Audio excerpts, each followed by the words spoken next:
dun jàlloog samay waay ay waleen te ba muy teel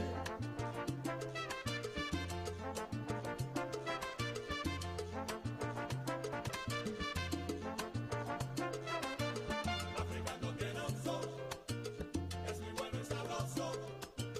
Africano que no son, es muy bueno y sabroso. dem naa bitim réew xool naa gis naa la fa xew Sénégal desul ginnaaw mim réew jaarama aywa David Rimeris yóbbu ma ba Sénégal la ki sos tombo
If you want to expand your business across Africa, import within the continent, or simply learn more about the African Continental Free Trade Area, whatever the size of your business, tap into the Ecobank Single Market Trade Hub, designed to connect businesses and help you seize trade opportunities, leveraging Ecobank's trade and payment solutions. With 1.4 billion people in 54 countries ready for business now, it's time to sign up on tradehub.ecobank.com.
If you want to expand your business across Africa, import within the continent, or simply learn more about the African Continental Free Trade Area, whatever the size of your business, tap into the Ecobank Single Market Trade Hub, designed to connect businesses and help you seize trade opportunities, leveraging Ecobank's trade and payment solutions. With 1.4 billion people in 54 countries ready for business now, it's time to sign up on tradehub.ecobank.com.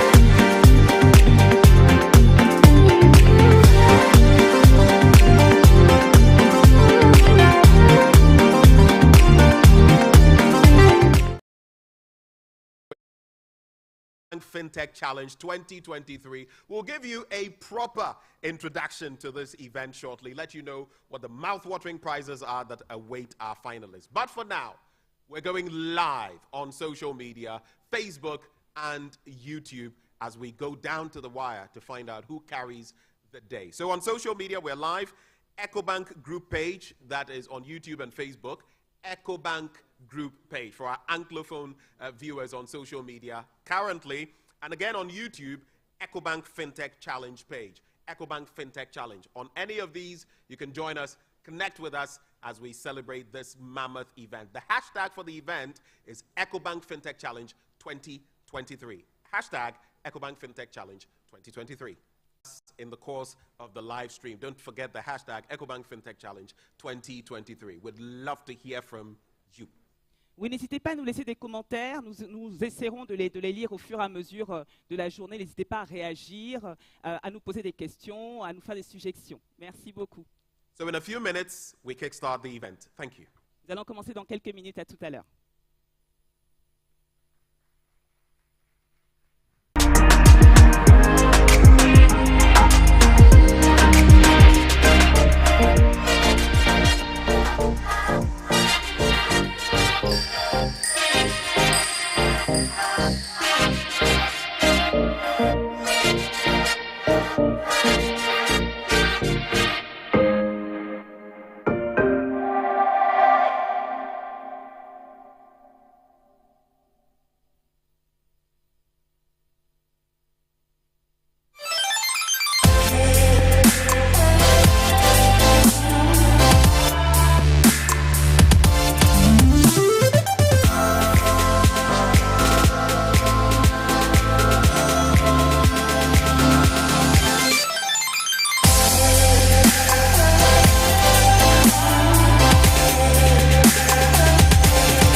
If you want to expand your business across Africa, import within the continent, or simply learn more about the African Continental Free Trade Area, whatever the size of your business, tap into the Ecobank Single Market Trade Hub, designed to connect businesses and help you seize trade opportunities, leveraging Ecobank's trade and payment solutions. With 1.4 billion people in 54 countries ready for business now, it's time to sign up on tradehub.ecobank.com.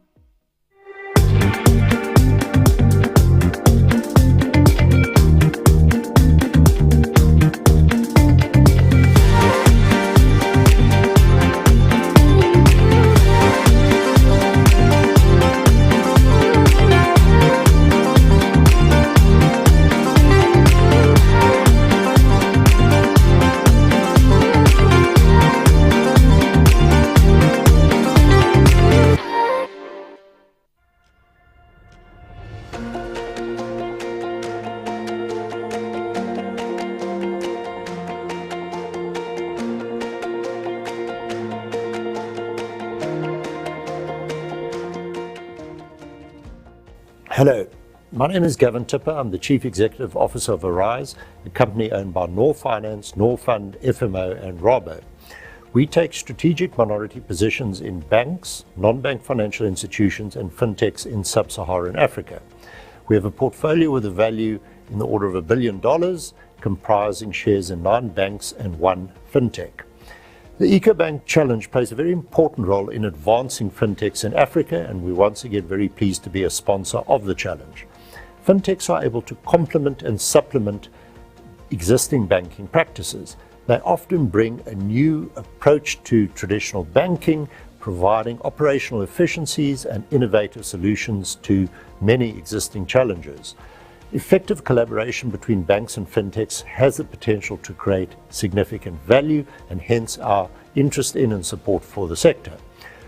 An important part of our mandate is to contribute to improve financial inclusion in Africa, as well as to grow food and agricultural lending. Fintechs have the potential to play a very important role in this regard. The Ecobank Fintech Challenge is an important contributor to the African fintech landscape. Through our work with and sponsorship of the challenge, we aim to support the sector generally, to support the fintech environment, but also to identify those fintechs that would benefit from our direct support. Our congratulations to all of the finalists in the Ecobank Fintech Challenge. We look forward to working with you and in some cases to supporting your businesses directly.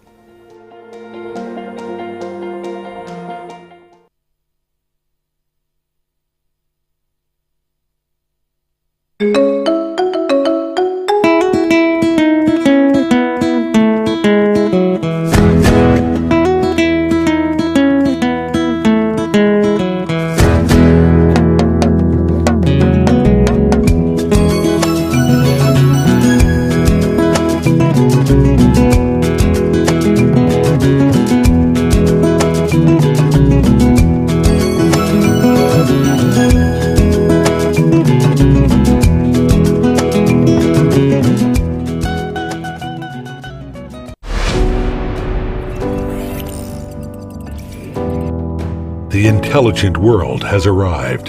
Huawei Enterprise Business Group adheres to the platform plus ecosystem strategy and is working with partners to provide ubiquitous connectivity and intelligence for government and enterprise customers. The digital platform aims to support customers' digital transformation and to bring digital to every organization. Reputable companies around the world are choosing Huawei as their partner in digital transformation. Enterprise business is becoming the main engine of Huawei's growth. Huawei focuses on ICT infrastructure to build ubiquitous connectivity. They promote the implementation of intent-driven networks in various enterprise scenarios and the extensive application of wireless private networks. Huawei uses AI to build pervasive intelligence and team up with customers and partners for joint IT innovation. Huawei's integrated communications technology is accelerating enterprise office digitization. In the enterprise IoT market, Huawei enables industrial digital transformation through ubiquitous connectivity, cloud services, and AI. Huawei has been exploring and implementing the most effective practices of digital transformation with leading enterprises and governments around the world, accelerating financial institutions' transformation, innovating in the energy field,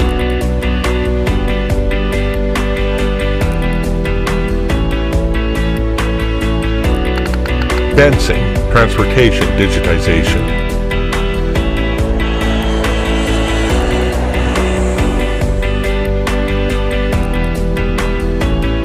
Huawei strives to innovate together with partners throughout a variety of different industries. Open labs have become an ideal place for industry players to explore and develop unique solutions. And regarding ICT services, Huawei has become a first choice for many. In the future, the Enterprise BG will continue to accelerate industrial digital transformation, focus on creating customer value, and build a digital platform to achieve data convergence. The platform will become a key tool to help industry enterprises carry out digital transformation and become the foundation for us to lead the world into a digital future.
Welcome visionaries and pioneers to the journey of a lifetime. I am Rafiki, your guide on this journey. Today, we embark on a thrilling voyage through time, from the present to the horizon of 2063, revealing the incredible evolution of the payments ecosystem in Africa and the spirit of collaboration that propels it forward. Our first stop is the year 2030. At this moment, we find ourselves well on the way to realizing the Sustainable Development Goals. Fintech across Africa is well empowered to provide innovative solutions that expand essential financial services to Africa's 1.7 billion people. Powered by the AFCFTA, our digital infrastructure is a marvel to behold, connecting remote areas and bustling cities, ensuring no one is left behind. The power of inclusive digital financial services has uplifted millions from financial exclusion. Small businesses thrive, entrepreneurs flourish, and communities prosper. Now, let us journey forward to the year 2063, a future where innovation and unity have sculpted Africa into a global powerhouse. In 2063, our continent stands at the forefront of technological marvels, with advanced AI, green energy, and sustainable agriculture. A vision born from the Africa We Want agenda. And so, we return to the present day, inspired by the immense possibilities ahead. The Ecobank Fintech Challenge is fostering the growth and market expansion of innovative fintech solutions through the power of sustained collaboration. The future is bright, and it is ours to create. Our adventure is just beginning. Ecobank Fintech, bringing African fintechs together to build a brighter Africa.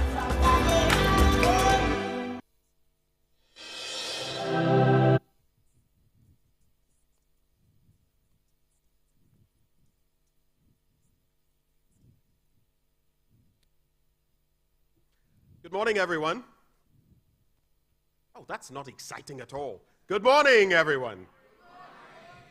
If you've not had breakfast, that one is your wahala, like the Nigerians will say. I have had a heavy breakfast, And so I'm ready to go.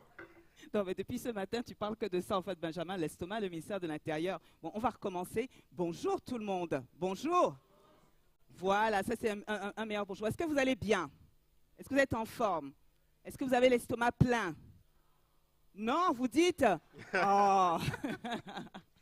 Ecobank executives and staff here present, our special invited guests, participants, fintech enthusiasts from across the world joining us physically and virtually on social media. Ladies and gentlemen, from wherever you are connecting with us across the world, we say bienvenue, bienvenido, benvindo, herzlich willkommen, okabo, welcome. Where's Olo? I had to add that one, right? Donc, on va essayer, nous aussi. On va dire Wezon. Donc, bon, pour tous ceux qui sont connectés partout dans le monde, ceux qui nous regardent ici, bienvenue dans cette compétition, cette 6e édition du Ecobank Fintech Challenge. C'est quelque chose, nous sommes vraiment ravis que vous nous rejoigniez. Plus de 1490 candidatures, Benjamin, 64 pays à travers le monde, 8 finalistes. And it's so interesting because, as my co-host has rightly pointed out, this is the main event. Over 1,490 applications were sent through. We have only 8 finalists left standing from 64 countries, from Africa and across the globe. We have our judging rounds, and there will be only one winner. But let me tell you something. For this event, initially, we all heard that it was going to be a $50,000 event. I thought someone would say, woo, to that. $50,000. But it gets even better because Ecobank has topped up, and so now for the first and second runners-up, there's an extra $15,000. So in all, $65,000. A round of applause to Ecobank for that. En fait, Benjamin, je ne suis pas sûr qu'ils aient bien compris. Je ne suis pas sûr qu'ils aient bien compris. Donc, on a 8 finalistes qui viennent d'un petit peu partout en Afrique. Et il y a un gagnant qui va gagner $50,000. Et en plus de $50,000, nous prévoyons donc $10,000, donc $60,000 au total pour les gagnants. C'est pas formidable ça? Donc là, normalement, vous devriez même danser, courir partout. Donc en fait, 65. 65. On a 5,000 de plus. 65 000. Ah, ça commence. Hein. Moi, les chiffres, hein, c'est quelque chose. Hein. 65 000. Oui. So it's the main event. This is what you've been waiting for all year as far as fintech is concerned, ladies and gentlemen. And with bated breath, we're going to present to you what you can expect today. So in the course of the day, we shall hear from group executives of Ecobank. We're going to be hearing from Her Excellency, the Minister of Communications and Digitalization of Togo. And then we're going to have our panel discussions. From there, we're also going to be hearing from the finalists themselves, all 8 of them with their mega pitches. But in the end, only one will win the crown. Only one will be the Ecobank Fintech Challenger 2023 winner. Alors, aujourd'hui, le programme va être simple. Nous allons commencer d'abord avec une visite officielle des stands.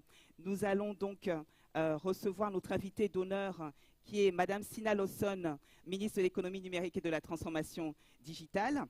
Puis, vous aurez des panels très intéressants sur notre sujet. Et enfin, ce que vous attendez tous, vous allez avoir les pitchs de nos 8 finalistes, avec à la clé un seul gagnant. And just before we get into the main event, start with hearing from our Ecobank executives. Let us also acknowledge the sponsors. Of course, we start with Ecobank itself for giving us the 6th installment of the Ecobank Fintech Challenge 2023. Alors, nous remercions. I thought you would do better for Ecobank.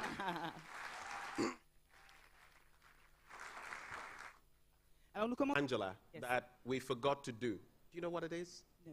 What is it? They don't know our names. So I'll take your name and you will take my name. Oh, yeah. So I'm going to say I am Angela Akeruburu Rabatel. Then, How about that? Monsieur Angie. and my name is Benjamin Akako. I'm from Ghana. It's a great pleasure to be here. Because my name is Akereburu. Akereburu. Akereburu. That's quite in the course of it, I'll still be practicing the name. Angie? Well, my name is Angela Akereburu Rabatel. I'm really, really happy to be here today. Mon nom est Angela Kerebo-Rabatel et je suis vraiment ravie aujourd'hui d'être avec vous.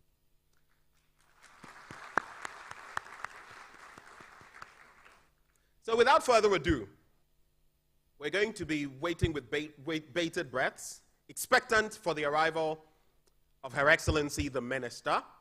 And just to let you know that when she comes through, she's going to be delivering the keynote address. But as we expect all of that to happen, as we expect to hear from our finalists, as we expect to hear from the panel sessions, we're going to have welcome remarks. Obviously, we're in Ecobank's headquarters, and there must be someone to give us the welcome address. He's an old face here. Every year he's been supporting, and he is here today as well.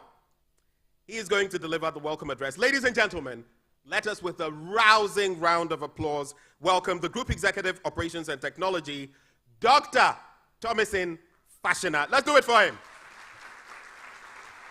Alors, en attendant l'arrivée de notre invitée d'honneur, Madame la ministre de l'économie numérique et de la transformation digitale, bien entendu, comme nous sommes chez Ecobank, nous devons être accueillis par un mot de bienvenue d'un des représentants du groupe qui est là depuis très très longtemps. C'est le docteur Thomasin Fashina qui va nous accueillir avec son mot de bienvenue.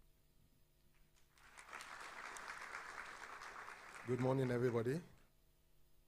Bonjour à tous. The Group CEO of Ecobank, Mr. Jeremy Awori. The winners, or should I call them the finalists, of the Ecobank Fintech Challenge 2023. Our sponsors,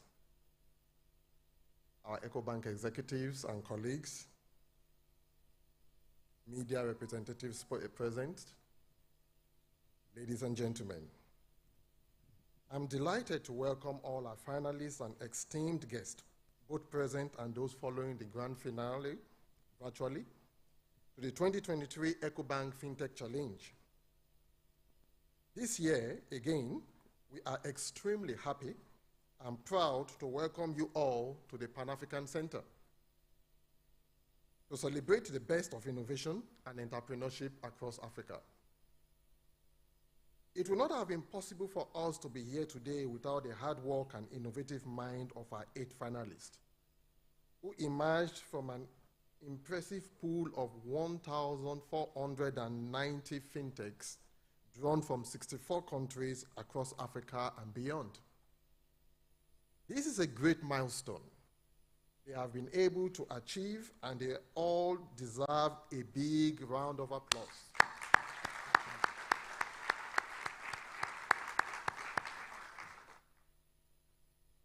A big round of applause for their worthy competitors who did not make it here also.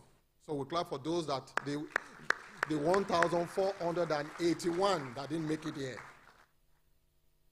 It is important for me to emphasize that this is the 6th edition of the annual Ecobank Fintech Challenge, and the significant increase in the number of participants reflect the growing impact of our investment in the fintech space and the strategic partnership that we continue to forge with fintechs all across Africa.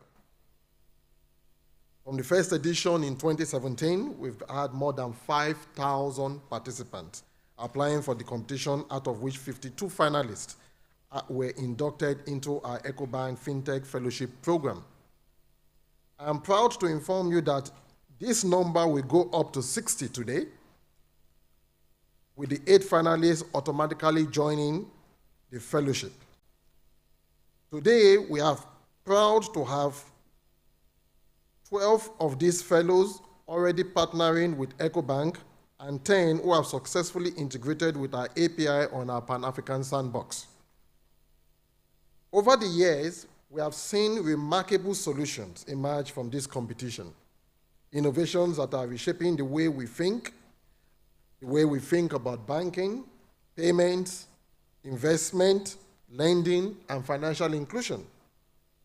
These innovations are not only improving the lives of millions of people, but also propelling Africa into the enviable global fintech spotlight. Ladies and gentlemen, it goes without saying that fintechs are deeply reshaping the financial industry in Africa, Technology and innovation are part of the Ecobank DNA, and we have heavily invested in this space in the recent past. As a Pan-African bank, we have a scalable payment ecosystem that sends customers payments instantly, digitally, securely, and instantly across our 33 sub-Saharan Africa countries. In 2022, the volume of Ecobank's digital transactions on our mobile and internet banking applications increased by 26%, recording almost $80 billion in transaction flow. Today, fintechs and digital banking are a key pillar of the Ecobank Group strategy, where we seek to be at the forefront of innovation in Africa and promote greater financial inclusion, especially among the underbanked and the unbanked. As we have been doing since 2017, today the 2023 Fintech Fellows will be invited to participate in a fellowship program where they will spend the next 6 months exploring partnership opportunities, which includes, 1, multinational product rollout, an opportunity to pursue collaboration with Ecobank and possibly access the 33 African markets where we have presence. 2, service provider partnerships, a chance to become a Pan-African service partner to Ecobank for fintechs with the qualities to become product partners and offer joint services with Ecobank. And 3, mentoring and networking support. We would like to address a very special thanks to our sponsors, Huawei, Arise, Propaco, Askai, and Join Africa, as well as other ecosystem partners, Confident, Tech Cabal.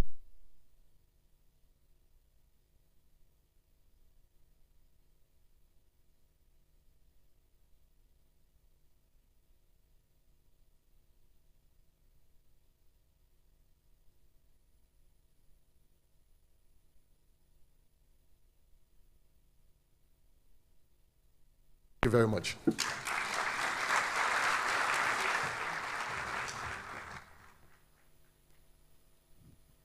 Thank you very much, Dr. Thomasin Fashina.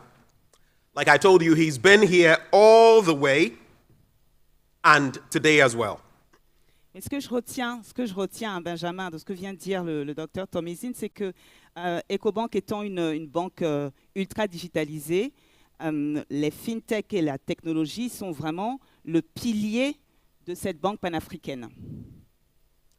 And indeed, a very crucial point, or a crucial point he made, the fact that thanks to Ecobank, the Pan-African bank, all eyes are on Africa now when it comes to the fintech space. 2017, starting this journey, and into the 6th installment, now everyone knows that the powerhouses in Africa are rising to the challenge. The South Africans have been here, the Ghanas have been here, the Kenyas, Egypt, Nigeria, and today we repeat the process to establish Africa in fintech. So we're going to move on from here, but what is our story? Tanzania has been here, Kenya has been here, all these countries have had their flags here, but today we have 8 of them. But over the last few years, what has been the Ecobank fintech story? Up next, we'll be sharing that beautiful story with you. Mais alors, quelle est l'histoire? Comment tout a commencé il y a 6 ans? Quelle est l'histoire de cette Ecobank Fintech Challenge? Aujourd'hui, nous allons vous raconter à travers cette belle vidéo qui va être projetée. Let's have the video.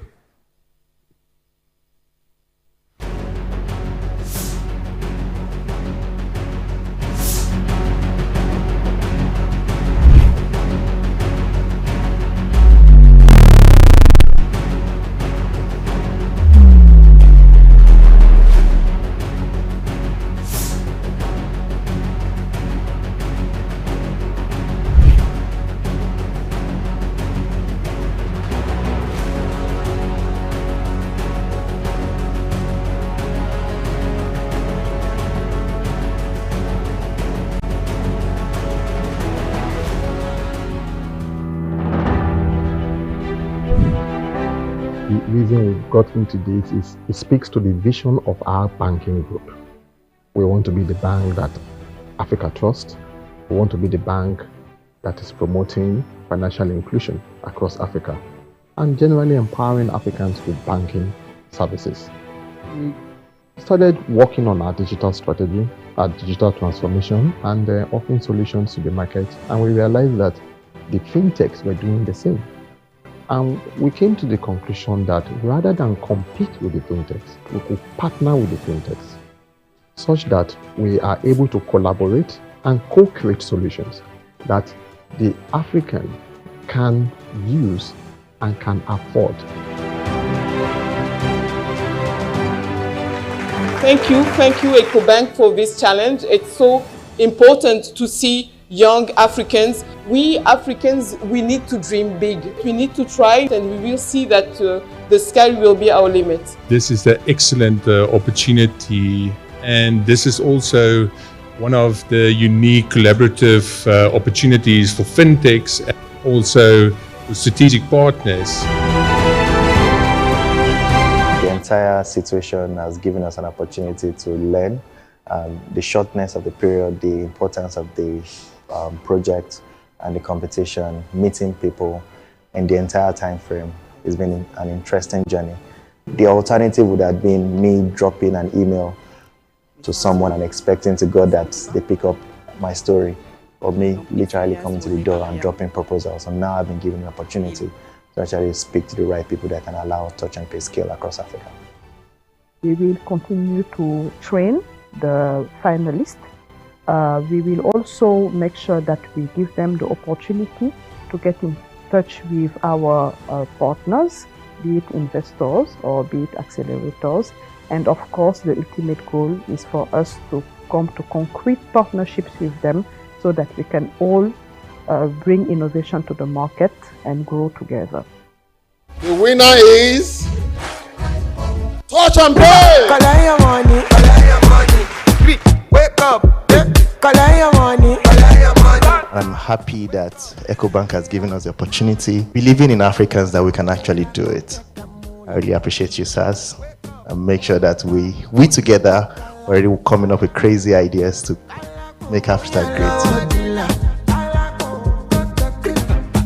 You don't walk, you don't try. You supposed to be jai.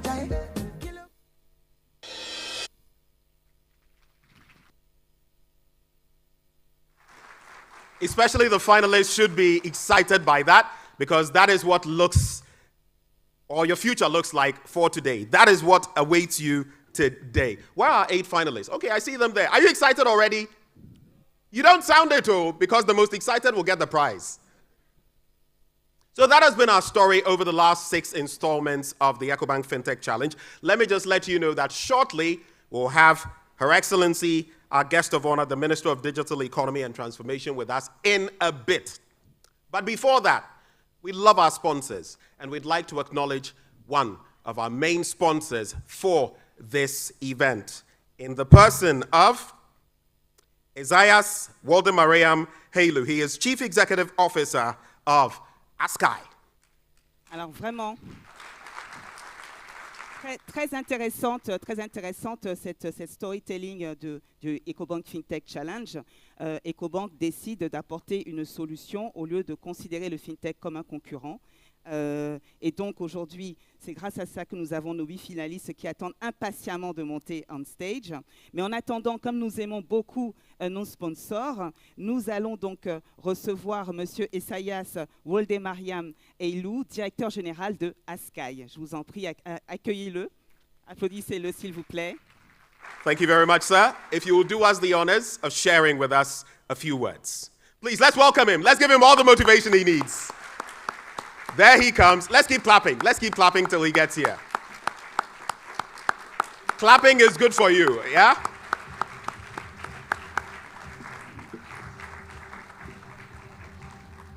Thank you so much.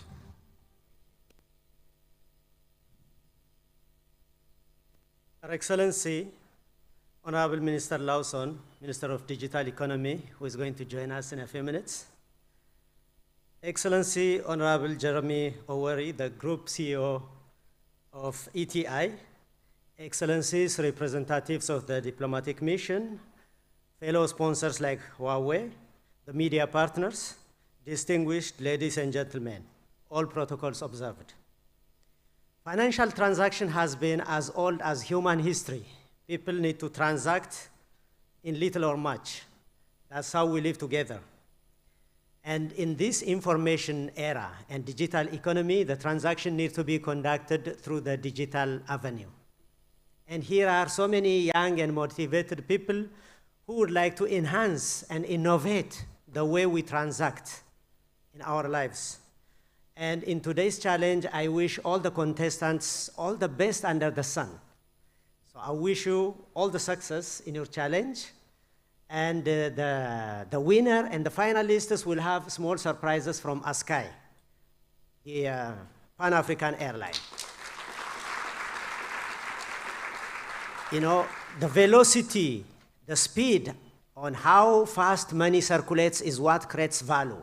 If money is stagnating in one place, it will rot. All the gold and all the platinum, if we put it in one way, it will rust. It will not benefit anyone.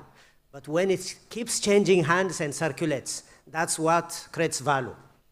So movement of money. And it's all about movement. ASKY is there to move people, goods, and capitals and investments within the African continent. That is the reason why ASKY is operating in 28 destinations on this beautiful continent of Africa. Our wings are stretching all the way from Praia, Capo Verde, to Kenya, Nairobi, west and east, and down to Johannesburg, and just about anywhere else in between. So here we are to move people, goods, capital, and also in our website, flyasky.com, and in our mobile app, we have digital avenue of purchasing tickets, charter, and cargo, even to check in yourself for your flight and have your own boarding pass. So this shows that ASKY is digitally driven, and it's in line with the digital transformation, and it has widened its payment options thanks to ETI, the largest financial network on the globe and in Africa. We are partnering to make payments seamless and convenient for our customers. So all of you, my brothers and sisters who are available here, I wish you the best of engagement in this fintech, and for the contestants, the best of lucks. Thank you very much. You are welcome. Let's do it for Mr. Halo. They are supporting us to bring you this august event. Peut-être un petit mot en français? Oui, on voudrait remercier donc Monsieur Isaias Woldemariam Ailou, directeur général de ASKY. Et ce que je retiens dans ce qu'il a dit, c'est que le mouvement des capitaux, ces facteurs, c'est vraiment clé pour la réussite. Vraiment, c'est pour la valeur ajoutée. C'est très important le mouvement des capitaux. Et en parlant de mouvement de fonds, on est dans l'inclusion financière. On est complètement dans le thème, Benjamin. So ladies and gentlemen, those connecting with us live on social media, it still remains the same Ecobank Group page on YouTube and Facebook, and on YouTube, Ecobank Fintech Challenge. The hashtag is Ecobank Fintech Challenge 2023. We're here in Lome, and shortly we'll be having an interaction with the Honorable Minister. But right before that, it gives me great excitement to be here one more time, and I'll tell you why. For someone we'll be hearing from in a bit, it's all about Jeremy Awori, the CEO. You know why I'm excited to meet you, sir? Because all through this, it's always been other faces. And today I get to meet the new group CEO. So for me, it's an exciting time to meet you. Thank you so much, sir. Please, let's put our hands together for the group CEO. Bon, alors, je voudrais juste vous rappeler que nous sommes en live et que donc nous sommes en live sur la page YouTube et la page Facebook du groupe Ecobank, et que nous sommes également en live sur le Ecobank Fintech Challenge. N'oubliez pas le hashtag. C'est quoi le hashtag déjà? Je vous l'ai dit tout à l'heure. C'est quoi le hashtag Ecobank 2023? Est-ce que vous l'avez déjà partagé? D'accord. Alors tout à l'heure, Benjamin nous présentait le directeur général du groupe Ecobank, qui est Monsieur Jérémy Awori. Donc je vous prie de l'accueillir, parce que tout à l'heure, voilà, d'accord. Donc non, pas tout à l'heure en fait. On me fait signe, non. Très bien. Donc si vous avez des questions, vous qui êtes en ligne, si vous avez des questions, des commentaires, je ne sais pas si vous avez déjà commencé à nous passer les commentaires, nous allons pouvoir tout à l'heure les regarder, Benjamin, et y répondre. Angela, so I'll tell you what we're going to do. We're itching to find out a bit more about our 8 finalists. Do you want to know them? How many of you have met them already? Show by hand. Okay, just a few of you. So you've not seen Mark Burke, you've not heard from Piwa, you've not heard from Muhammadu. I see him there looking at me, and all of those others. Well, we're going to give you a brief on our finalists. It's a little video we put together on our 8 finalists for this year. Très bien, donc on va en attendant parler de nos 8 finalistes qui viennent d'un petit peu partout en Afrique. Donc par exemple, si je commençais par Richard Mouita. Richard Mouita va nous présenter donc une solution qui s'appelle FlexPay. Mais d'après vous, Richard Mouita, il vient d'où? D'où est-ce qu'il peut venir? Il vient d'Afrique, c'est sûr. Est-ce que c'est Afrique de l'Ouest ou Afrique centrale? Ça sonne comment ça? Ça sonne difficile comment? à dire, hein? Il nous vient du Congo RDC. Non, du Kenya, pardon, j'ai n'importe quoi, du Kenya. Ah oui.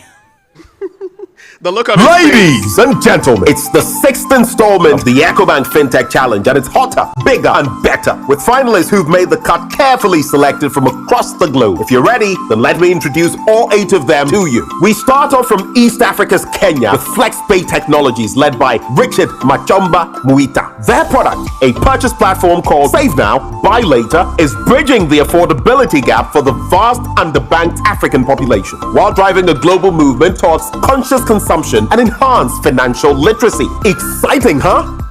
Where do we go next? To Madiba's own South Africa. Siselo Fiwayinkosi in Kambule is the arrowhead for the IPOXCAP AI team. IPOXCAP AI uses machine learning to generate charts and insight based on data, providing a comprehensive view of a company's financial health and forecasts to empower financial decision making. Rather savvy, wouldn't you say? Still in the Rainbow Nation, South Africa, we welcome the Castello team, led by Mark Burke. Driven by a passionate desire to democratize financial opportunities and make financial growth accessible to every African, Castello is blazing a trail in an area of untapped growth opportunities by serving bank rails to clients everywhere. That's what I'd call shaking things up for the good of all. Moving now to Cameroon in Central Africa, we have Cori, led by Magali Gozanga. Cori is a card wallet application that manages the spare change problem in sub-Saharan Francophone Africa, while creating an incentive reward system to empower consumers with cashbacks and more. Pretty smart, huh? Up next, we have CoriPass by CoriTech, led by Mohamedou Nazibe from Senegal. CoriPass is an e-wallet platform linked to physical payment accessories that consolidates payment solutions into a single terminal with no internet or smartphone required. Now, that's convenient. Think now of Africa's most populous country, and you would have found the home of Smart Teller, our next finalist. Anchored by Ogunwande Oluwole, the Smart Teller application offers underserved groups critical access to digital banking services through the digitization of cooperatives. Now, just how heartwarmingly inclusive is that? We are pleased to welcome aboard Rubix with Dennis Moniot as the team's lead. Rubix is data-driven and has partnered many service providers in emerging markets to bring innovative financing solutions to informal entrepreneurs and small businesses. Rubix is bridging the MSME's funding gap in Africa.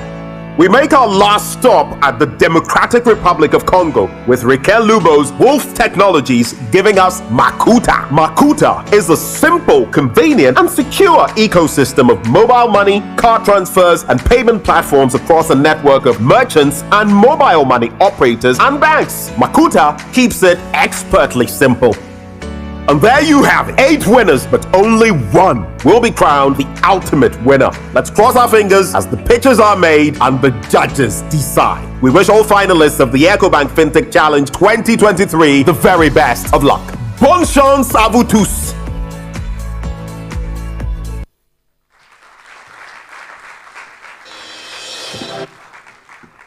So I'm looking at the 8 finalists.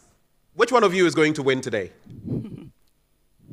Oh, that's interesting. Mark Burke was actually pointing to Gosanga.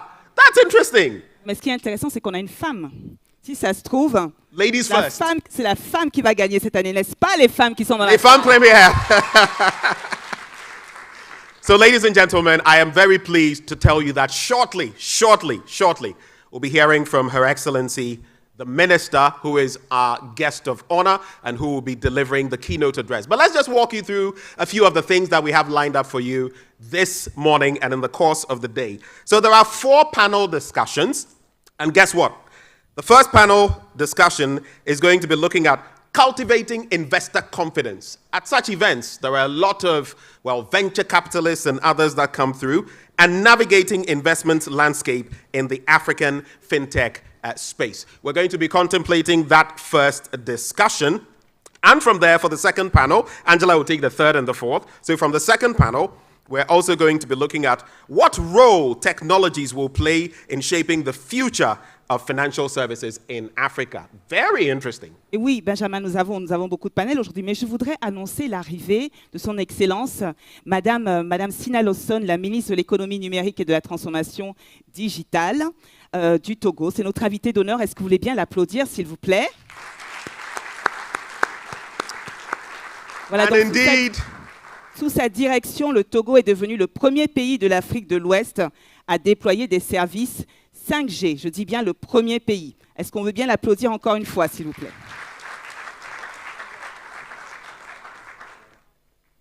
Your Excellency, you're very welcome. It's good to have you join the conversation on FinTech one more time. Madam Sina Lawson, we're grateful that you've joined us one more time. Please, let's put our hands together for her again. So those are snippets of what to expect on our program in the course of the day. The Honorable Minister just came through, but we're going to be hearing about what it has taken to get here, what the journey has been like, and what, crucially, more importantly, the journey should look like moving forward. We aim to move forward, right? Right? I'm not hearing you. Right? Non, mais la question de Benjamin, on est fait pour avancer, n'est-ce pas?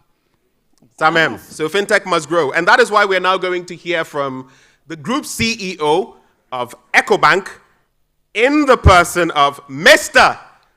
Jeremy Awori. Ladies and gentlemen, let's put our hands together for him. Et qui de mieux pour nous présenter les challenges, qui de mieux pour nous présenter le groupe que la personne du directeur général du groupe Ecobank, Monsieur Jérémy Awori. Merci de l'accompagner jusqu'à ce qu'il arrive. Let's keep clapping. Let's keep clapping.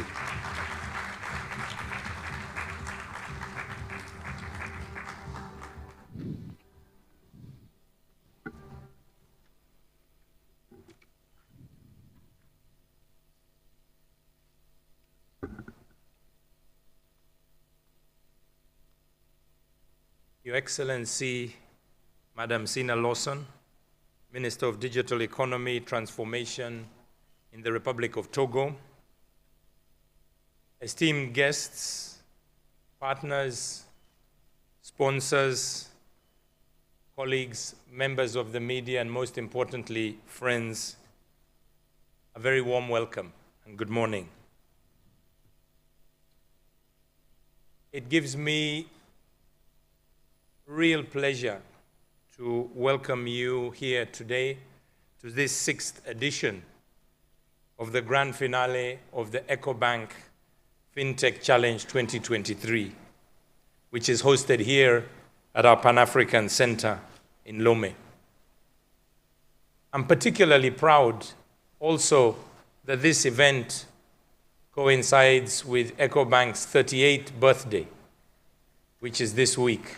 So it gives us a double reason to celebrate and also connect with the vision of our founding fathers around financial and business integration across the continent. And we are very excited also to be here with ASKY, ably represented by the CEO, because we have common parentage. We have the same vision. They have that vision for the airline industry and are ably serving us, and in Africa as a whole. And we salute your leadership in the transformation journey towards an inclusive digital economy in Togo. Today I stand very proud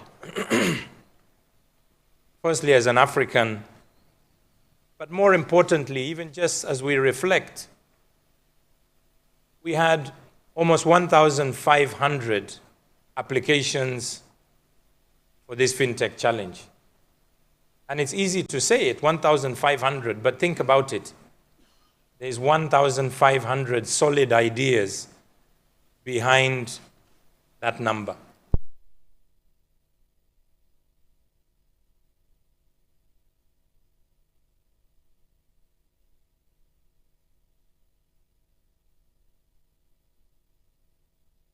The talent in Africa shows the ideas that Africans have in finding solutions for African problems and for Africa to thrive. And that really excites me, that we have this amount of talent available to us. Our FinTech challenge really embodies a fundamental aspect of our mission at Ecobank, which is to foster innovation, to deliver services that will be responsive to the evolving needs of our customers and on the continent generally. Our goal is clear: to empower visionary FinTech enterprises to thrive and expand their influence across the African continent. I don't know if I can get some water, please. Thank you. We take immense pride in being part of the success stories of these talented individuals and innovative startups that have graced this competition over the years.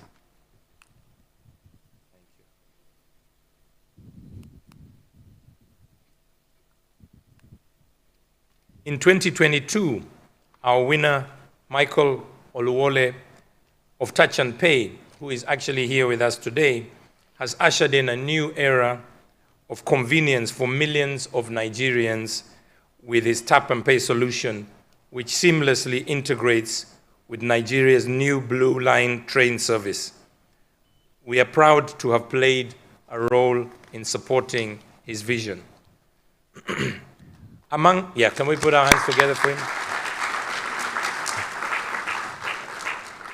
Among the 52 Ecobank Fintech Fellows, since the competition's inception, 20 of them from various countries have collectively secured over $90 million in investments from global investors.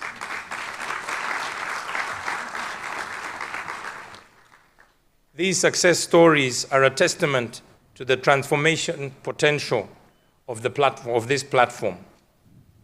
And the Ecobank Fintech Challenge serves as a catalyst for building a robust ecosystem which all stakeholders collaborate and foster the growth of this dynamic sector.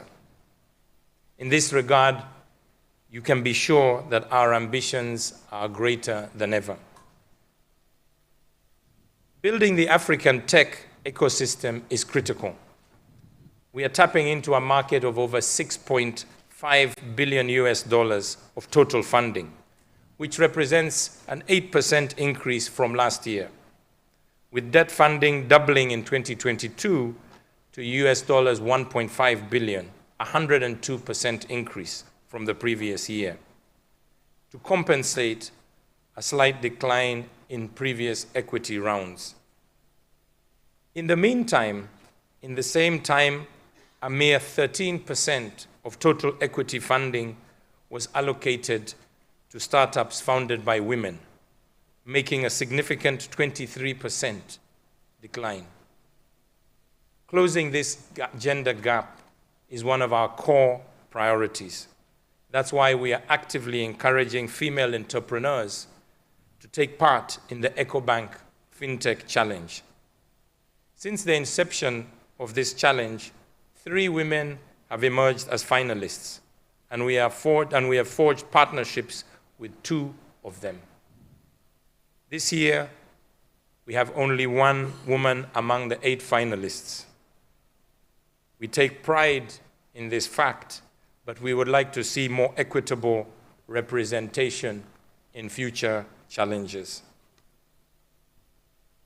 By partnering with us, hopefully these aspiring female entrepreneurs can harness the benefits of our women-focused program, Elevate, by Ecobank designed to provide financial and non-financial solutions to African women and Africans in general.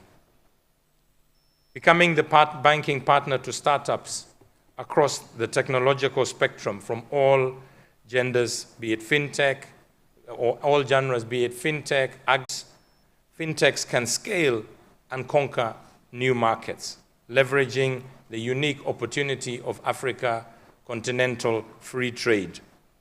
In addition, we will provide expertise in helping the complex regulations and frameworks across the continent, thereby helping them optimize their cash flows.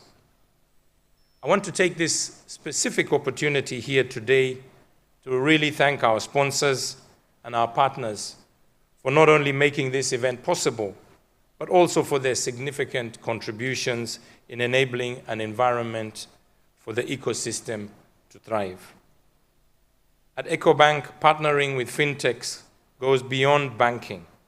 We also work to ensure that more people get easier access to financial services, thus contributing to achieving the SDG goals by promoting an inclusive and sustainable economic growth across the continent. So as I end today, I stand in admiration and congratulate the 8 remarkable finalists. Can we put our hands together for them?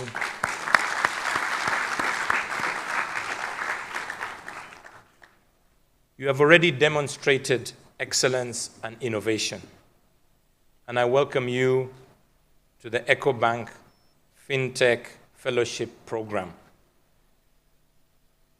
Our unique program offers you the opportunity to explore commercial partnerships with us, integrate your solutions with our Pan-African banking platforms, and expand your fintech ventures across our 33 African markets. And I wish you every success in your entrepreneurial journey and your future success. And we hope that we'll be seeing from among you some unicorns in value. We need more unicorns across the African continent, and hopefully one day, when you're rich and famous, we will be able to say, I met you then, and they say, I can't really remember who you were, but we will stand proud behind you, and we wish you all the best. And thank you very much, ladies and gentlemen, for your attention. Thank you so much.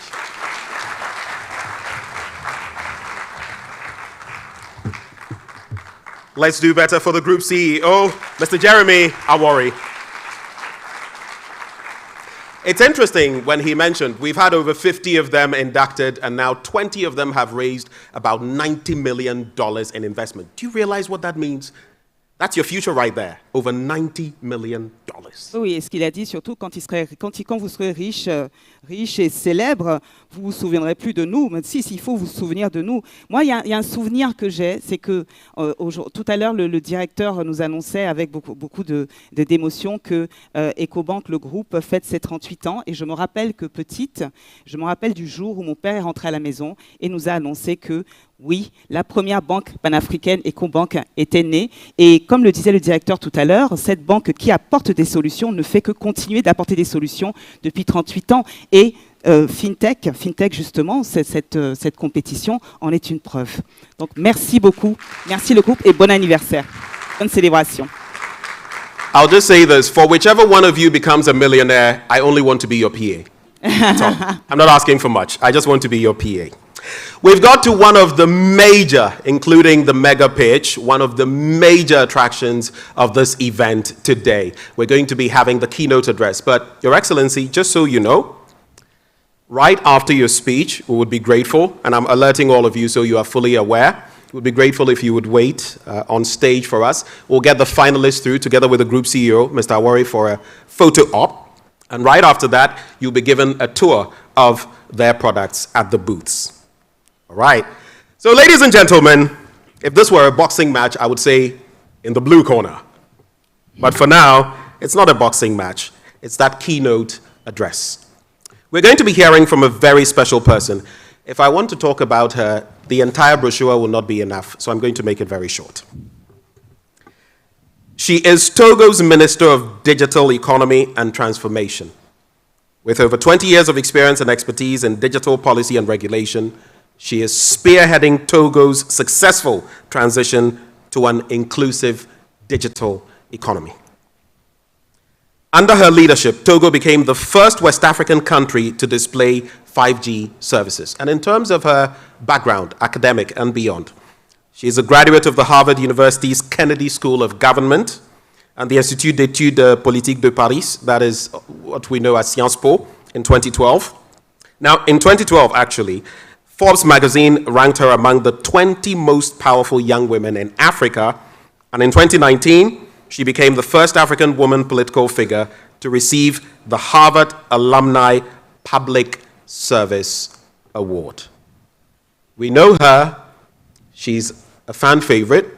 She's our dear minister. She joins us, ladies and gentlemen, Her Excellency Sina Lawson. Let's do it for her. Alors nous vous prions d'accueillir notre invitée d'honneur qui est Madame Sina Lawson, la ministre de l'économie numérique et de la transformation digitale. Benjamin, tu l'as tellement bien présentée que je ne voudrais pas la mettre mal à l'aise. Madame la ministre. Good morning, everyone. It's a great pleasure and honor for me to be here today. You know, sometimes when I get introduced, I hardly recognize myself. I often think, who are they talking about?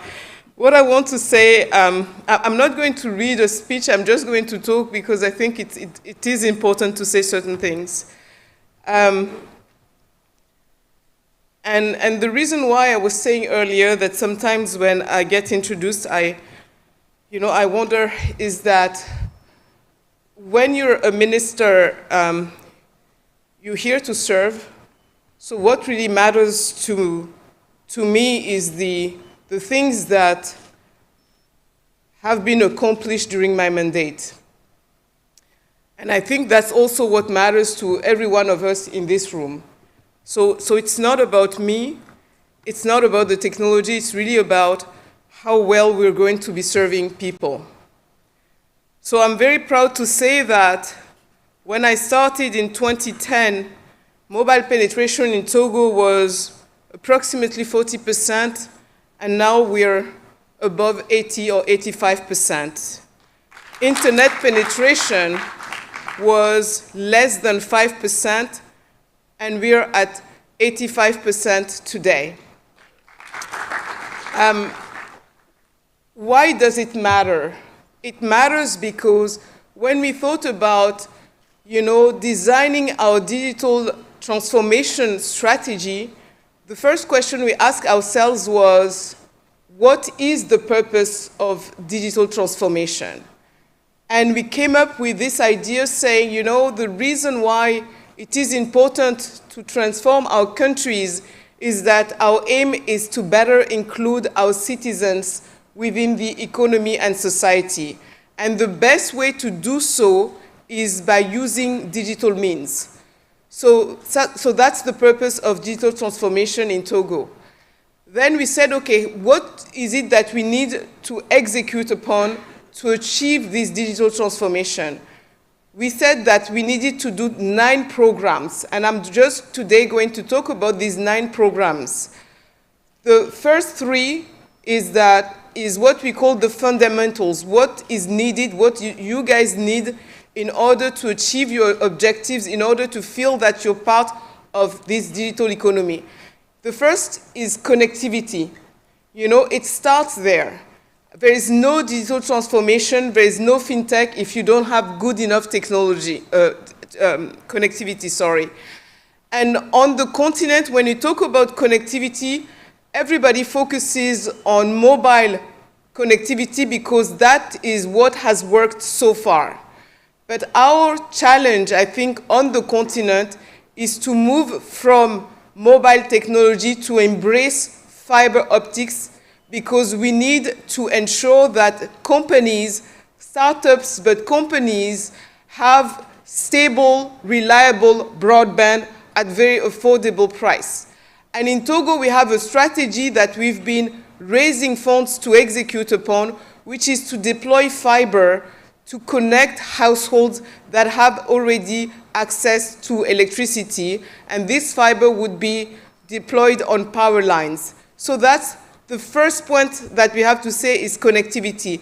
The second program is biometric ID, because as states, we can't say, that we serve our people, our citizens, if we can't identify them, and to have a unique identifier for our citizens is really the beginning of our digital transformation journey. So I'm very proud to say that we have received financing by the World Bank, and we've been working on this over, a year and a half, if not 2 years.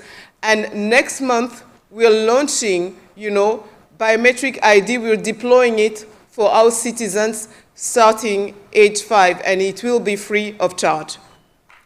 The third program we have is to build a unique social registry. We designed the strategy during the pandemic, and it became very clear that as a country, we needed to have a social registry, a unique social registry, because today you have many social protection ministries. You have the Ministry of Health, you have the Ministry of Grassroots Development, the Ministry of Social Protection, the Ministry of Universal Health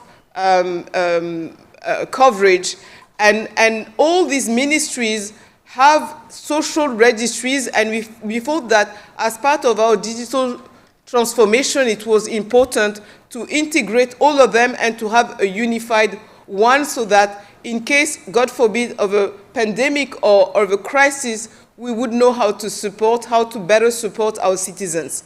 So that's the first pillar of our digital transformation journey. The second pillar focuses on public services and basic services.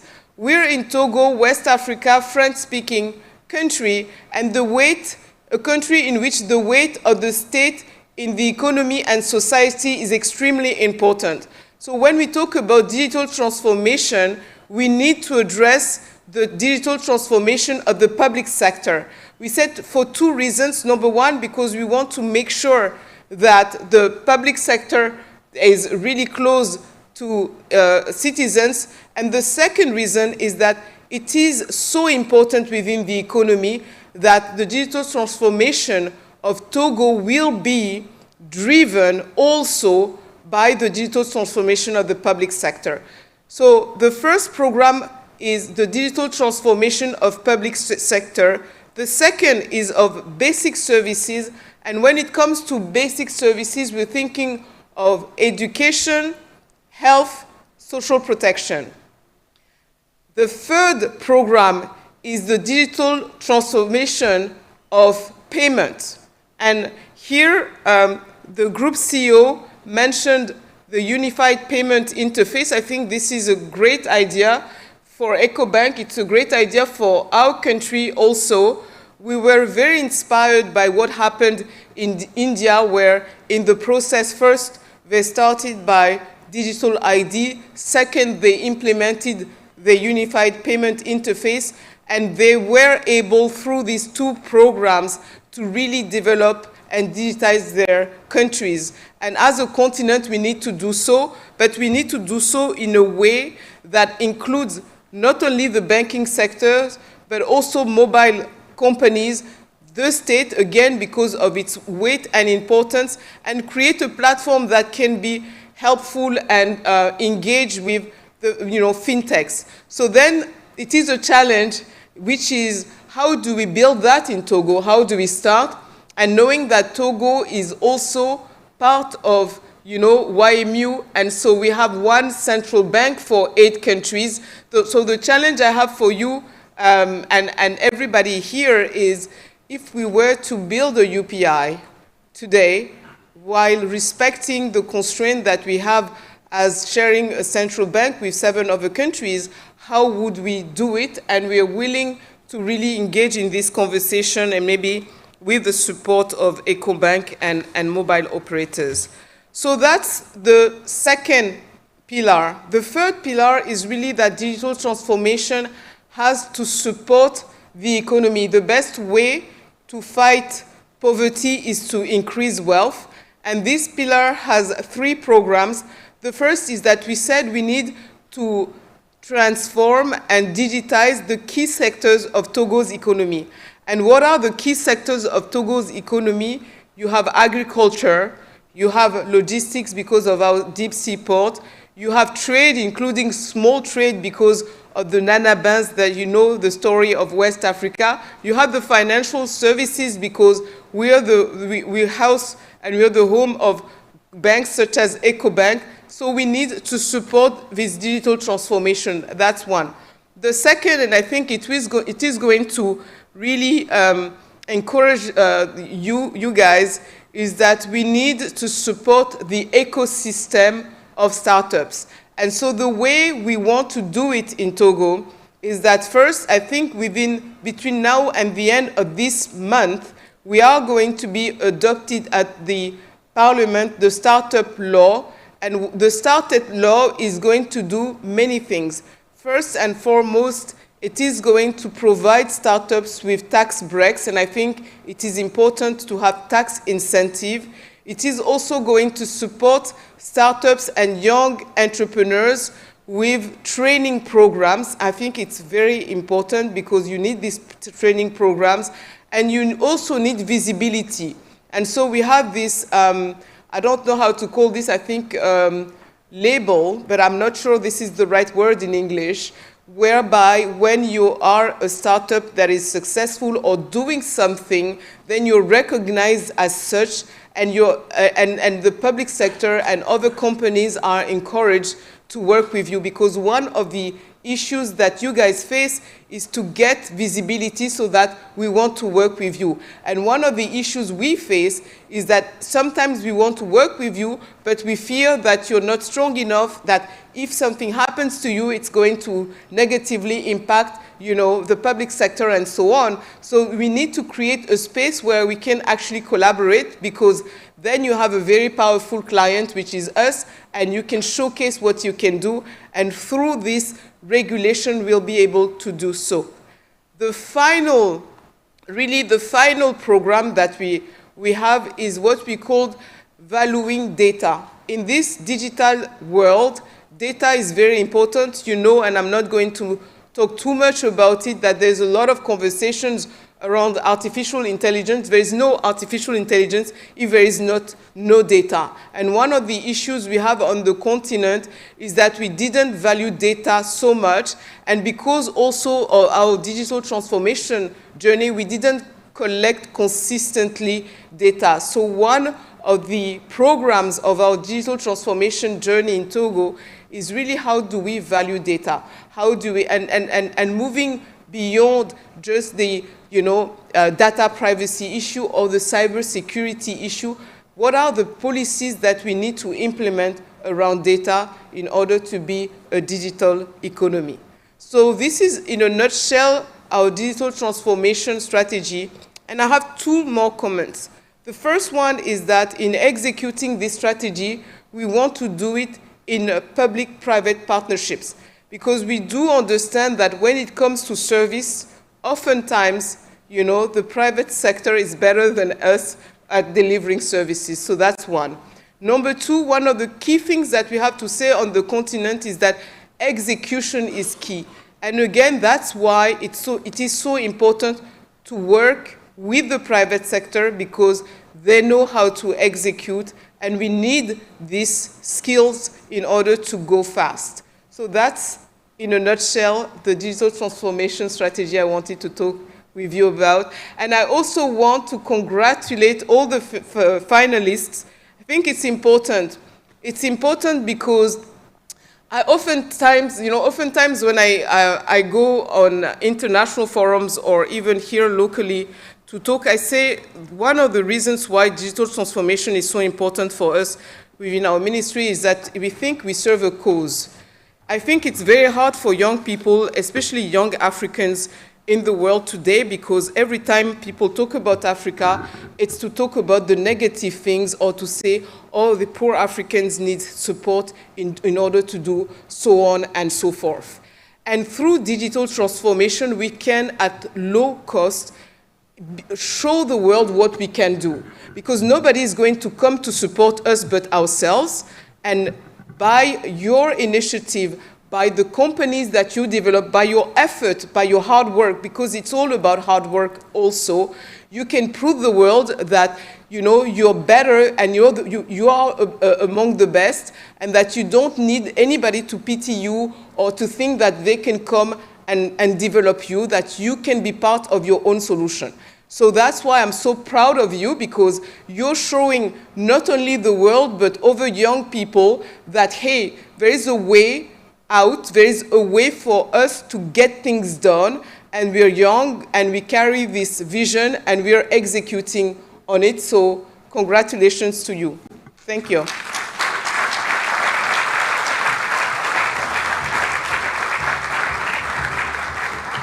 Thank you very, very much. Please, let's do it for her one more time.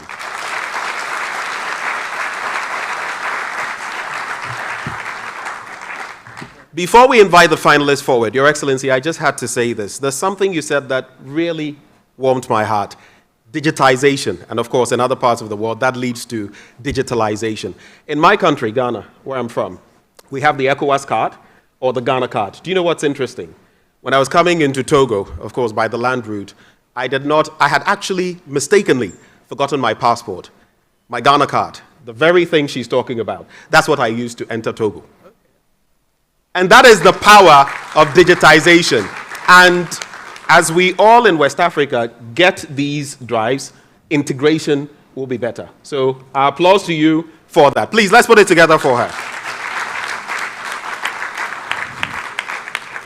Alors, merci beaucoup, Votre Excellence, Madame la Ministre, pour ce discours inspirant.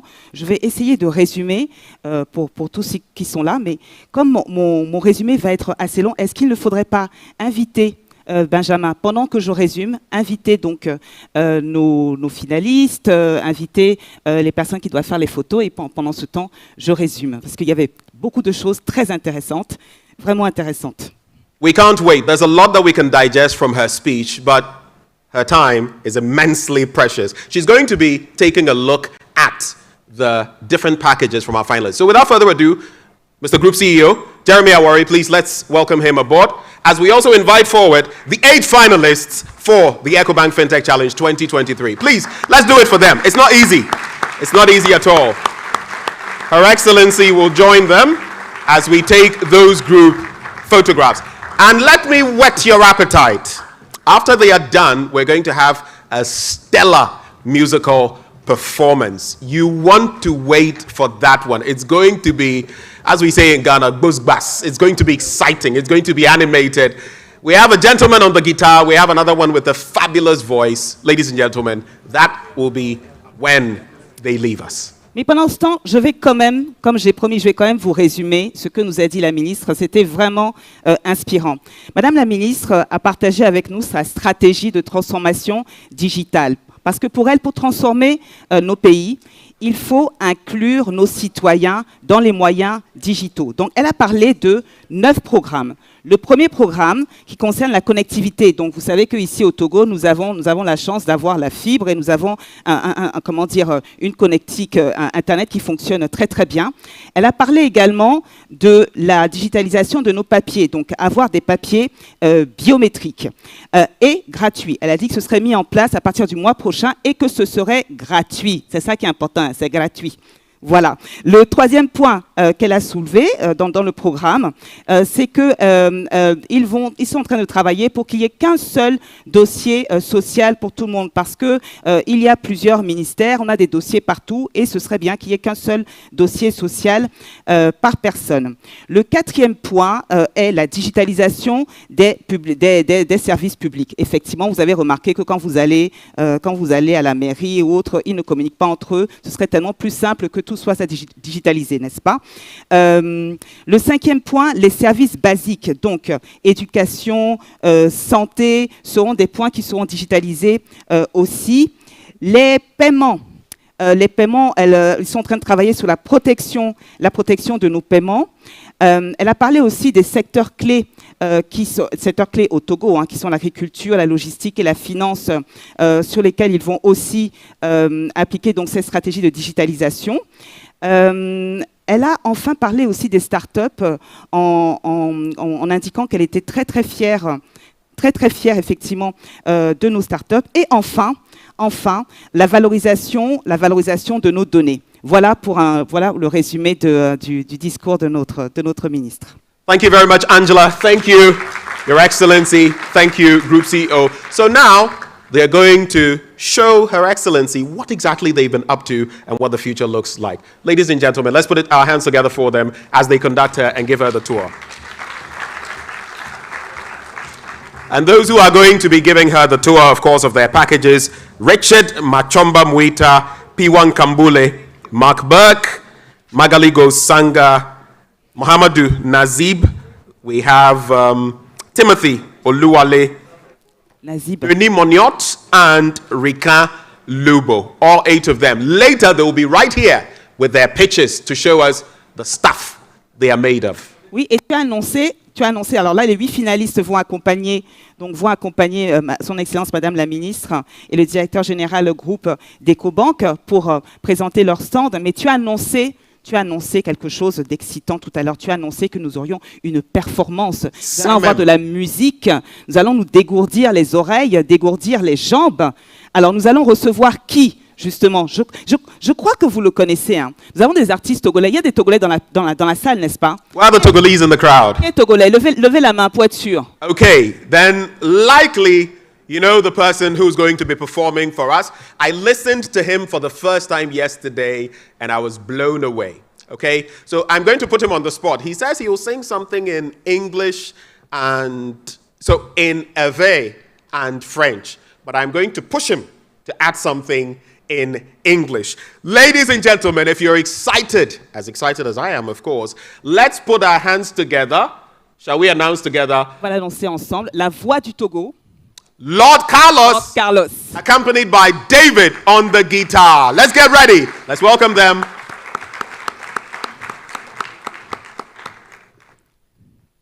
Le Seigneur Carlos. La la la la. Vous connaissez ça? Ils doivent connaître. Qu'est-ce qui se passe? Dis-moi, on ne se chamaille plus. Comme si on vit un conte de fées. À moi, ça fout la trouille. Qu'est-ce qui se passe?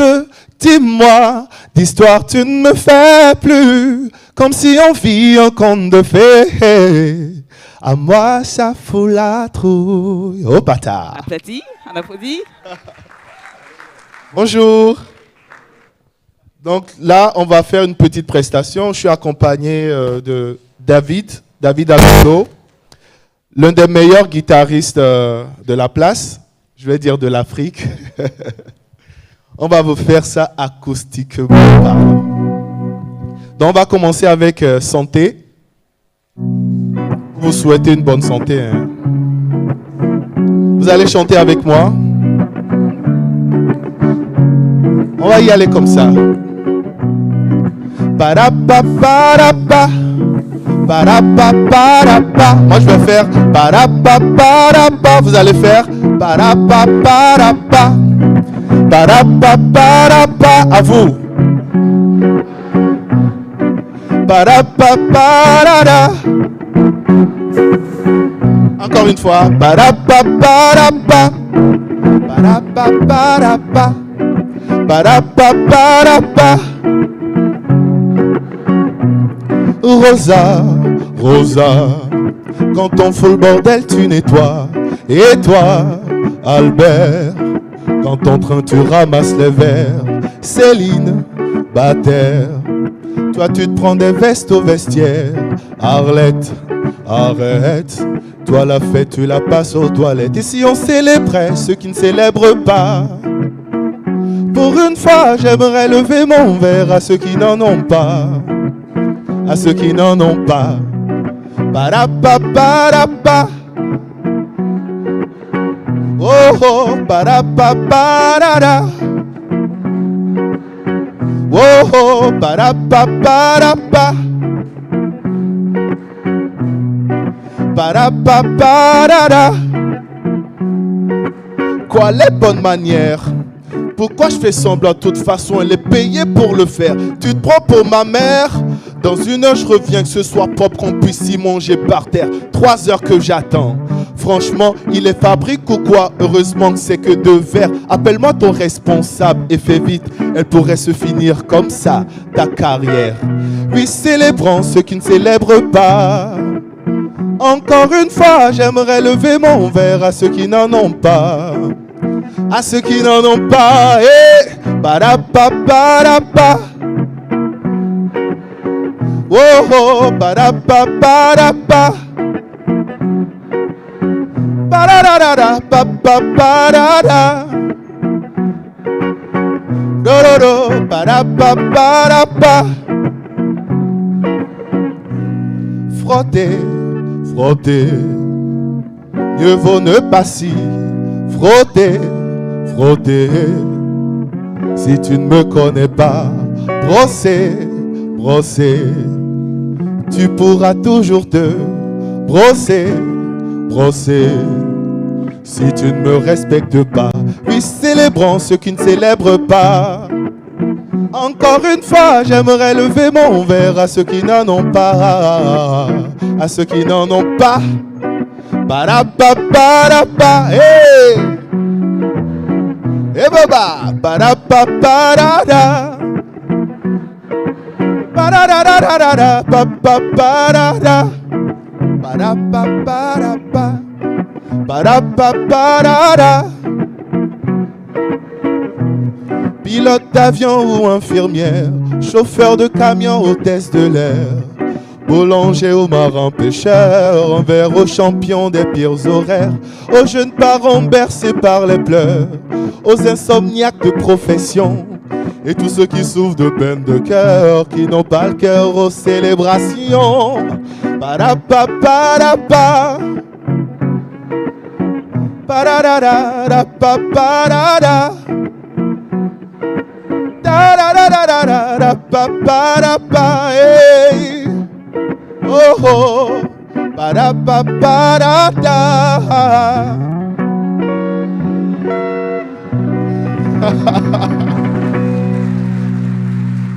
Merci beaucoup. Un bas pour vous-même. Vous avez été top, quoi. Là, on va faire une composition qui s'appelle Ma Voix. Togo Tom, il est bien, mais alors. Voici Pereka.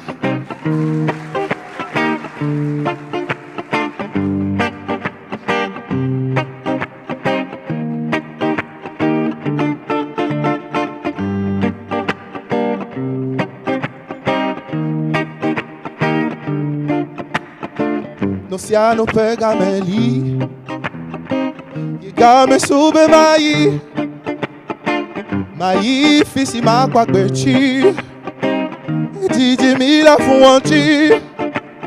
Chama be malei kojo vya kope va yema kwado kwenye la deti kope me fika, tutumato. Mele bia do kwenye sebe me kamenya fika me choye fika yema le yimbe fifia, kunye wohu. Ya mademoiselle ya chiko Makba monye Makba tonye ye Bereka maglon wazonko Nya behechila Yek bone nya Mademoiselle ya chiko Makba monye Makba tonye ye Bereka maglon wazonko Nya behechila Yek bone lo. Whoa, whoa, oh, oh, oh, oh. Whoa, whoa, oh, oh, oh, oh. Whoa, whoa, oh, oh, oh, oh. Whoa, whoa, oh, oh, oh. On va acclamer très fort David Agolo.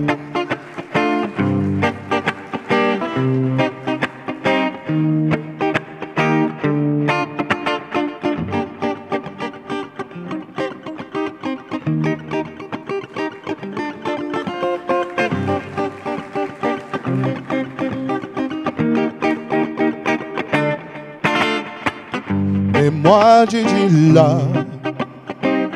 Makla no suba. No nana no mama. Lome se mi bien. Me chama bebe le iko jo via kope voye me kwado kwinye la de ti kope me fika. Tutu mato. Me le bia do kwinye se be me kamenye fika me cho ye fika ye me le yimbe fifia. Unkunye wo ya manwazon lia jiko. Makpa monye makpa tonye ye bere ka maglon wa sonko. Nya bejila ye kone nya manwazon lia jiko. Makpa monye makpa tonye ye bere ka maglon wa sonko. Nya bejila ye kone lo. Whoa, whoa, oh, oh, oh, oh. Whoa, whoa, oh, oh, oh, oh. Whoa, whoa, oh, oh, oh. Nya bejila ye bonelo. Whoa, whoa, oh, oh, oh. Whoa, whoa, oh, oh, oh, oh. Whoa, whoa, oh, oh, oh. Nya bejila ye bonelo.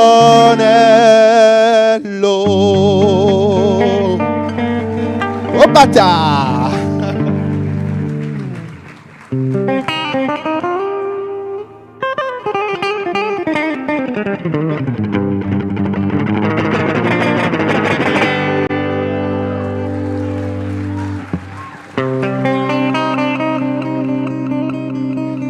At first I was afraid, I was petrified. Kept thinking I could never live without you by my side.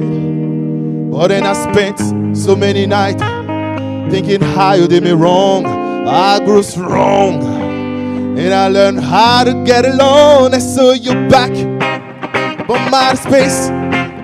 I just walked in, you found you here with that sad look upon your face. I should have changed, that's the pluck. I should have made you leave your key. If I don't know for just 1 second, you'd be back to bother me. Go on now, go. Walk out the door. Just turn around now, cause you're not welcome anymore. Weren't you the one who tried to crush me? Goodbye, did you think I crumble? Did you think I lay down and down? Now that I will survive. Oh, as long as I know how to love, I know I'm still alive. I've got all my life to live, I've got all my love to give, and I'll survive. I will survive. Hey, hey.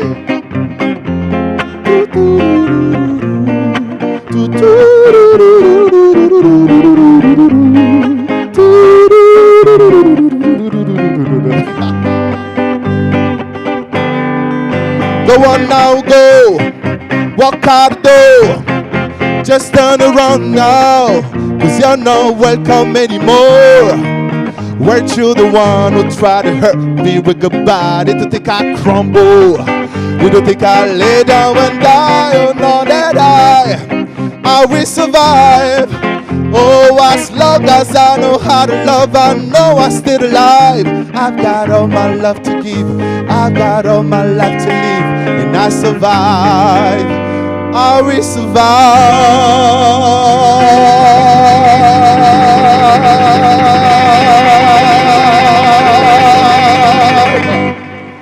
Hey, hey.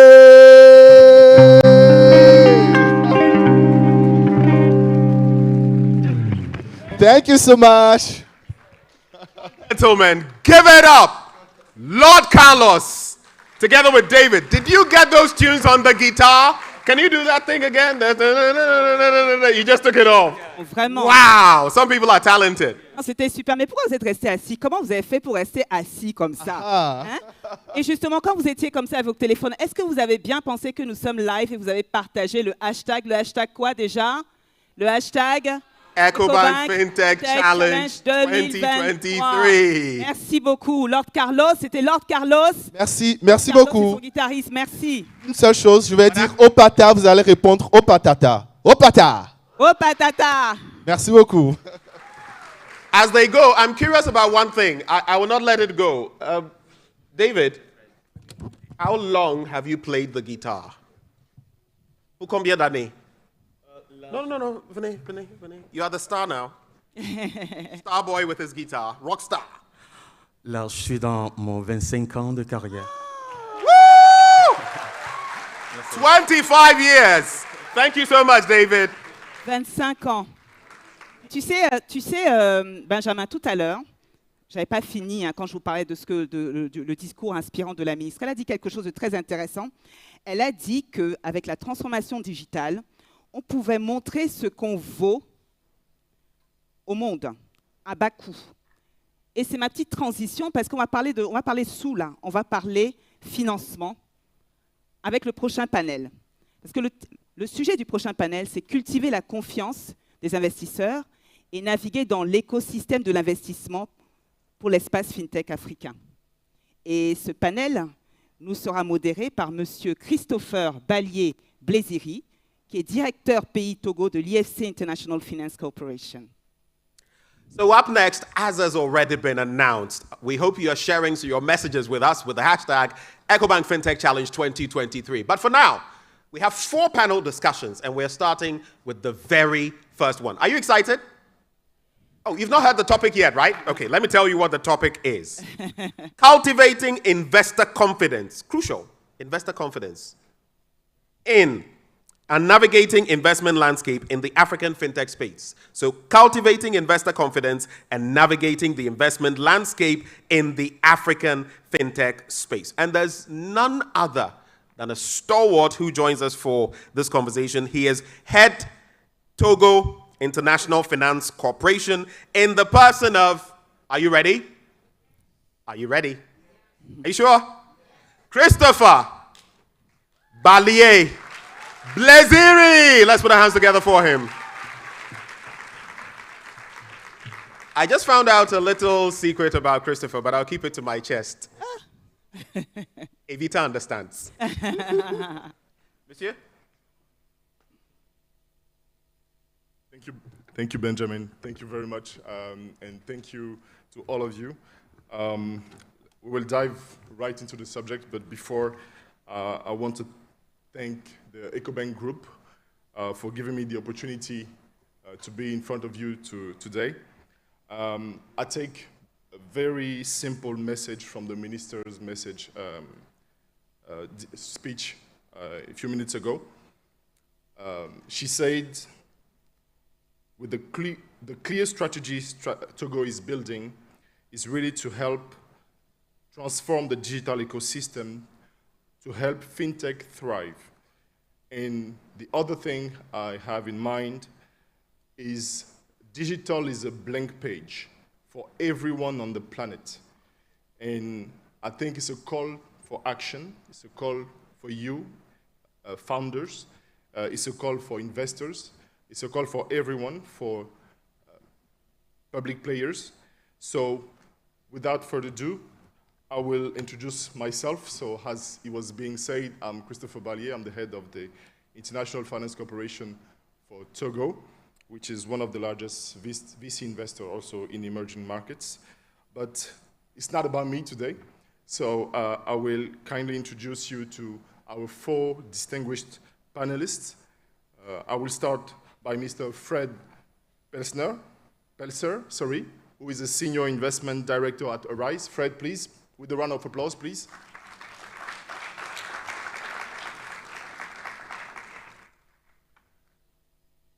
Fred will be followed by Ashwin Ravichandran, please, who is a Managing Director and Portfolio of Meltwater Entrepreneurial School of Technology.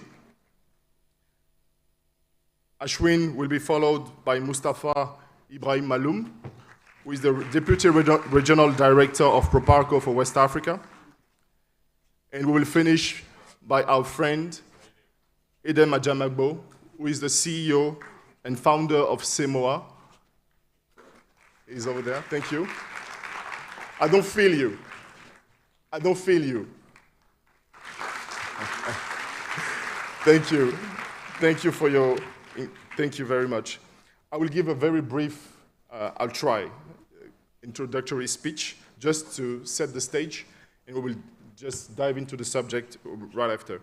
So you are aware that we are in a, let's say, global economic downturn, and Africa is not spared. And if you look at the figures, venture capital in Africa fell by 43% in this first half of 2023.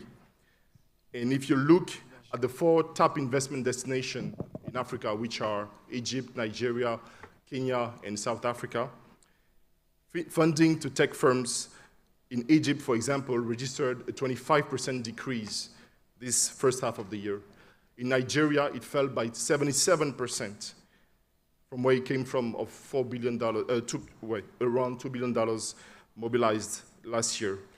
In South Africa and Kenya, respectively, investment fell by 53 and 69% compared to where it were in 2022.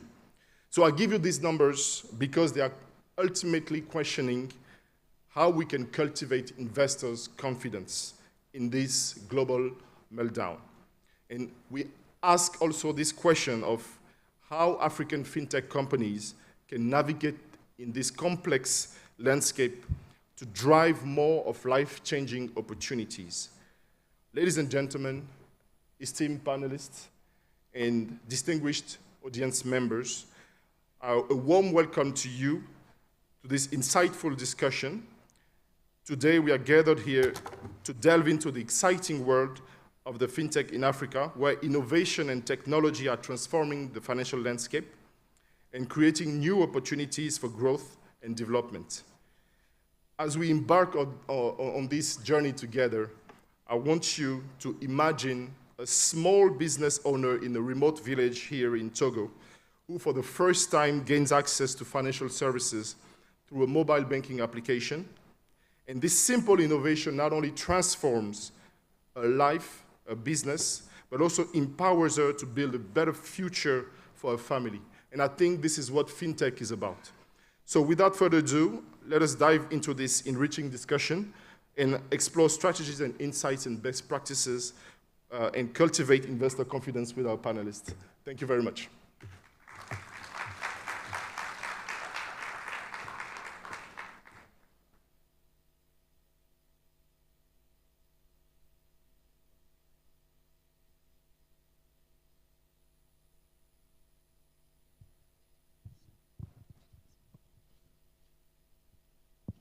Hello, okay, thank you. Thank you very much. We'll start with the first question. Let's say we will keep it concise, mindful of the time we have, because I think our finalists are will be happy to join us in a few minutes. But let's have an interactive discussion. And I will start with you, Fred. From your experience, what strategies can African fintech startups employ to build and sustain this, what we call this investor confidence in this rapidly changing financial technology landscape? Right. Thank you so much. First of all, thanks for Ecobank hosting the challenge again. I think it's a great initiative. If you look at the strategies that built investors' confidence, so first of all, let's start with governance. Arise is a $1 billion investment company focusing on sub-Saharan Africa. Governance is a key principle in terms of our investment philosophy as well. So we invest with a board seat usually, so a board is critical. I know for startups it might be early stage, but with our potential investment, we promote governance, we have in-house expertise, and we can support that journey. Now, I think like in the second element is transparency. We all face challenges in daily life. We face challenges in businesses. I think it is critical to be transparent and open about your challenges, and you need to engage investors. Don't leave it for surprises at the end of the day. Engage your investors, be transparent about it, and you never know how they would also add value in your entire process. So I think it's a critical element. Then we're talking about culture. I think founders need to always start with culture. There's a saying in business, culture eat strategy for breakfast.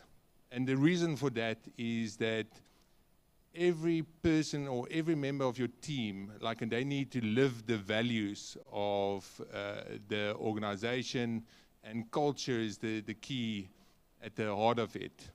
The next point that I wanted to make is in terms of accountability. Do what you say. It is a critical element. Naturally, there's going to be times where the challenge is too hard or something happens and you need to be adaptable. But the key principle is do what you say, and everybody need to be accountable for what they want to achieve. So that is another key element in terms of creating investors' trust. The next point that I wanted to make is in scalable technologies. It is critical to invest into scalable technologies. We've seen it time and time and again that some of the technologies, if you're not scalable, then there's a big limitation at the end of the day. So we really want to promote scalable technologies where you can make a real impact across the continent. And the last point that I wanted to make is in terms of risk management and regulatory engagement. Risk management is also about identifying your risk, evaluating what is the likelihood of it transpires, and then the last thing is how do I mitigate that risk? It's important to mitigate your risk and see how you can take the business forward at the end of the day. And regulatory awareness is, we all have frameworks. A lot of the times there's potentially a conception of that it is restricting growth, but at the end of the day, you need to protect customer data. You need to be cybersecurity aware. So cybersecurity is a key element. Data protection laws, those kind of things are critical. And then at the end of the day, a customer value proposition. So it is quite critical. So that is the key areas that I believe can really create investor confidence. Remember, investors are partners at the end of the day, and we really want to work with management in terms of creating a successful enterprise at the end of the day. Thank you so much. Thank you, Fred. Maybe I can jump on that and ask you another question. But as an investor, what is your interaction with public players? For example, the ministers said there was a lot of initiative that the government of Togo was putting in place that is supposed to build this ecosystem. But do you have any interaction, or what is your strategy as an investor, maybe to influence that strategy, let's say government strategy or regulatory framework, to help you do business in these, frontier markets? Thank you so much. I will start with a little story of Arise. So I was a founding member of Arise. We started the company in 2016. Naturally, a part of the process was we needed to transfer assets from our current shareholders to Arise. Now, just to give you an indication, we needed to engage over 20 different regulators to obtain regulatory approvals for those various asset transfers. Now, I think it is fundamental to engage the regulators, etc. So it is a very cumbersome process, but at the end of the day, the regulators also have a key role to play, and especially protecting depositors in the financial sector. So depositors are the ultimate stakeholder, and they need to be protected. But we as at Arise, we always open for meetings on various. I was recently in Uganda. I've met some representatives of Bank of Uganda. So we try to engage regulators. We collaborate. What I will also say that in terms of that, for fintechs, it's important to also engage your fintech associations in your local countries. I know the African Fintech Network try to aggregate these associations, and they with banks can also play a key role in terms of regulatory engagement. So I think there is various avenues to really promote it and strengthening regulatory environment, but also promote innovation. It's important to get innovation off the ground and get people to really drive financial inclusion. In Africa, I think it is critical to get that financial inclusion and give everybody an opportunity to grow. Thanks. Thank you very much. Thank you very much, Fred. It's very insightful. Maybe I will turn to Mustafa, who has a background also of working with the AFD and now with Proparco. So maybe you will have a say on this regulatory aspect, but maybe I would turn to you on the key risk factor that as an investor you should consider when evaluating these opportunities in, let's say, in this fintech space, and maybe how you mitigate these risks. Yeah, okay, it's working. Thank you, Christopher. Thank you, everyone, and thanks Ecobank for having us today with you. So basically, I won't be that different than what Fred said. Actually, like the things are quite the same. When looking at opportunities, actually, there's, let's say, four main elements we're looking at in terms of risk. First of all, is capacity, actually, like the robustness of the technology. We're looking at competition a lot in the fintech space, let's say, and specifically in the fintech space. I will tell you more about each of these items. Regulatory risk is something that is very, very important that we're looking at carefully. And then also, let's say, the capacity of raising money, which means revenue generation in the current context. So basically, in terms of technology, the most important risk when you're dealing with money, when you're dealing with actually data, client data, etc., it's important for us to be sure that actually your technology is enough robust that you can also be able to pass all our security checks, cyber security checks. So basically, we're a GFI, so we're not an IT company. So we're not doing it ourselves, but actually we're partnering with some, let's say, companies that are specialized in that and test. So basically, be sure to have a robust, very solid infrastructure before coming and targeting for investors. Second thing that is important in the current context, basically, as I was mentioning, the capacity of being able to raise money, because at the end of the day, those companies need to raise money to invest in R&D. So basically, you need to be able to attract other investors other than the one you're targeting, because without, let's say, thinking about the fundraise you're working on right now means thinking about the next and the third that will come maybe 2 years later.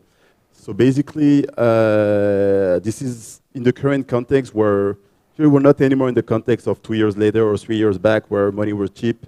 Like you can just have an idea, shake some hands, and then get $10 million, $20 million. Right now, with the current context, actually, money is more scarce. So basically, all the investors that you've seen actually now are looking at companies that can generate revenue, that can show that they actually, outside of just growing by user numbers, also growing in terms of revenue.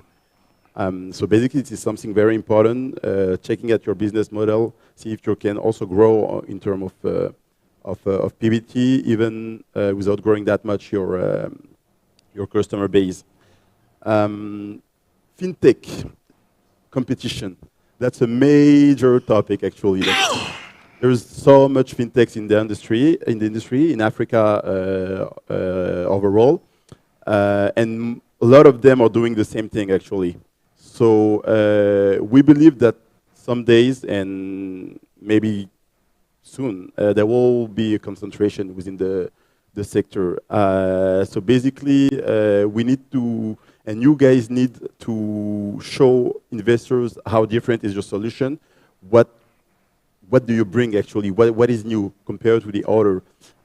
So basically, currently in Africa, I believe to attract easily investment, the first thing that all of us as investors look at, it's how you answer to a social issue, how do you answer to a financial inclusion issue, actually.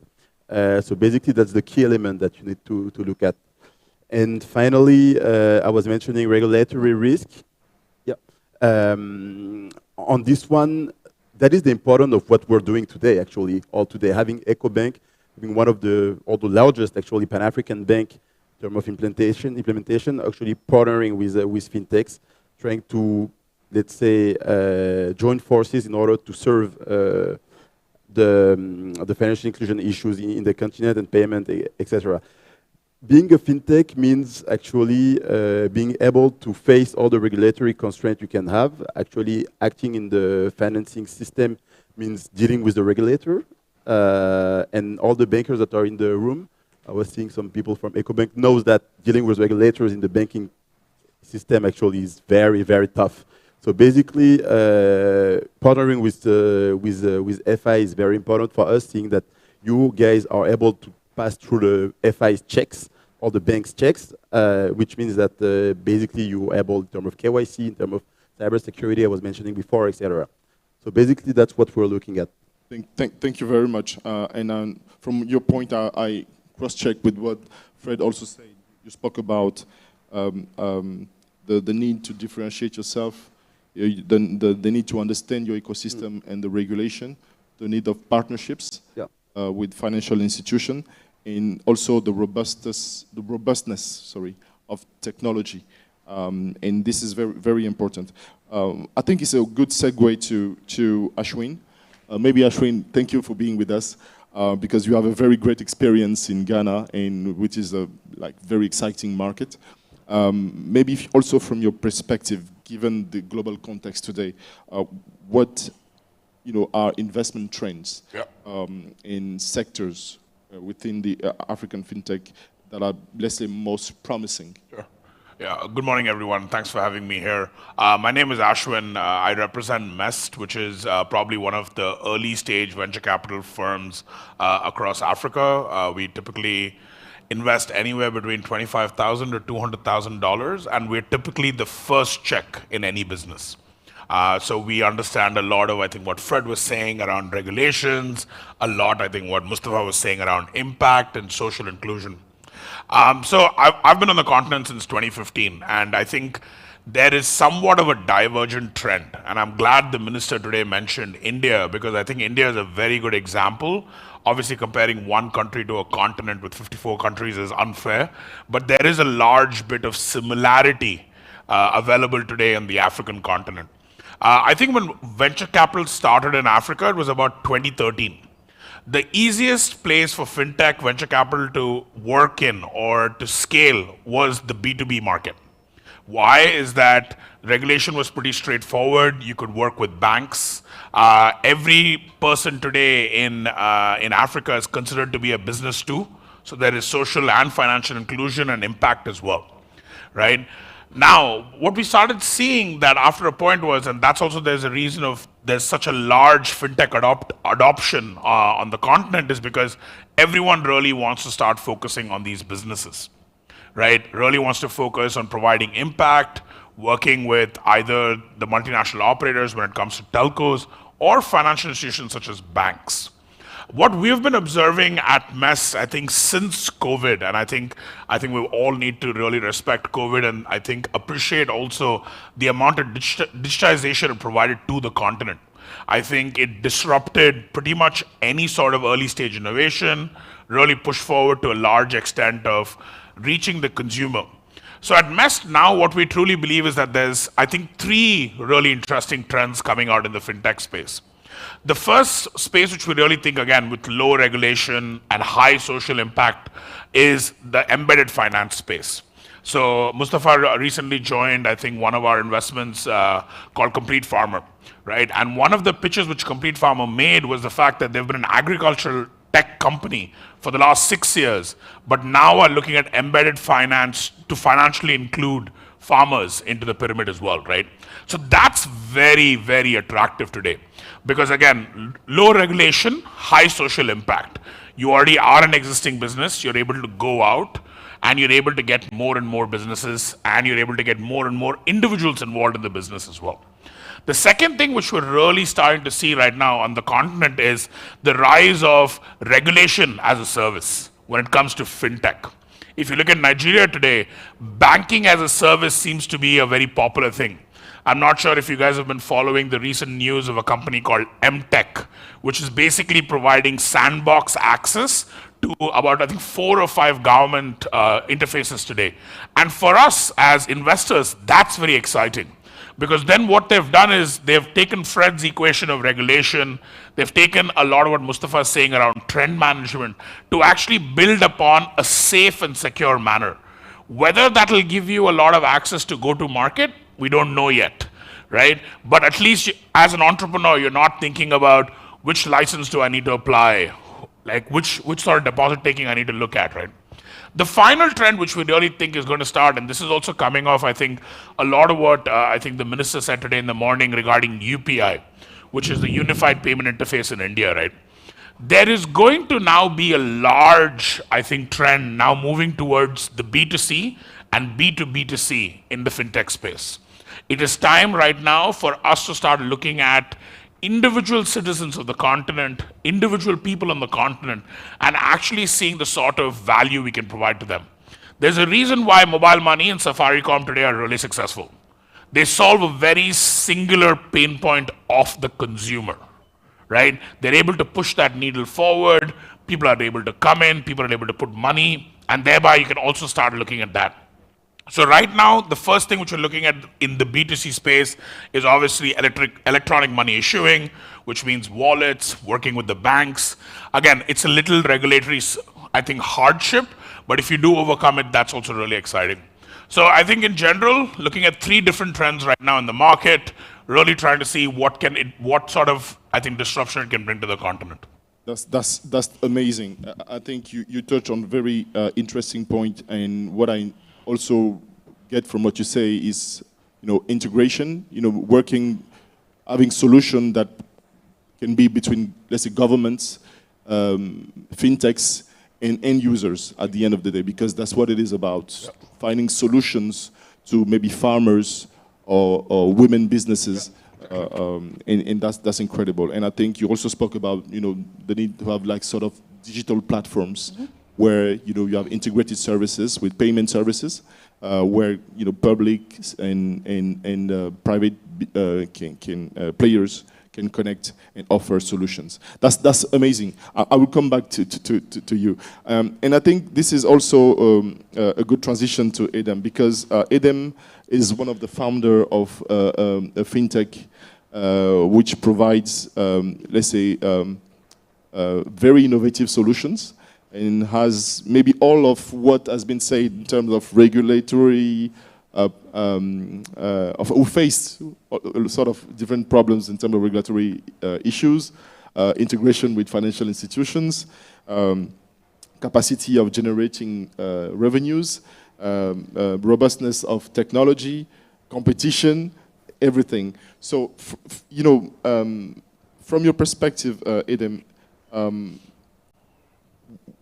what is the success of Semoa? What Semoa has different than others don't have, given what has been said, and maybe what are the next steps? How do you see the future?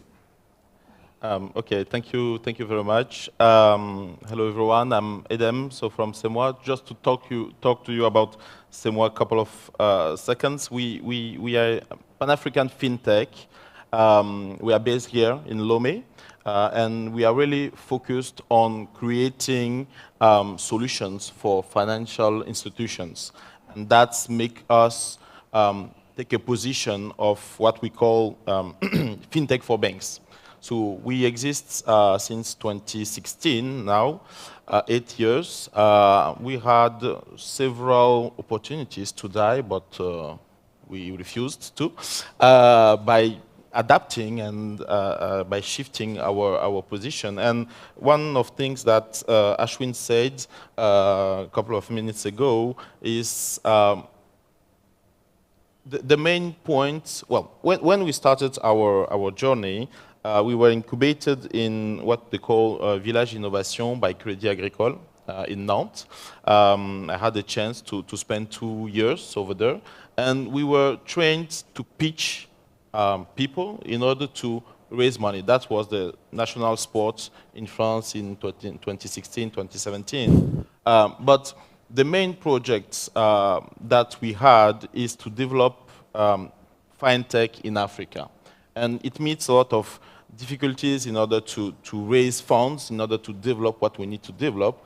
And in 2018, we radically changed our mindset, changed the way we were addressing the market, and we just stopped to try to create the perfect product or try to create something that might change the world, and we just started to develop what our customers are ready to pay for.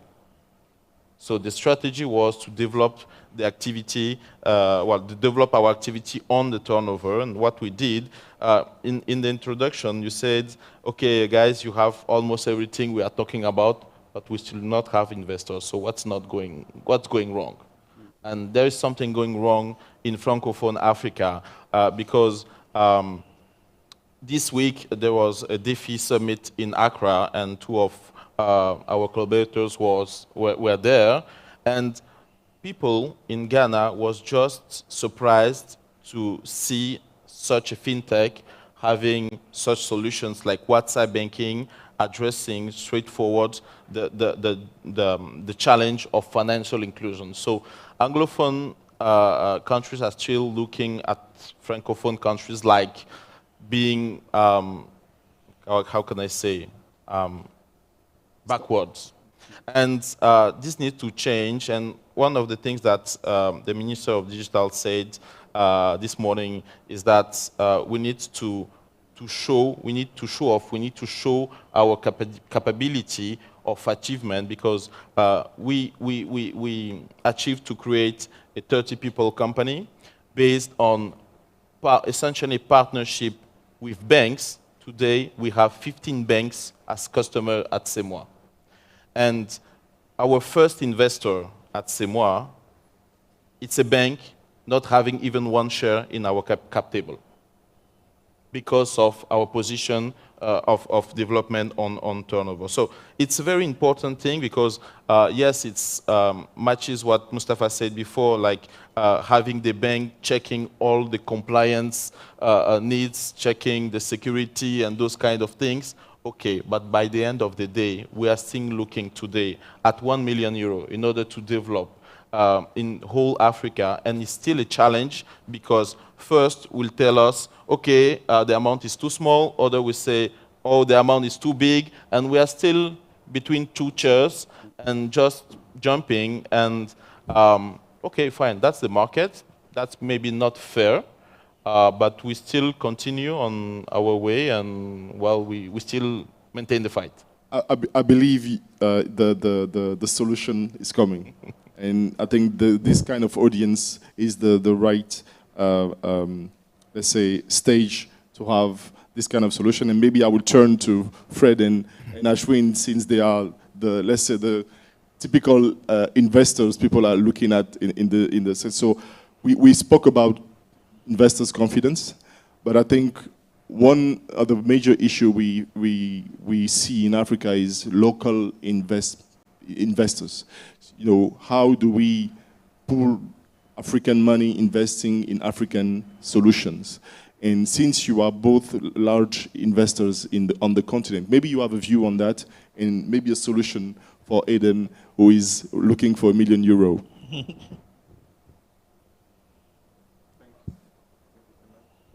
after that, if you don't mind, we will turn to the audience because I believe there are many questions, and we'll close after a round of 5 questions. I have time. Thank you. Excellent. Maybe just as a starting point, one idea that I've always had is a lot of the local pension funds are very restricted to invest only in local countries. So I've always had this idea of broaden that mandate. So shouldn't we also be investing or cross-pollinate across borders in terms of investment strategies for our pension funds? So I think that is also a critical idea. Talking about the rise, is more a fundamental investor than a venture capital investor, but we participate from a Series A onward. So once you have a proven concept, we can evaluate the opportunity. Naturally, that is based on the fundamentals, revenue and profitability. So I would really also promote startups. You need to look at your cash management. You need to look at your profitability. Yes, revenue is important at the end of the day, but you still need to get to a bottom line to really make a sustainable business. And we want sustainable businesses across the continent, and we are a local investor, so keep that in mind. Thank you very much. Ashwin? Yeah, so I think like if you'd asked us this question like 6 years ago, it was like the hottest topic in the venture capital, I think, in all the conferences about how you can get local money. Surprising enough, I think, I'll be honest to say, I think it's improved drastically in the last 4 or 5 years. I think the success of Flutterwave and Paystack and Sendy, and I think even, I don't know if you guys know of a pay-as-you-go solar company in Ghana called PEG Ghana, which just recently exited for $200 million, right? The rise of investing has improved. I think for entrepreneurs, if you guys are looking for money, I would recommend signing on to as many angel associations as you can find on the continent. Usually a few of them do come through. The Ghana Angel Network is pretty strong. The South African Angel Network is actually the strongest on the continent. And I think Kenya and Nigeria now are really, really coming together as well. So to find €1 million, if it was 2018 or 2019, I would have said it's quite impossible. Now it's actually very, very possible. The second area where we have seen a lot of investors actually come in is actually the diaspora. Like a lot of the diaspora have been exposed to other venture capital ecosystems. Like for example, if you look at the Italian, the Spanish, as well as the France ecosystem, it's starting to give the returns back to those angel investors who had invested. Like I know typically someone who had invested in a French company, which also operates in Nigeria, and that person made 35x back, right, in about 3 years. So the diaspora are also looking at now the continent as a place for financial disruptions for themselves. So in that case, would really recommend that you start looking at diaspora who are exposed to these ecosystems outside. Finally, I think this is where I also like raised around for I think my own business in that way is to go really to the corporates, right? Like for example,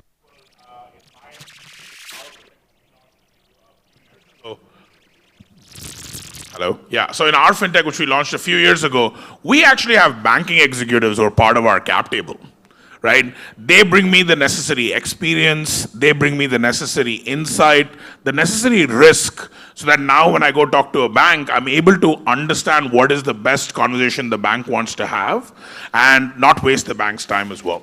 So I think those are like the 3 major avenues I would possibly recommend to entrepreneurs to start looking at how you can gather more funds. Thank you very much. Maybe I will turn to the audience. If there are questions, maybe to be mindful of the time, maybe say a round of 3 to maximum 5 questions for our panelists. Our gentleman here. Any woman? Any woman founder? We have one of our panelists. Fantastic. A third one? No? Okay, we'll start with you. Thank you. Maybe please state your name if you are a founder, in your question. Very straight to the point. Thank you. Is Joshua, and I am a share student. What I want to know, my question is addressed to Mr. Edemajamago. As a fintech founder, what are the challenges that you face in your growth? And what are some setbacks that you have known in your growth also? Thank you. Maybe we'll take the second questions, please. Can we give her a mic? Thank you. Thank you. My name is Magali Gosanga, and I'm the founder of Kori. I'm from Cameroon. My question is to Edem. You mentioned the difference between Francophone and Anglophone ecosystem. I would like to know what it has been for you to navigate throughout the Francophone oceans when it comes to raising funds as a founder, compared to if you were an Anglophone founder with the same service that you've created. Thank you. You have a breadth of investors. You have Proparco, you have Arise, you have Mest. I suppose there will be lots of questions. Maybe a last one? No? This one? Thank you very much. Thank you. My name is Patrick Conte. I'm the CEO of the African Fintech Network. It's not so much a question, but a complimentary comment, especially on two issues. One, the issue of digital divide between Francophone and Anglophone. At the African Fintech Network, one of the things we try to promote is to manage that seeming, because for us it's a seeming divide. Technology has no boundary, whether it's black, white, it's Francophone, it's Anglophone. So foremost, what we encourage is that at country level, as Fred says, it's good that fintechs come together, minimum for purposes of knowing each other, share ideas, share experiences, and most importantly, collaborate with fintech associations in other countries. There is a lot happening in Francophone fintech ecosystem. I mean, one of the unicorns is from Senegal. It shows kudos to what is happening in the ecosystem. But until fintechs can come together, until they can collaborate, it provides a singular voice for advocacy locally. It provides that voice for engagement with stakeholders like investors locally. But if everybody's competing, everybody's operating in their small space. These, if I can say, quote unquote, two Africas. Okay, so maybe I think you are the star of the day. The two questions were for you. So if you don't mind. Okay, thank you. So the first question was about challenges and what are the challenges. Really? Challenges is like my daily breakfast. Breakfast, lunch, and dinner. Since we started this meeting today, I have already tried to manage 3 hard problems. One of them is treasury. And I want to start with that because yesterday we welcomed our account manager from the bank one of the bank we are working with here in Togo. We sent that account manager a request a couple of weeks ago asking for additional amount on our credit line, saying, okay, we have a good traction, and we need more treasury in order to invest because we do not have investors. Well, we have investors. They have invested $125,000 in 2020, but today we are managing with treasury. And they were so, how can I say, impressed of what we are doing, but it shows that today our account manager, and that's the message I want to give to our Ecobank's banker today. Please come to our companies. Come to our companies, come to meet us, come to meet our challenges, come to meet our opportunities. Because one of the problems of Francophone mindset is looking for difficulties and just ignoring the opportunities. And that's the main difference between Francophone and Anglophone, I think. The second challenge is also staff. Having the right people at the right place, managing, motivating, that's a daily work I do, but we're on it. And the third one, and the Ministry of Digital mentioned it, taxes. Taxes is my headache for this year, because this is, we are in the year where we have performed 4 times incomes comparatively to last year. And we are waiting, and we cannot wait for that startup law. Just a simple example. We made 500,000 incomes last year, turnover. From that, we made $1,000 profit. The taxes are asking us $15,000 of taxes.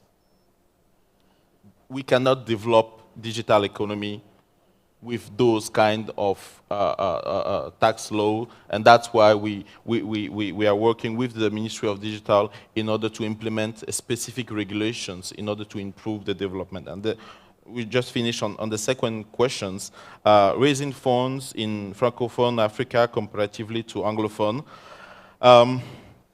Well, what I'm seeing, and what was just also illustrated by Ashwin, he just mentioned some companies, all Anglophones. I didn't hear about Francophones. Well, we can talk about Wave, it's just an example, and we can discuss on it. We need to build Pan-African champions. Well, I think the subject is not Anglophone or Francophone. The subject is build Pan-African champions. And the reason we were to Accra this week is to be one of the first companies, fintechs in the region, to have the both sides, Anglophone and Francophone. There's not totally the same mindset, but if we want to become the next champion, the next PayPal, or the whatever you want, we need to learn also from Anglophone and just making one and unique mindset of going business, making money, and being bankable. Because that's, I think, our gentlemen from investing side are looking for, bankable. Thank you very much. Thank you. I think we can applaud. Thank you very much. I know we are pressed by time. I will just like to thank every one of you. And as we come to the end of this insightful discussion, just as a way of giving you a key, let's say, takeaways from our discussion. We spoke about investors' confidence, and we spoke about how do we navigate in this complex landscape. We say that governance was important. To invest, as an investor, you invest in a team, so you invest in people, so you have to have the right governance in place, transparency. We spoke about values and trust. We spoke about how do you differentiate yourself in this complex market, because this is what the money is scarce, and how the robustness of your technology and the way you manage regulatory risks and competition will help you be the next champion. Investors look at capacity generation of revenue, so you have to test your model and also think about the next steps in terms of raising funds, not only your first pre-seed, but think about Series E, Series A, Series B, because this is also where you see the growth of your business. We spoke about collaboration and synergies between fintech, and we spoke about business angel association. There's a lot of opportunities for small tickets, so think about joining also this kind of networks. There's a lot of new trends happening, embedded finance. We spoke about real sector opportunity. How do you provide solutions that can give more financial and social inclusion? We spoke about also payment services and B2B2C. So there's a lot there's a lot to take from this discussion we had. I hope it was useful, insightful to all of you.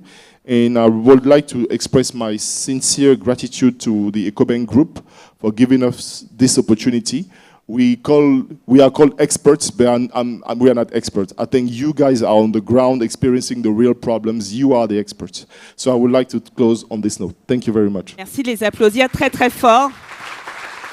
Je ne sais pas pour vous, mais j'ai vraiment trouvé cette discussion très intéressante, très captivante, et puis très fière d'avoir un représentant du Togo avec C'est moi, dont j'utilise personnellement l'application. Applaudissez-les très fort. On va profiter pour faire une photo. Si vous voulez bien vous lever. Please, we'll make the photo, please, the picture, all together. So right after this panel discussion, after each panel discussion, we're going to have a photo session with each one of those groups. So if you could just come forward a little bit more. Just come forward a little bit more. Christopher and team, could you please, the photographers, please do us the honors. Thank you. Don't you forget, for those of you watching on social media, we'd love to hear from you. Ecobank, hashtag Ecobank Fintech Challenge 2023. We're live on Facebook and on YouTube. Just put in there Ecobank Group. You can go to that page, or Ecobank Fintech Challenge. You can find us live from there. And of course, the panelists for our first discussion taking their photos. Gentlemen, thank you. Thank you so much. Merci beaucoup. Donc, ceux qui sont en live, ceux qui nous suivent sur Ecobank Group, Facebook, YouTube ou sur la chaîne YouTube du Ecobank Fintech Challenge, n'hésitez pas à nous poster des commentaires en français ou en anglais et le hashtag Ecobank Fintech Challenge 2023. It's getting exciting. I know many of you are waiting for the mega pitch, right? Yes, especially the finalists. But that will come much later. Let's hold our horses. For now, though, I want us to take another look at our finalists, the 8 of them for this year, followed by our first, we're going to have a fireside chat. In fact, the only fireside chat we're going to have, it is with last year's winner. And he got me excited because he was telling me about some moves in Accra. Okay, he'll be telling us a bit more about that. Right after we have this audiovisual presentation, we'll be introducing you to what happens in that fireside chat and who will be having that conversation. But for now, the audiovisual presentation of our 8 finalists. Donc là, on va commencer déjà par la présentation, la vidéo de nos 8 finalistes qui trépignent, qui ont hâte de venir présenter leurs solutions. Et après ça, s'il vous plaît, restez concentrés parce que vous allez découvrir le Wakanda du FinTech. Le gagnant de l'année dernière va vous raconter une histoire extraordinaire. Restez concentrés. Stay tuned. Ladies and gentlemen, it's the 6th installment of the Ecobank Fintech Challenge, and it's hotter, bigger, and better, with finalists who've made the cut carefully selected from across the globe. If you're ready, then let me introduce all 8 of them to you. We start off from East Africa's Kenya with FlexPay Technologies, led by Richard Machomba Muita. Their product, a purchase platform called Save Now, Buy Later, is bridging the affordability gap for the vast underbanked African population, while driving a global movement towards conscious consumption and enhanced financial literacy. Exciting, huh? Where do we go next? To Madiba's own South Africa. Cicelo Fiwayinkosi Nkambule is the arrowhead for the IPOXCAP AI team. IPOXCAP AI uses machine learning to generate charts and insight based on data, providing a comprehensive view of a company's financial health and forecasts to empower financial decision making. Rather savvy, wouldn't you say? Still in the Rainbow Nation, South Africa, we welcome the Castello team, led by Mark Burke. Driven by a passionate desire to democratize financial opportunities and make financial growth accessible to every African, Castello is blazing a trail in an area of untapped growth opportunities by serving bank rails to clients everywhere. That's what I'd call shaking things up for the good of all.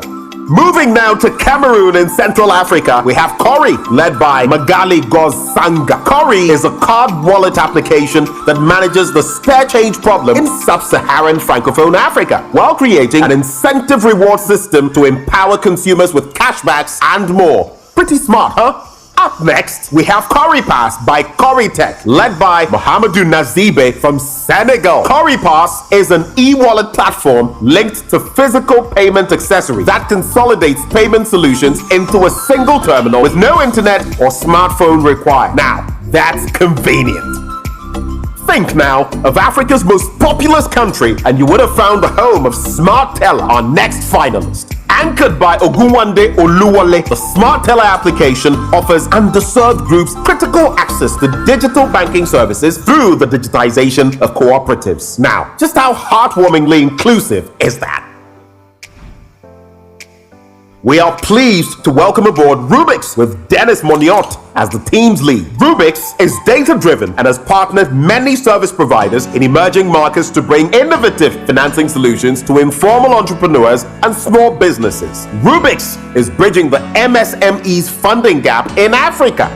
We make our last stop at the Democratic Republic of Congo with Raquel Lubo's Wolf Technologies giving us Makuta. Makuta is a simple, convenient, and secure ecosystem of mobile money, card transfers, and payment platforms across a network of merchants and mobile money operators and banks. Makuta keeps it expertly simple. And there you have it, 8 winners, but only one will be crowned the ultimate winner. Let's cross our fingers as the pitches are made and the judges decide. We wish all finalists of the Ecobank Fintech Challenge 2023 the very best of luck. Bonne chance à vous tous. Cette voix, cette superbe voix, c'est qui? Qui parle comme ça? Est-ce que vous avez reconnu la voix? C'est qui? C'est moi. So here we are. Qui va gagner? We don't know yet. Oh yeah, I see them raising their hands. Of course, you have to be optimistic. You must be your biggest fan. And you never know. It could be any one of you. You know, right now, for once, I am envious of you guys sitting there because one of you is going to walk away with that ultimate prize and 3 of you are going to walk away with some cash prizes. C'est vrai, c'est vrai. Je voulais te dire, Benjamin, dis-moi, Oluwole, c'est Michael ou c'est Timothy? Parce que là, je suis un peu confuse, tu vois. L'année dernière, il y a un Oluwole qui a gagné. So the interesting thing is that we have 2 Oluwoles in the building currently. One, the winner from last year, and the second one, someone trying to win this year. And that's interesting. What's happening? The Oluwoles want to take all the prizes away. So we have the winner from last year who will be joining us for a fireside chat. We also have Timothy, but of course, Oluwole is a Nigerian name, common one that quite a number of people bear as well. So ladies and gentlemen, now moving the conversation forward, we're going to have a fireside chat with someone who has been here, done that, and he won last year. He's the CEO of Touch and Pay, and that was the product he used to win the Ecobank Fintech Challenge. He's going to be having a fireside chat with Adazawa Otu. Now, she is Director, Retail Finance Distribution Research Initiative at the University of Ghana. Que de discussions inspirantes et que de mieux que d'avoir le témoignage de Michael Oluwole, qui est le gagnant de l'année dernière, de la compétition de l'année dernière. Il est PDG de Touch and Pay, lauréat du Ecobank Fintech Challenge 2022. Et cette conversation, il va l'avoir avec Madame Adajewa Oto, qui est directeur projet Retail Finance Distribution Research Initiative de l'Université du Ghana. Moi, je ne sais pas pour vous, mais j'ai vraiment hâte d'entendre cette histoire. Qu'est-ce qui lui est arrivé entre le moment où il a gagné les $50 000 et aujourd'hui? So basically, Michael, we'd like to find out, when you come up here with Adazawa, between then, when you earned your whopping monetary prize, juicy monetary prize, I've still not got my share, but we'll talk about that later. And now, what has happened in between? What has been the transition like? And how has it been, the journey with Ecobank, the Pan-African Bank? Ladies and gentlemen, let's welcome Michael and Adazawa for our fireside chat. On applaudit très fort.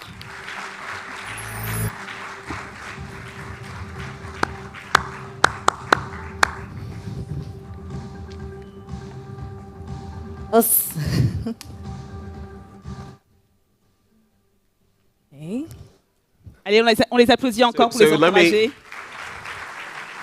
Let me also announce that after this session, very quickly, when you're done, photos before we proceed. Thank you. Great. So nice to meet you here, Michael, once again. And for us at Ecobank Fintech. We're excited to have you here, and we want to hear more about what the journey has been since Mr. Thomason said, and the winner is. From that moment, what was the feeling like?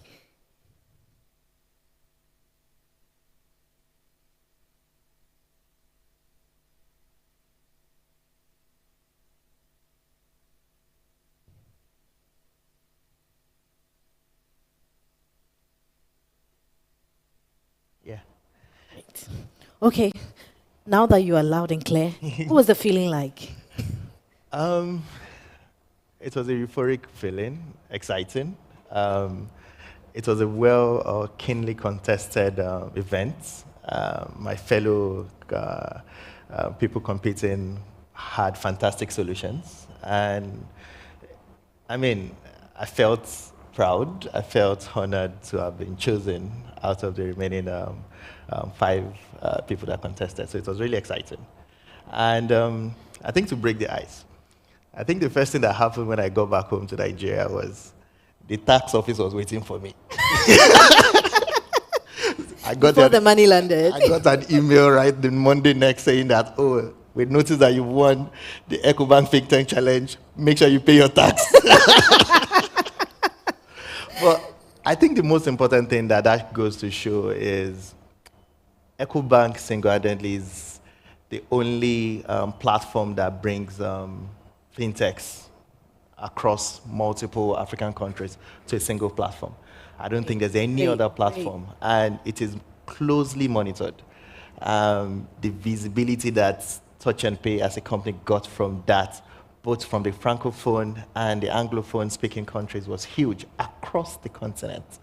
So I'm really, really excited. It's a big one that Ecobank is really doing. Yes. I like that you said the visibility is really good, that even got the attention of the taxman.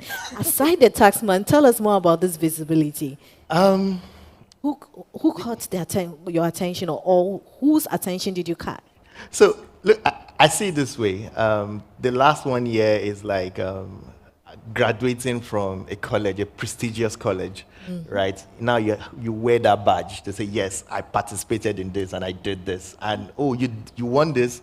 Now there's another level of seriousness that they take to it. Or you have this pedigree across the continent. And that goes in different ways. In terms of visibility, I can say without a doubt that before we competed, we were only operating in Nigeria, a few states in Nigeria. As I speak to you, we expanded to Ghana. We're just completing some preliminary test UATs and integrations. And beyond that, in fact, we had a whole country sent an emissary to Nigeria, to my company, to literally come and see what we're doing. And, oh, can you bring this to my country? I will not mention the name. But yes, I can attest to the fact that, yes, it is huge. This platform is big. And to the winner, yes, just express a lot. This is good. I mean, to know that the Ecobank brand is a seal that can get you far. Absolutely. And the Ecobank platform, Ecobank Fintech platform, is a platform that puts you out there in the world. So let's come back home to Nigeria. How has the journey been so far? You are now in Ghana, but let's start from Nigeria. What is happening since you became, aside the tax man? What happened? Yeah. Okay. I think the first thing significantly in 1 year, and let me begin to talk numbers, is when I won last year, or when the company won last year and I won on behalf of the company, I think we had about maybe almost 2 million users. Right now we have well over almost 4 million users, so we've doubled in size. In terms of growth, one of the most proud things that we would say is right now we are the largest processor of contactless transactions in West Africa, and I dare say in Africa. And the biggest out of it is we launched the Blue Line metro system in Lagos, and Touch and Pay. I think we can do better for you. Yes. And yes, Touch and Pay is the single payment infrastructure that you get to use to make payments on the Blue Line, which is the metro rail, on the buses and on the ferry. And this infrastructure the blue line alone is promising to move at least about almost 500,000 people every day. Wow. So it's huge. It's really huge for us. And coming back from that platform, winning this system and going back home, it gave my clients that badge that, oh yes, they are working with the right people. So yes. The Ecobank badge is a badge of good reputation. Absolutely, absolutely. That's great to know. Yeah. Great. So Ecobank has given you the visibility for market access, for scaling into Ghana. So you are a fintech. You are representing the fintech ecosystem of Africa. What are some of the challenges you think that partnerships with corporates like Ecobank can help address those key challenges for fintechs? Yeah. Okay. So yes, I think let me state the obvious. We're obviously working with Ecobank. We have some things cooking up, and I think in the next 4 weeks to 6 weeks, we're going to launch a very fantastic product. And can we clap for that? It's been exactly 1 year, and already something is cooking. Absolutely. Can you give us a little hint of what? No. But something is cooking. So our finalists should get ready, right? Absolutely. Yes. The real challenge that we encountered, and it's a learning curve for me, is you're a startup working with a corporate, and you need to merge the idea of following processes versus being a startup where you just run and break the rules, right? I had to learn that fast. I had to learn working with people in the corporate environment, following processes. They are closely guarded by regulations. Right. And for a startup, it's also a huge learning curve for us. Yes, we want to be innovative, we want to be disruptive, but I think in the last panel session, they mentioned that it's very, very good to create a culture. And it is one of the biggest things I learned from Ecobank, that culture of process, that culture of due diligence. It helped nudge us to where we are today, and it's been very awesome working with them. Okay, so you've gone through the Ecobank Fintech Fellowship. Yes. Something is cooking, almost coming out. Yeah. Is there anything you think the Ecobank Fintech Fellowship, you've talked about building a culture, learning as a startup to work with a big corporate. Is there anything else you think the fellowship could help startups like you in the integration process? Oh, yes. So Ecobank has a very fantastic sandbox, yeah, and that's literally the starting ground. Yes, Ecobank is across almost 33 African countries, and as a startup, you want to jump on that, right? You want to be in 33 African countries, but we have to be careful. As much as it's a huge opportunity, we have to be very, very careful to follow due processes, right? And that's literally where Ecobank comes in. They want to put you on that platform, but when you are there big. You are there big, and you're there in the right way. So for the fellow contestants, the fellowship or being a fellow is very fantastic. It gives you access to data, massive data. You get to understand what's going on in the DRC, you get to understand what's going on in Ghana, you get to understand what's going on in Sierra Leone, and just over a phone call, right? As you're having a conversation in the head office, maybe in Nigeria, they say, okay, Sierra Leone can do this. I get to get their data or understand how their country is looking at your innovation. So being a fellow is huge. You're going to enjoy a lot of access to facilities, access to resources, access to human capital, and you will learn their culture. And I must tell you, their culture is very, very, very good for startups, because we move fast, we break things. Thank you. We move very fast, we break things, but they, as a legacy and traditional company, are willing to help startups, willing to hold our hands. It's huge, and I can attest to it. My company has significantly grown in 1 year, at least by 28% month-on-month growth, and this is part of working with a very cultured organization. Great.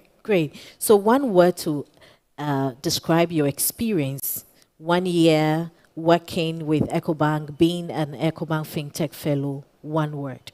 Awesome. That's what your fellow finalists should expect. Absolutely. Awesome. So what tidbit will you give them as they prepare to come on stage and be you? I think you should enjoy the moment, because there's no downside to this. you are here already. You get to work with Ecobank across the continent. I don't think there's any downside to it. Yes, someone's going to go with the cash prize, obviously. But beyond that, you get access to people, you get access to resources, which on a normal day, you wouldn't even come close to it. You would probably send thousands of emails before someone actually picks it up. So yes, you're already on the platform. Yes, you're already in the system. So I think you're already a step in. So I don't think there's a downside to it already. Yeah.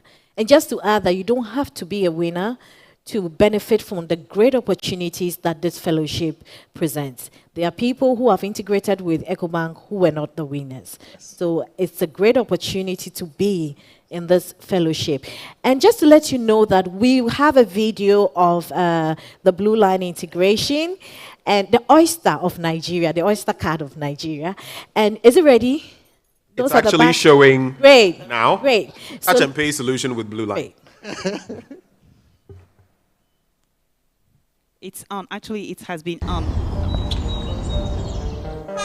Dear Lagosians, the Blue Line rail system commenced its commercial service exactly 1 month ago. Today, after over 350 trips with 0 incidents, we have moved over 75,000 people from their various homes to their various schools, their workplaces, and their various businesses. And we have equally moved them back to their various homes to meet their families and their loved ones. With over 3.8 million carry cards collected so far, we are proud to say that our greater Lagos is indeed rising. And therefore I want to join you to join us as we plan to increase the frequency of the trains and to move more people through our city in a safer, faster, efficient, and more affordable way. My name is Jide Sanwo-Olu, Ìgbéga Ìpínlẹ̀ Èkó, àjùmọ̀ṣe gbogbo wa ni o.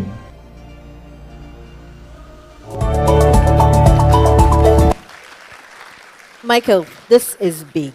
This is big. This is big. Congratulations. Thank you very much. And I think this is the end of our fireside chat. But the key things that came out of it is that from this platform, you get visibility across Africa that makes impact. But get ready for the taxman's call. Thank you very much. And congratulations to Ecobank for making this possible. Thank you. Bravo. Oh, please, can you wait? We make a picture of you guys in here. Please, thank you so much. Oh, it's kind of well enough. You have a tail now. Yes, please. So. Alors, je ne sais pas ce que vous en avez pensé. Alors, je ne sais pas si dans la salle, il y a des jeunes. Les jeunes, vous avez sûrement vu le film Wakanda. Pour moi, c'est ça le vrai Wakanda. Hein. Le vrai Wakanda, c'est l'Afrique qui avance un métro, vous vous rendez compte. Et puis, vous voyez là, je suis sûr que les 8 finalistes se disent « Oh, c'est peut-être moi. L'année prochaine, je viendrai et je vais venir témoigner et raconter ma belle histoire. » Vous voyez ce que ces $50 000, comment il les a transformés. Bravo, s'il vous plaît, applaudissez-le. C'est formidable. Thank you, Adazwa. Thank you, Michael. Maybe we should do some Wakanda Forever stuff here because this is Africa rising, right? Yes. We're taking this very seriously. So moving from here, we're going to, I know some of you are getting hungry, right? But we'll stay for just a little longer, okay? Before we give you that bumptious lunch that we've prepared for you. You're going to love it for sure. But before we get into that, we'll have our next panel discussion. It's going to be a shorter panel discussion, and I'm going to indulge or call upon the moderator together with the panel members to make it as concise as possible so that we can move off to lunch in no time. But a very interesting subject we're going to discuss. So, what do you think? What role will technologies play in shaping the future of financial services in Africa? Technology, yes. But what role is it going to play in shaping the financial future, the fortunes of Africa? That's the question we ask. And up next to host that discussion, he will come and introduce his panel members. We have Chukwuemeka Ndukwe. Oui, alors je sais que vous avez faim aussi, vous avez faim d'informations. Donc là, nous allons passer à notre prochain panel, puisque nous parlons de technologie. Donc, quelles sont les technologies?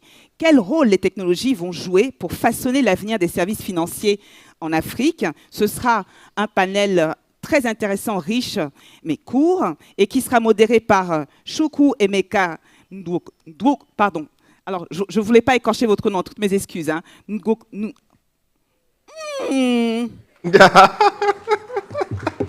crois que j'ai faim. C'est incroyable. Alors, Chukwuemeka Ndukwe, c'est fou, c'est incroyable. Responsable Blue Space Afrique. You need some amala. Yes, please. You need some Nigerian amala, some ogbonu soup.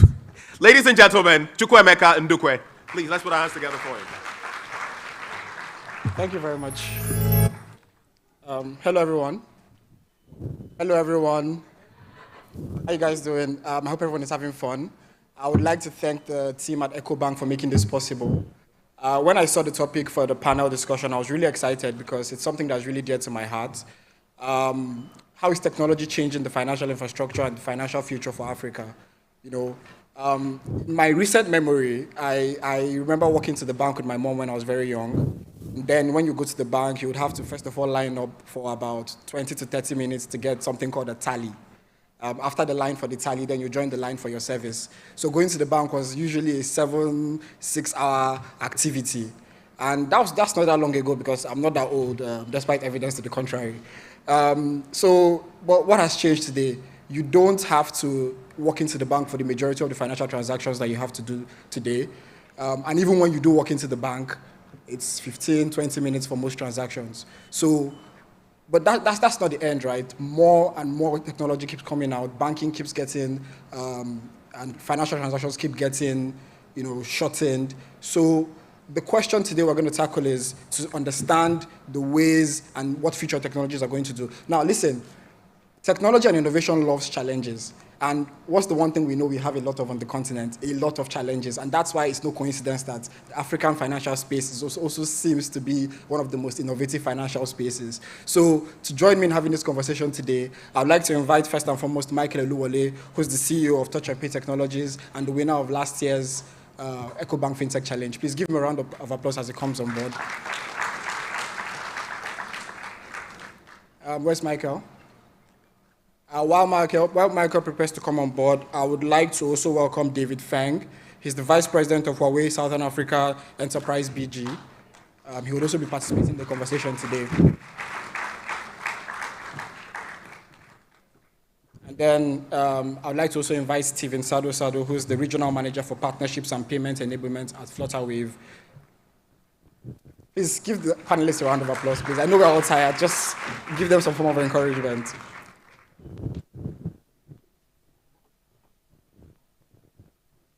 Thank you guys for joining us. Thank you. So just in acknowledgement, okay. Okay.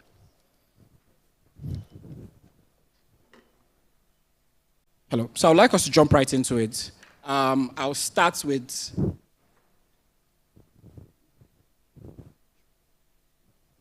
Michael. Yes, you're the reigning champion here today, so expect this a lot. I'm dropping the cap or the crown. If this was a WWE, you'd come here with a belt. True. You'd have to hand it over to the next winner. Very true. But I'm curious, Michael. You run a fintech company, right? And your company sits in between the interface between TradFi and digital finance. So in your experience, right, what have you seen as the potential benefits and risks accompanying the adoption of cutting-edge technology in the African financial sector? Okay, thank you much. Thank you very much for the question. I think for fintechs, technology, we need to understand that technology is a tool, And if you don't get adoption of your technology, then you've defeated the purpose of technology. I don't know if you understand what I'm saying.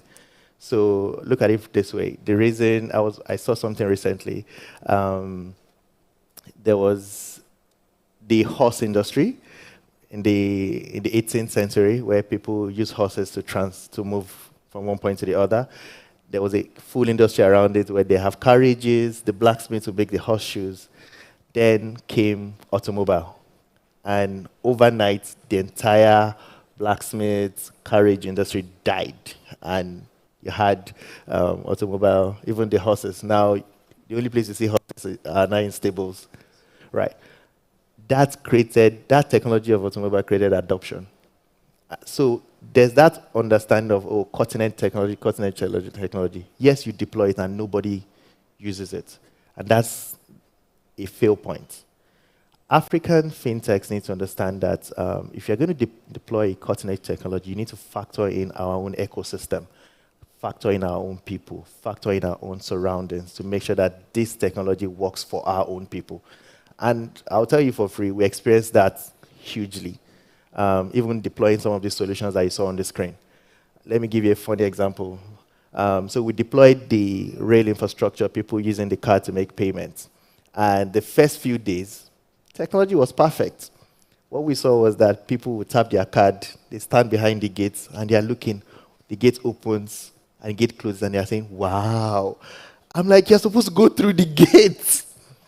And you need to now sensitize people, make them understand it. And in less than 1 week, they were the ones teaching each other. So, yes, it's very fantastic to deploy cutting-edge technology, but the real key is adoption. Making sure what makes it cutting-edge in Africa is how our people use it, because that was what made it cutting-edge in other parts of the world. So you need to develop a technology that our people are using, are very comfortable using, and the adoption is just scaling. Yes. That's a very good one because, just so you know, I'm a user of the technology, the blue card. I have a blue card in my pocket right now. Awesome. And yes, in the beginning, it was a bit, we hadn't done anything like that before. It was a bit worrisome for me specifically because I know the amount of data it's asking for from me. So I guess I would ask you, how are you allaying the fears of people who are thinking about, listen, I'm not sure I want to put all my data into this thing. I'm not sure I want, people who are a bit, let's say, paranoid about the technology, and now they're saying that the card can give you access to both the line, so the buses and the trains too. So have you seen any challenges around people being worried about the risks and the technology and the financial access that the technology is asking for? Okay, that's a very fantastic question. I'll give you a very practical solution, practical example to it. So today, one of the interesting things that technology has brought to our own ecosystem, even in Nigeria, is data. For the first time, people got on these buses, on this train. I also works on the waterways, on the boats, paying cash, commuting to their daily activities, work, whatever it is. And there was no data of their footprints. One of the things I used the funds of Ecobank to do was to experiment a couple of things. I'll be very honest. And we started doing financing. So meaning that if you have used the card for at least 6 to 8 weeks, I can grant you micro lending. Now, while I'm asking you that data, some people, you have artisans, you have people that they don't have money to get to where they are going in the morning. Now, I don't have money to go, but I have a card in my pocket that can take me to work to go and make money. That card has now become very valuable to them. In fact, some people will say, I won't leave home without it because I don't even need to worry. This card allows me to travel. And because I understand your data. And that's where technology comes in. And it now becomes, how do I put it, a very important part of your daily life, not to make sure that you drop that card. So that data is now very small compared to the value that you're getting from it. That's amazing. I think that's a very good way to look at it. So just speaking about data and just jumping off on that, let me speak to you, Stephen, bring you into the conversation a little bit. I know you lead Flutterwave's partnership efforts in Francophone Africa, and I'm just curious, right? How would you see emerging technologies like blockchain, AI, 5G, and digital identity systems shape the future of financial services on the continent. And I'm wondering what specific use cases you can maybe cite that are likely to drive this innovation. Okay, thanks Chukwumeka for the question. So before giving like how blockchain will shape the financial institution, I will give like the current model of traditional finance. So the current model of traditional finance is a centralized model where you have a centralized financial institution like bank or payment schemes which are run, right? So this model is depending on the central authority, right? There's a very low resilience. When the central authority is down, there's no more, you cannot access your financial service. So today, the blockchain is bringing in a decentralized finance where all the operations rely on the chain, right? And on the chain's node. So you can build decentralized apps on every single node, and that just will bring more resilience to the network and also lower the cost, because when everything goes through a centralized authority, there is a cost, there's a bureaucracy, so everything is relying on the central authority. But when we defy everything to the blockchain, we are now able to have a faster process. We have lower cost, and we also have a higher trust, because the blockchain, we have the integrity and the non-repudiation, which is in place. So this is how the blockchain is actually shaping the traditional finance. And we have some use cases with Accenture, which is moving its clearing and settlement processes to the blockchain, and it will make them save like up to 10 billion USD per year. We also have the 5G, right, which is the Internet of Things. So today, with 5G, we have a network with a very low latency. So with very low latency, that means we have faster transaction. And when we do have faster transaction, right, we are able to contact more service provider to include more security checks and also fraud controls into transaction. So this will increase the security and also the fraud prevention in the new finance world. And also, I think with this 3G, it will also increase the mobile banking usage, because we'll have more users due to the wide expansion of the network, right? So those are the use cases I can present on how the cutting-edge technology can drive and modify the traditional finance. I think that's a really good point you brought up, Stephen, and I want to bring Michael into this conversation, especially around AI specifically, right? It's the rave right now, but there's a reason why, right? It's allowed us to be able to do things that we couldn't do just 2 years ago, just 3 years ago. So in your experience, and I don't want to ask you about your future plans, I don't want you to expose them to your competitors, but I think one of the companies is an AI-focused company, right? Is there any interest in your part to integrate AI into what you're currently doing? And maybe you could give us some ideas of some potential use cases. Or are you waiting for the technology to be a bit more mature first, just so we don't have the same issues we had with blockchain, for example? Well, we actually started doing something in that line, actually.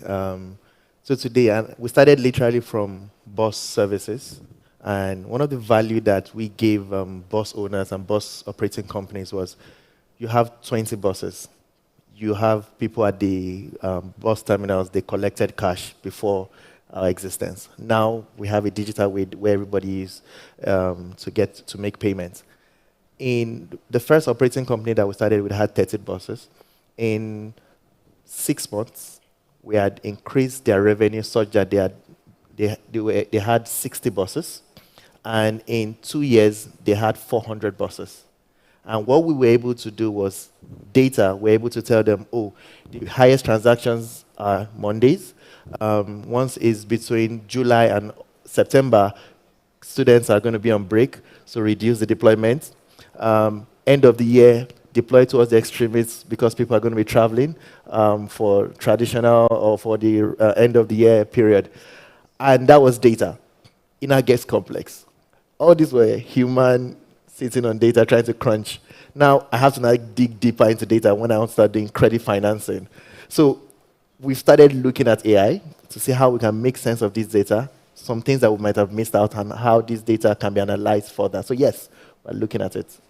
I mean, exciting stuff, exciting days ahead. And I always say we are maybe one of the fastest innovating parts of the world, right? I still remember being somewhere outside the continent and I tried to do a transaction and they're like, oh yeah, don't worry, to be done in 3-4 days time. And I could not wrap my head around it. It just didn't make sense to me. But David, I would like to bring you into the conversation at this point. So in my current role as head of partnerships at Blue Space Africa, we're focused on building financial infrastructure for medium, large, and small companies, right? And it's always very interesting for us to see what they can do before we are done with them, and what they can now do when we are done integrating technology into what they have to do. It's really clear, and sometimes it's really, really simple stuff. So I want to know, in your opinion, right, how traditional financial institutions can strategically leverage technology to remain competitive and relevant in the evolving financial landscape.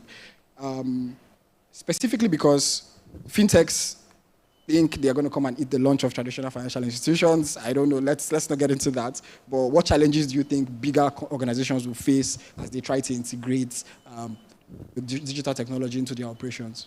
Okay. So I think today we can see in the Africa region, especially now, we can analyze the branch, like for the traditional banks, branches, and ATMs. Quantity for per 100,000 people. The average is also lower than the advanced area and also the people. I mean the global average. It's to see actually the challenges for the traditional financial services. Actually, the coverage is still lower, and also the unbanked people and the underbanked people is still high. The ratio is still high. And also, traditionally, most of the people are using the cash for the daily life. But in the other hand, actually, the fintechs now, actually, as the Madam Sina also announced, the digitalization, how to use the digitalization to improve the financial services. Actually, the fintech, actually, now we can see are using the technologies to connect the people. Like connect the unbanked people and the underbanked people. So this is actually the connection, like the madam said. Actually, the connection will be the first key for the digitalization. So for using this kind of how to use the technologies is also why we have this kind of forum and this event, and we can see we can learn from the other region, even our Africa region, Kenya, M-Pesa, actually they also use the mobile wallet and also mobile money technologies to connect the people even in the rural area, and the people can use these kind of technologies to realize their popular transactions, payment requirement.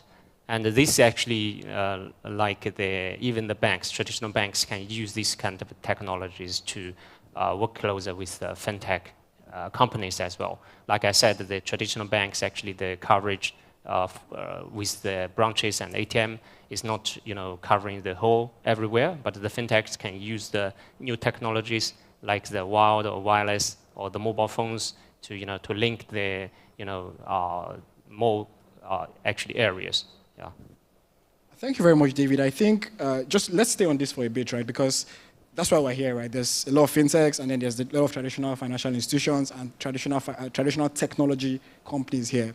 And there's that fundamental mismatch between the firepower that a fintech brings to this partnership as a traditional financial institution, let's say Ecobank, for example.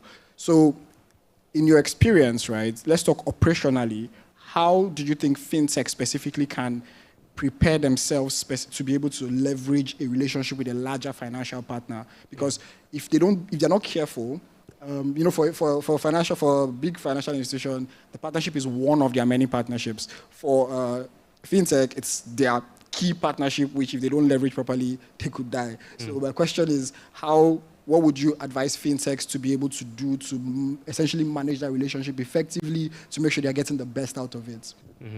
Okay. I think for the big, like the financial organizations, actually, they have already built up their systems to monitoring their operation and also provided the services. But on the other hand, we can see the people requirement. No matter actually the rural area or the urban area, we can actually, for the fintechs, my suggestion actually depending on the scenarios. Like, you know, the rural areas for the perhaps the farmers need some of the, you know, the financial services to help themselves to finish their, you know, the farming requirement. Yeah, I think this is like the fintechs focusing on the scenarios actually for the daily life of the people, not all on the traditional, you know, services.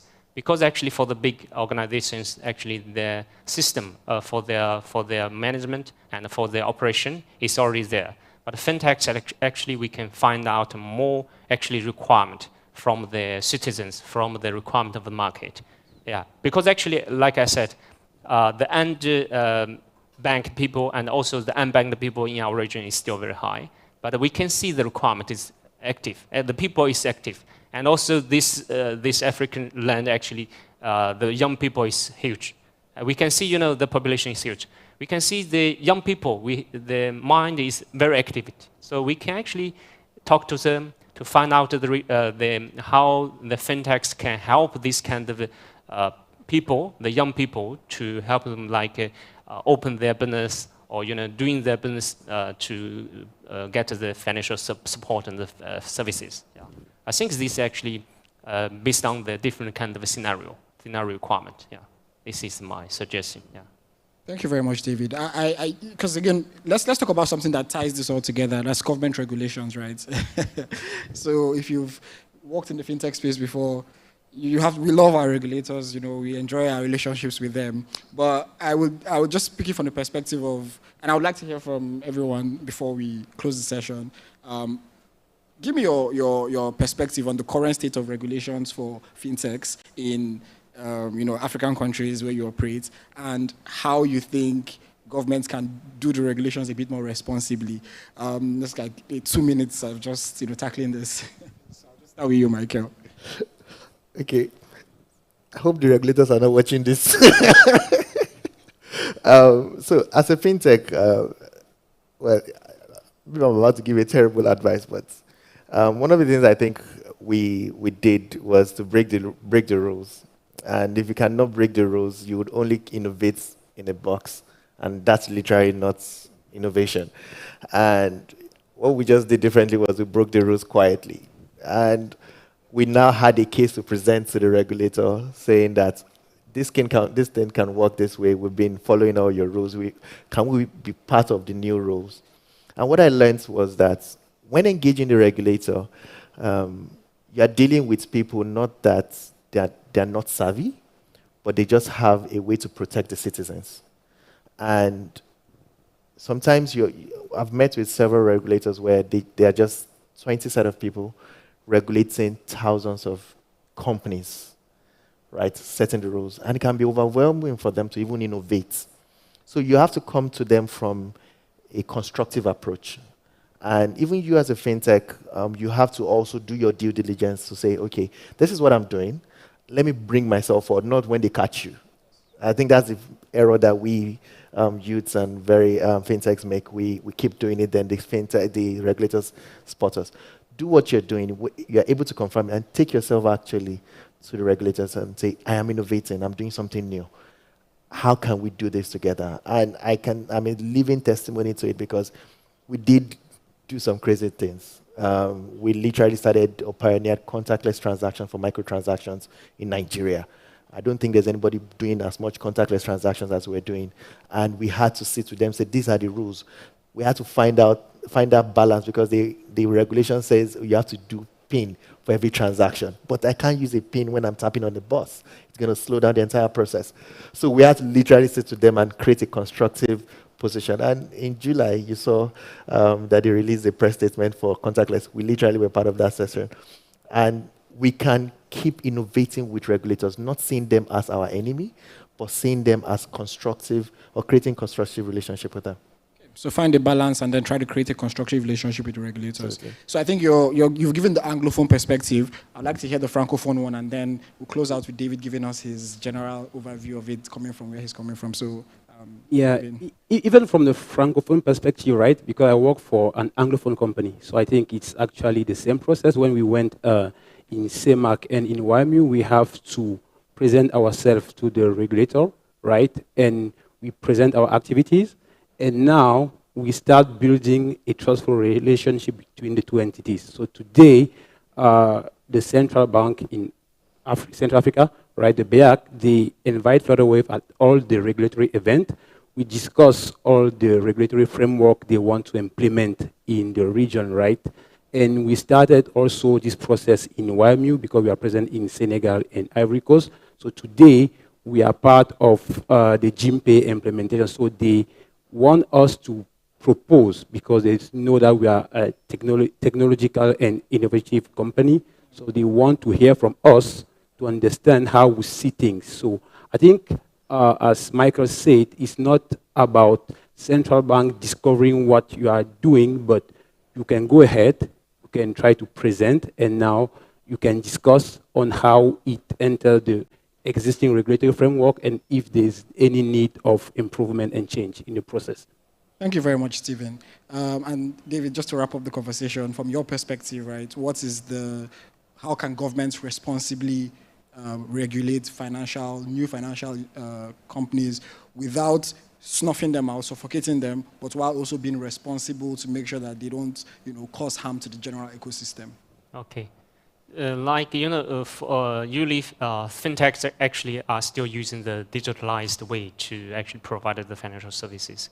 I think for the government actually how to design the regulation, first thing is like the data protections, because actually the data will be the key assets in this digitalization way, actually, especially the individuals' data, like the personal information and also their behaviors, everything. Because actually when the fintechs use these kind of new technologies to design the financial services and also the solutions and product, they actually need to actually get as much as they can to analyze the individual's data, their behaviors, their salary, their properties, everything.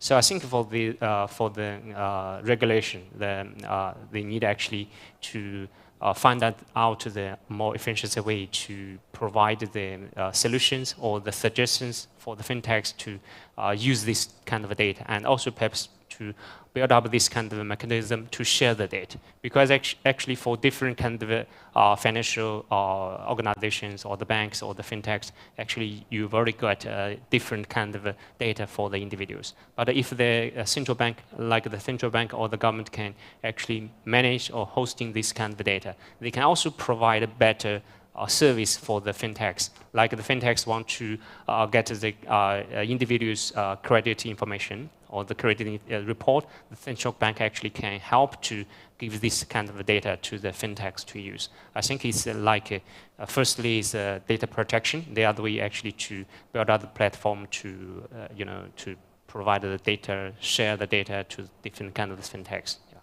Thank you very much, and thank you very much to everyone on the panel. I think it's been an amazing conversation. I wish we could keep going, but yeah, we're out of time. So thank you guys very much, and I hope everybody picked up one or two things from the session. Thank you.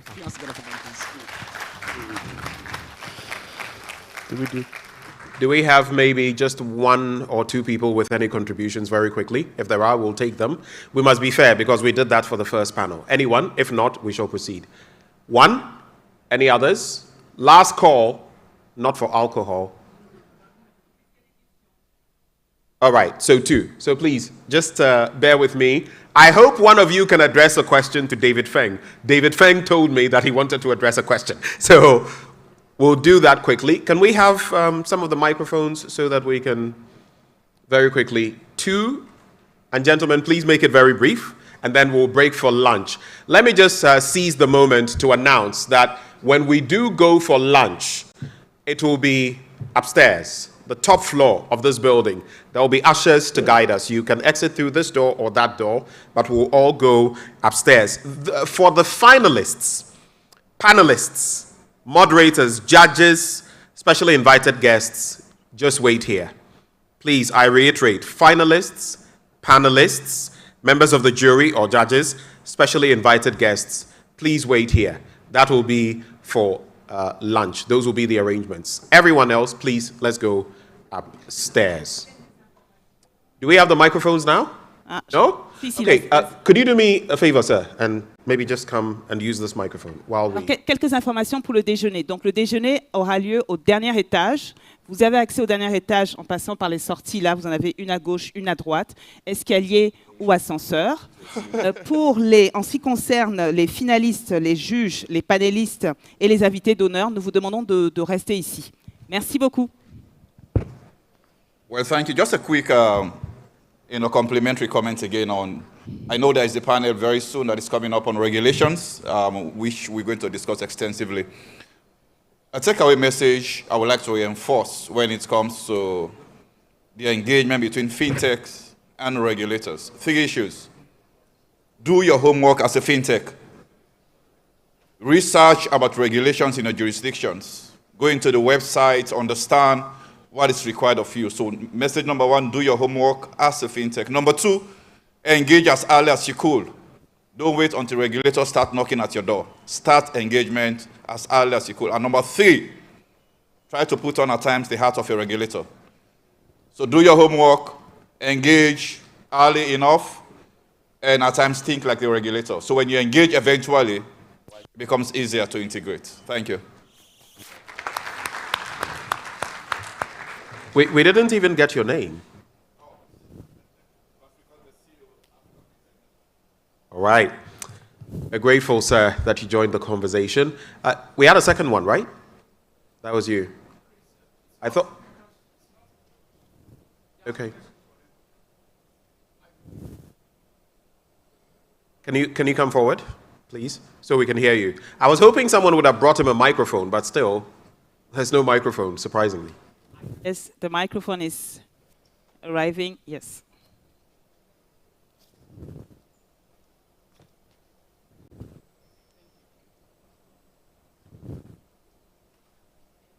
You. My question is for Michael. In the first panel, Ashwin was talking about the fact that fintechs must address the fact in which the fintech must provide high social impact. In which ways your fintech address the SDG goals? I want to know about it. And the second question is addressed to Mr. Feng. How Huawei can help fintech technologies to grow and scale in Africa? Thank you. All right, so I'll quickly answer it. What we set out to do as a company in Touch and Pay is to digitize microtransactions. And what I mean by microtransactions, simply put, they are everyday transactions. So today in Africa, if you want to get on a bus, if you want to buy a cup of coffee, buy water, you don't think about doing it digitally. In most cases, you use cash. And if we are looking at, just like you mentioned, the SDG goals, or some of the world processes, or where the world is going to, financial inclusion, at least that's a buzzword in Africa. If we don't begin to make some of these microtransactions digitally, we're never going to get there. And today, I can tell you for free that we took a sector, which is the transportation sector, and we addressed that problem squarely. Rather than people paying cash to get on a bus, they can pay digitally. And by just doing that thing digitally, I'm able to provide facility. Today, I help over 70,000 people every day get on the bus without having access to finance. So I give them credits, 70,000 people every day. Before the end of the day, they make payments. For the first time, we're helping the bus owners or the transport companies get access to financing at reduced interest. Before existence, they had to provide collateral, crazy down payment or equity contribution. But now I have data on their daily transactions that they're able to provide the financial partners that, oh, I do this volume, this is the volume that I'm doing, and the financial partners can participate. And I can help them with repayment from source. Meaning, if you as a transport company took a loan from a financing partner, I'm able to help you pay that financing partner when someone gets on your bus every day. So this is again, cutting edge, social impact. Like I mentioned, I had one bus company in 3 years increase from a fleet size of 30 to 400. So we can keep talking about the impact, but just digitizing those transactions is where we need to start heading.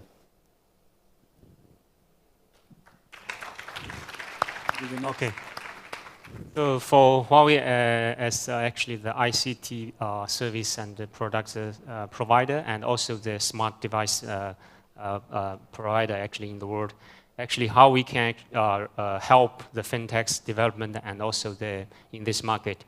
As you know, we know the fintech, firstly, the connection. Connection is very important. No matter it's the wired or wireless through the mobile phones, actually the first is connection. So Huawei actually keep heavily investment in the technologies for the 5G and also the AI and cloud in the different areas. So for this kind of infrastructures and the cloud services and the smart terminals, I mean the devices actually, we would like to help the market to use this kind of technologies to realize the connection. So including the last mile and also the to cloud the AI and also the cloud infrastructures and the capabilities, the computing and also the risk analysis, the big data, all these kind of infrastructures. So actually as the company, we can use the different kind of technologies to help the fintechs and also for the big financial organizations to link their services to the last mile, to the individuals in the rural area, everywhere, actually. So this is actually what we can provide through the technologies. In the other hand, actually, because Huawei has already provided the services like the Kenya M-Pesa, we are also the strategic partner of the M-Pesa. And also, we are also serving our solutions and the services to the 53 top 100 banks globally as well. So we have the experience globally and also the service capabilities. In each of the country in Africa, we have also our, almost each of the country, we have our service team. So we know the market, we know Africa, the people requirement. So we would like to use our experience globally to actually help this market to build up and also to accelerate the fintech's development. Yeah, thank you. David Feng wrapping it up for us, Chukwuemeka, together with his team. Please, let's do it for them once more as we now invite them for the photo sessions.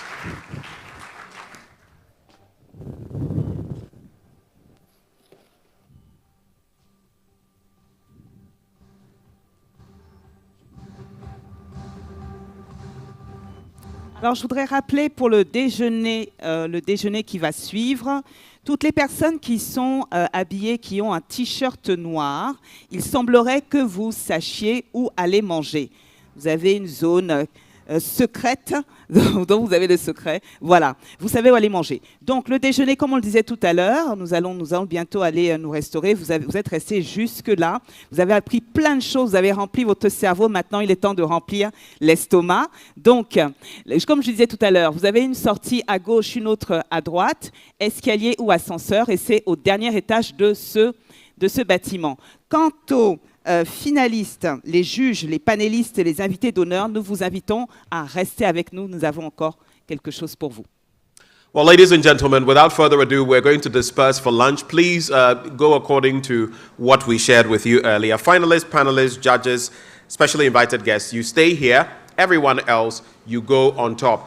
We've scheduled 1 hour for lunch. I'm going to plead with you. If you can do about 45 or maximum 50 minutes, I would be very grateful. So 45 to 50 minutes from now, we'll be back. And when we return, it will be the mega pitch event, part 2. Okay? So let's keep our fingers crossed. Bon appétit. Oui, merci Benjamin.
If you want to expand your business across Africa, import within the continent, or simply learn more about the African Continental Free Trade Area, whatever the size of your business, tap into the Ecobank Single Market Trade Hub, designed to connect businesses and help you seize trade opportunities, leveraging Ecobank's trade and payment solutions. With 1.4 billion people in 54 countries ready for business now, it's time to sign up on tradehub.ecobank.com.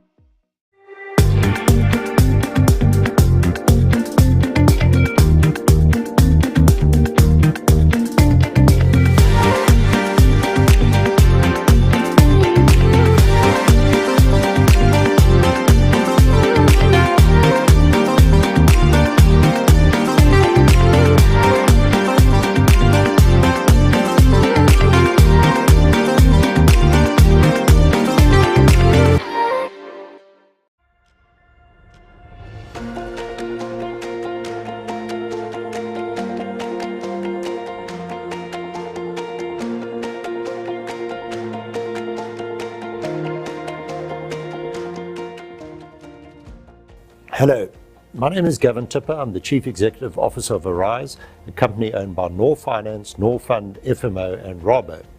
We take strategic minority positions in banks, non-bank financial institutions and fintechs in sub-Saharan Africa. We have a portfolio with a value in the order of $1 billion, comprising shares in 9 banks and 1 fintech. The Ecobank Challenge plays a very important role in advancing fintechs in Africa, and we're once again very pleased to be a sponsor of the challenge. Fintechs are able to complement and supplement existing banking practices. They often bring a new approach to traditional banking, providing operational efficiencies and innovative solutions to many existing challenges. Effective collaboration between banks and fintechs has the potential to create significant value, and hence our interest in and support for the sector. An important part of our mandate is to contribute to improve financial inclusion in Africa, as well as to grow food and agricultural lending. Fintechs have the potential to play a very important role in this regard. The Ecobank Fintech Challenge is an important contributor to the African fintech landscape. Through our work with and sponsorship of the challenge, we aim to support the sector generally, to support the fintech environment, but also to identify those fintechs that would benefit from our direct support. Our congratulations to all of the finalists in the Ecobank Fintech Challenge. We look forward to working with you and in some cases to supporting your businesses directly.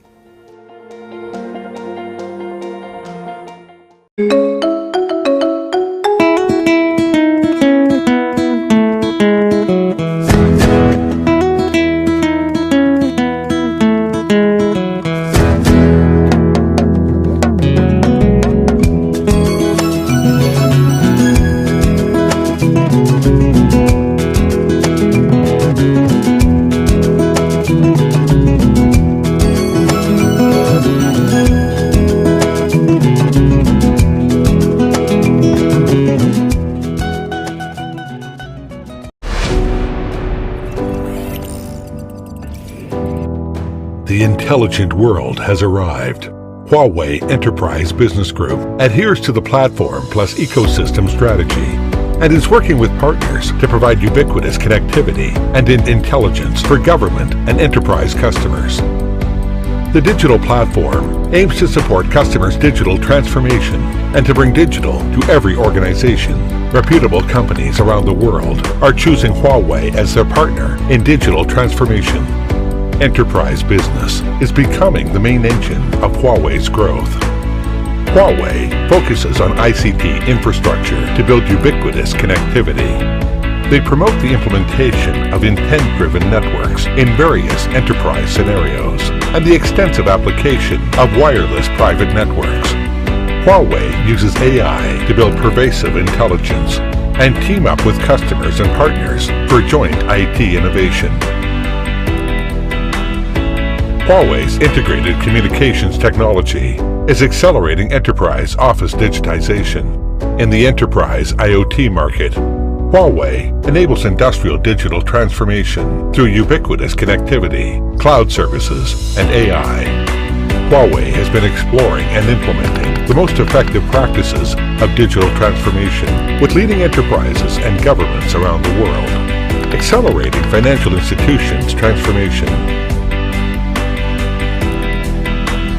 innovating in the energy field,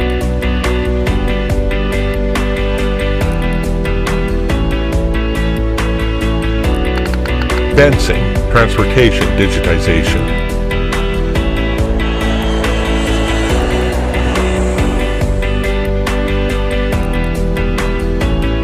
Huawei strives to innovate together with partners throughout a variety of different industries. Open labs have become an ideal place for industry players to explore and develop unique solutions. And regarding ICT services, Huawei has become a first choice for many. In the future, the Enterprise BG will continue to accelerate industrial digital transformation, focus on creating customer value, and build a digital platform to achieve data convergence. The platform will become a key tool to help industry enterprises carry out digital transformation and become the foundation for us to lead the world into a digital future.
If you want to expand your business across Africa, import within the continent, or simply learn more about the African Continental Free Trade Area, whatever the size of your business, tap into the Ecobank Single Market Trade Hub, designed to connect businesses and help you seize trade opportunities, leveraging Ecobank's trade and payment solutions. With 1.4 billion people in 54 countries ready for business now, it's time to sign up on tradehub.ecobank.com.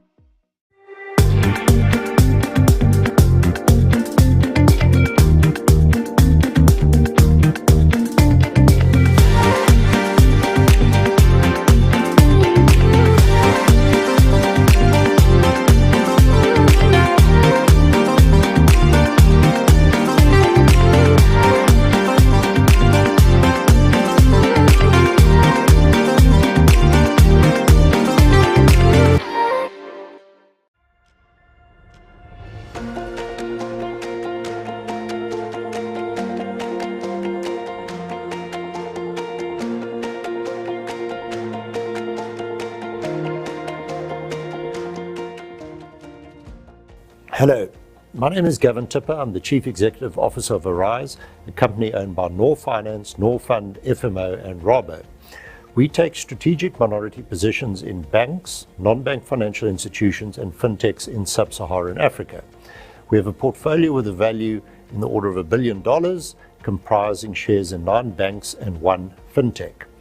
The Ecobank Challenge plays a very important role in advancing fintechs in Africa, and we're once again very pleased to be a sponsor of the challenge. Fintechs are able to complement and supplement existing banking practices. They often bring a new approach to traditional banking, providing operational efficiencies and innovative solutions to many existing challenges. Effective collaboration between banks and fintechs has the potential to create significant value, and hence our interest in and support for the sector. An important part of our mandate is to contribute to improve financial inclusion in Africa, as well as to grow food and agricultural lending. Fintechs have the potential to play a very important role in this regard. The Ecobank Fintech Challenge is an important contributor to the African fintech landscape. Through our work with and sponsorship of the challenge, we aim to support the sector generally, to support the fintech environment, but also to identify those fintechs that would benefit from our direct support. Our congratulations to all of the finalists in the Ecobank Fintech Challenge.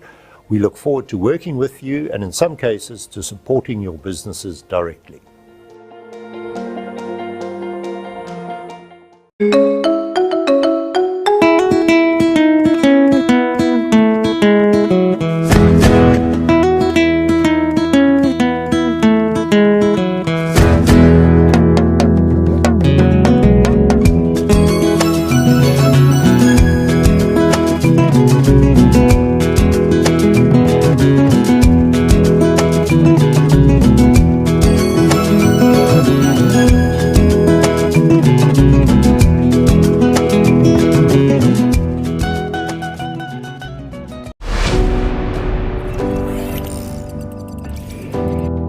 The intelligent world has arrived. Huawei Enterprise Business Group adheres to the platform plus ecosystem strategy and is working with partners to provide ubiquitous connectivity and intelligence for government and enterprise customers. The digital platform aims to support customers' digital transformation and to bring digital to every organization. Reputable companies around the world are choosing Huawei as their partner in digital transformation. Enterprise business is becoming the main engine of Huawei's growth. Huawei focuses on ICT infrastructure to build ubiquitous connectivity. They promote the implementation of intent-driven networks in various enterprise scenarios and the extensive application of wireless private networks. Huawei uses AI to build pervasive intelligence and team up with customers and partners for joint IT innovation. Huawei's integrated communications technology is accelerating enterprise office digitization. In the enterprise IoT market, Huawei enables industrial digital transformation through ubiquitous connectivity, cloud services, and AI. Huawei has been exploring and implementing the most effective practices of digital transformation with leading enterprises and governments around the world, accelerating financial institutions' transformation, innovating in the energy field,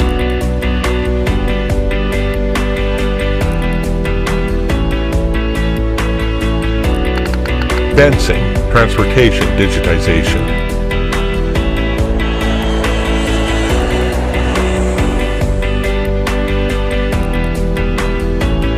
Huawei strives to innovate together with partners throughout a variety of different industries. Open labs have become an ideal place for industry players to explore and develop unique solutions. And regarding ICT services, Huawei has become a first choice for many. In the future, the Enterprise BG will continue to accelerate industrial digital transformation, focus on creating customer value, and build a digital platform to achieve data convergence. The platform will become a key tool to help industry enterprises carry out digital transformation and become the foundation for us to lead the world into a digital future.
If you want to expand your business across Africa, import within the continent, or simply learn more about the African Continental Free Trade Area, whatever the size of your business, tap into the Ecobank Single Market Trade Hub, designed to connect businesses and help you seize trade opportunities, leveraging Ecobank's trade and payment solutions. With 1.4 billion people in 54 countries ready for business now, it's time to sign up on tradehub.ecobank.com.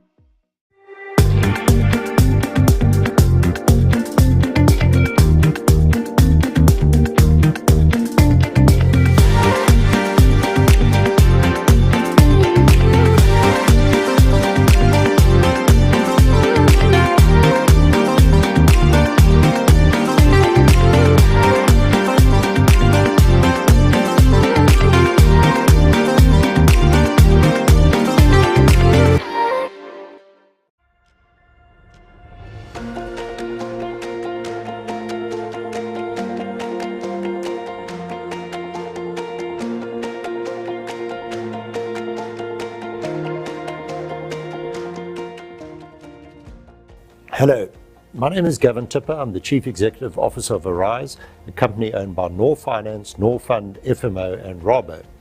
We take strategic minority positions in banks, non-bank financial institutions and fintechs in sub-Saharan Africa. We have a portfolio with a value in the order of $1 billion, comprising shares in 9 banks and 1 fintech. The Ecobank Challenge plays a very important role in advancing fintechs in Africa, and we're once again very pleased to be a sponsor of the challenge. Fintechs are able to complement and supplement existing banking practices. They often bring a new approach to traditional banking, providing operational efficiencies and innovative solutions to many existing challenges. Effective collaboration between banks and fintechs has the potential to create significant value, and hence our interest in and support for the sector. An important part of our mandate is to contribute to improve financial inclusion in Africa, as well as to grow food and agricultural lending. Fintechs have the potential to play a very important role in this regard. The Ecobank Fintech Challenge is an important contributor to the African fintech landscape.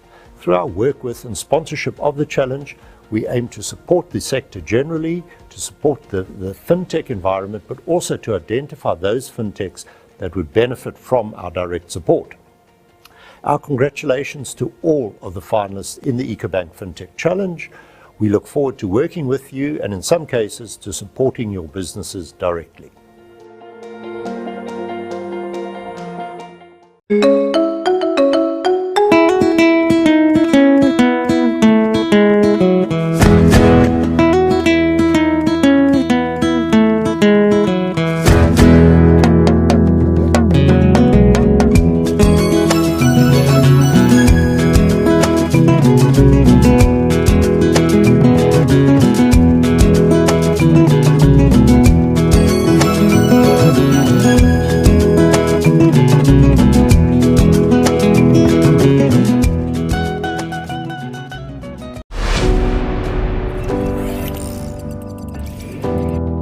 The intelligent world has arrived.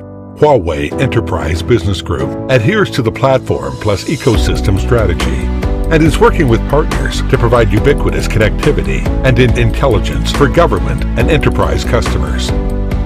The digital platform aims to support customers' digital transformation and to bring digital to every organization. Reputable companies around the world are choosing Huawei as their partner in digital transformation. Enterprise business is becoming the main engine of Huawei's growth. Huawei focuses on ICT infrastructure to build ubiquitous connectivity. They promote the implementation of intent-driven networks in various enterprise scenarios and the extensive application of wireless private networks. Huawei uses AI to build pervasive intelligence and team up with customers and partners for joint IT innovation. Huawei's integrated communications technology is accelerating enterprise office digitization. In the enterprise IoT market, Huawei enables industrial digital transformation through ubiquitous connectivity, cloud services, and AI. Huawei has been exploring and implementing the most effective practices of digital transformation with leading enterprises and governments around the world, accelerating financial institutions' transformation, innovating in the energy field,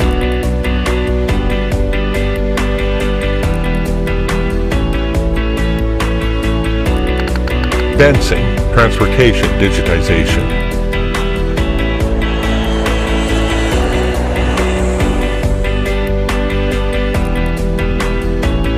Huawei strives to innovate together with partners throughout a variety of different industries. Open labs have become an ideal place for industry players to explore and develop unique solutions. And regarding ICT services, Huawei has become a first choice for many. In the future, the Enterprise BG will continue to accelerate industrial digital transformation, focus on creating customer value, and build a digital platform to achieve data convergence. The platform will become a key tool to help industry enterprises carry out digital transformation and become the foundation for us to lead the world into a digital future.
If you want to expand your business across Africa, import within the continent, or simply learn more about the African Continental Free Trade Area, whatever the size of your business, tap into the Ecobank Single Market Trade Hub, designed to connect businesses and help you seize trade opportunities, leveraging Ecobank's trade and payment solutions. With 1.4 billion people in 54 countries ready for business now, it's time to sign up on tradehub.ecobank.com.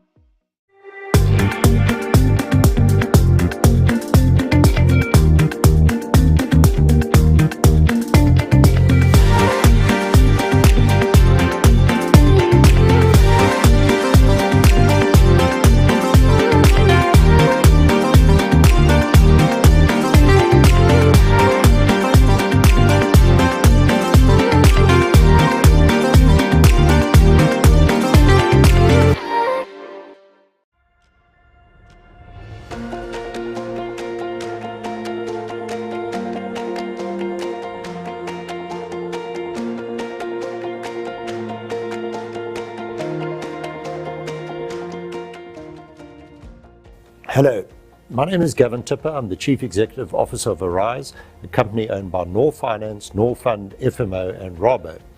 We take strategic minority positions in banks, non-bank financial institutions and fintechs in sub-Saharan Africa. We have a portfolio with a value in the order of $1 billion, comprising shares in 9 banks and 1 fintech. The Ecobank Challenge plays a very important role in advancing fintechs in Africa, and we're once again very pleased to be a sponsor of the challenge. Fintechs are able to complement and supplement existing banking practices.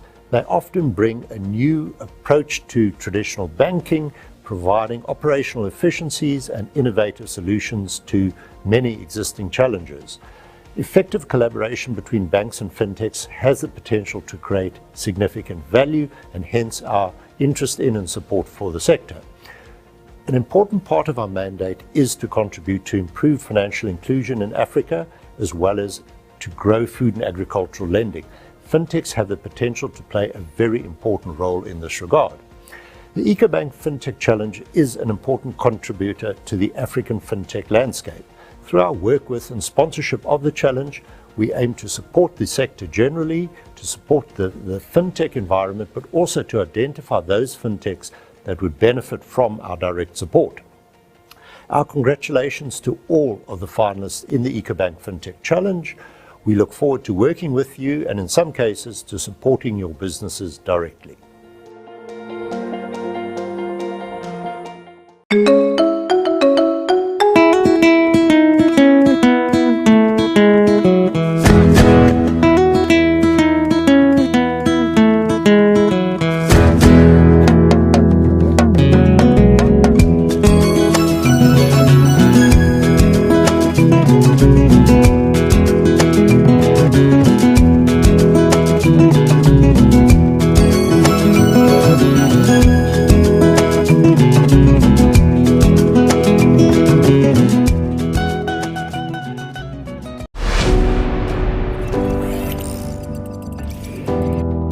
The intelligent world has arrived. Huawei Enterprise Business Group adheres to the platform plus ecosystem strategy and is working with partners to provide ubiquitous connectivity and intelligence for government and enterprise customers. The digital platform aims to support customers' digital transformation and to bring digital to every organization. Reputable companies around the world are choosing Huawei as their partner in digital transformation. Enterprise business is becoming the main engine of Huawei's growth. Huawei focuses on ICT infrastructure to build ubiquitous connectivity. They promote the implementation of intent-driven networks in various enterprise scenarios and the extensive application of wireless private networks. Huawei uses AI to build pervasive intelligence and team up with customers and partners for joint IT innovation. Huawei's integrated communications technology is accelerating enterprise office digitization. In the enterprise IoT market, Huawei enables industrial digital transformation through ubiquitous connectivity, cloud services, and AI. Huawei has been exploring and implementing the most effective practices of digital transformation with leading enterprises and governments around the world, accelerating financial institutions' transformation, innovating in the energy field,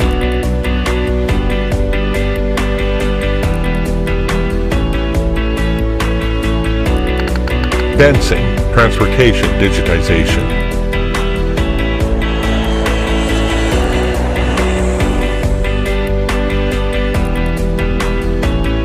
Huawei strives to innovate together with partners throughout a variety of different industries. Open labs have become an ideal place for industry players to explore and develop unique solutions. And regarding ICT services, Huawei has become a first choice for many. In the future, the Enterprise BG will continue to accelerate industrial digital transformation, focus on creating customer value, and build a digital platform to achieve data convergence. The platform will become a key tool to help industry enterprises carry out digital transformation and become the foundation for us to lead the world into a digital future.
If you want to expand your business across Africa, import within the continent, or simply learn more about the African Continental Free Trade Area, whatever the size of your business, tap into the Ecobank Single Market Trade Hub, designed to connect businesses and help you seize trade opportunities, leveraging Ecobank's trade and payment solutions. With 1.4 billion people in 54 countries ready for business now, it's time to sign up on tradehub.ecobank.com.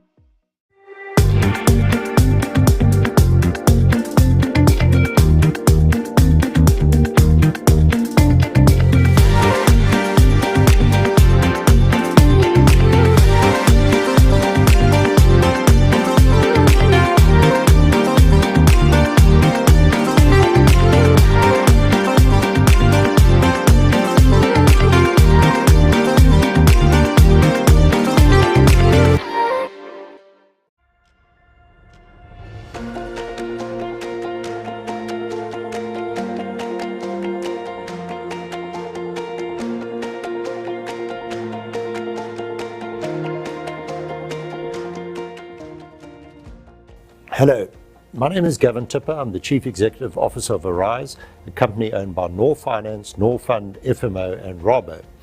We take strategic minority positions in banks, non-bank financial institutions and fintechs in sub-Saharan Africa.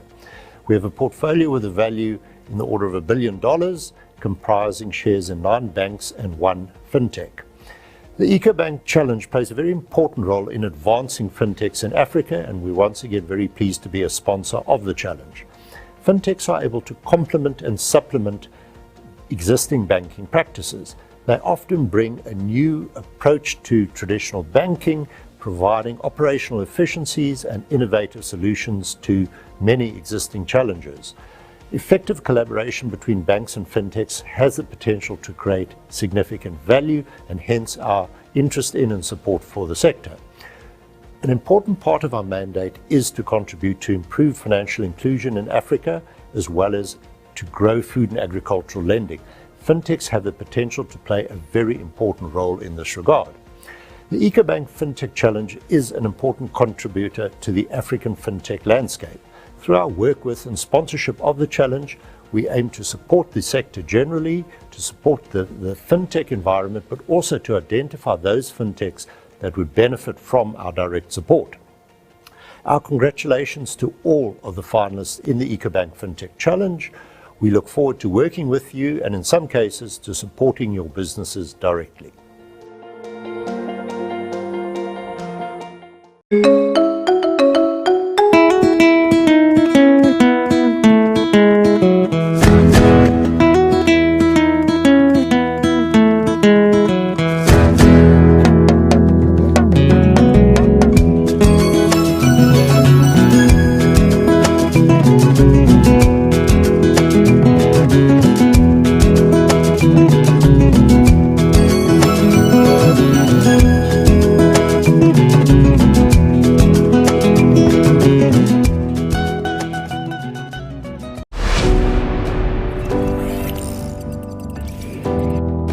The intelligent world has arrived.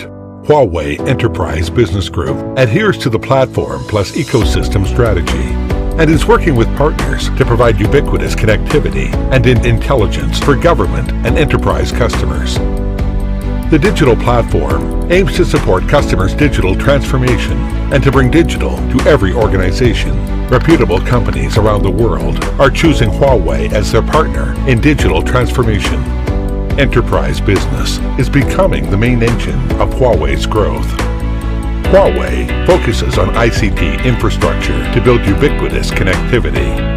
They promote the implementation of intent-driven networks in various enterprise scenarios and the extensive application of wireless private networks.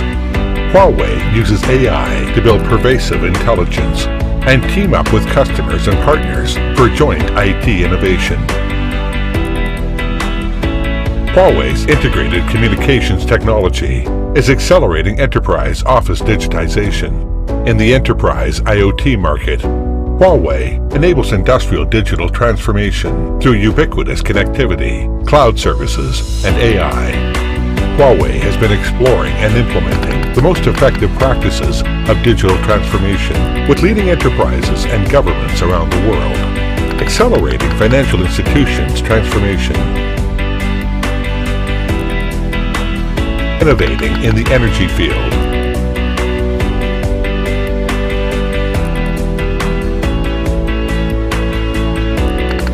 advancing transportation digitization,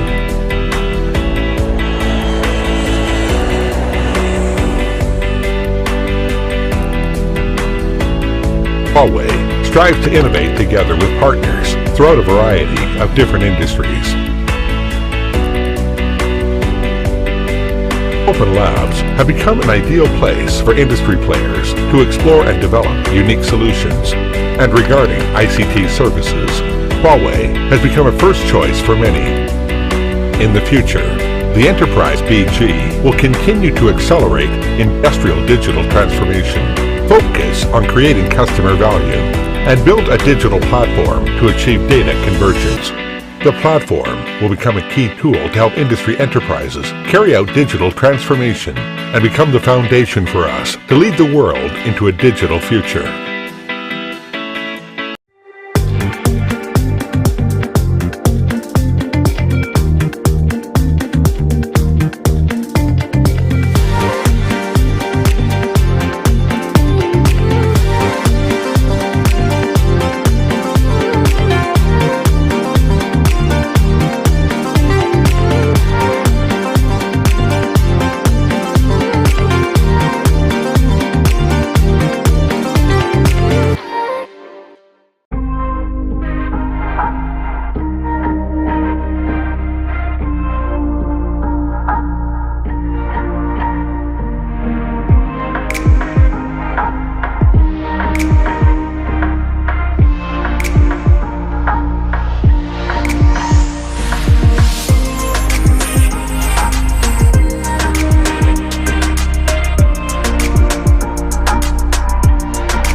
If you want to expand your business across Africa, import within the continent, or simply learn more about the African Continental Free Trade Area, whatever the size of your business, tap into the Ecobank Single Market Trade Hub, designed to connect businesses and help you seize trade opportunities, leveraging Ecobank's trade and payment solutions. With 1.4 billion people in 54 countries ready for business now, it's time to sign up on tradehub.ecobank.com.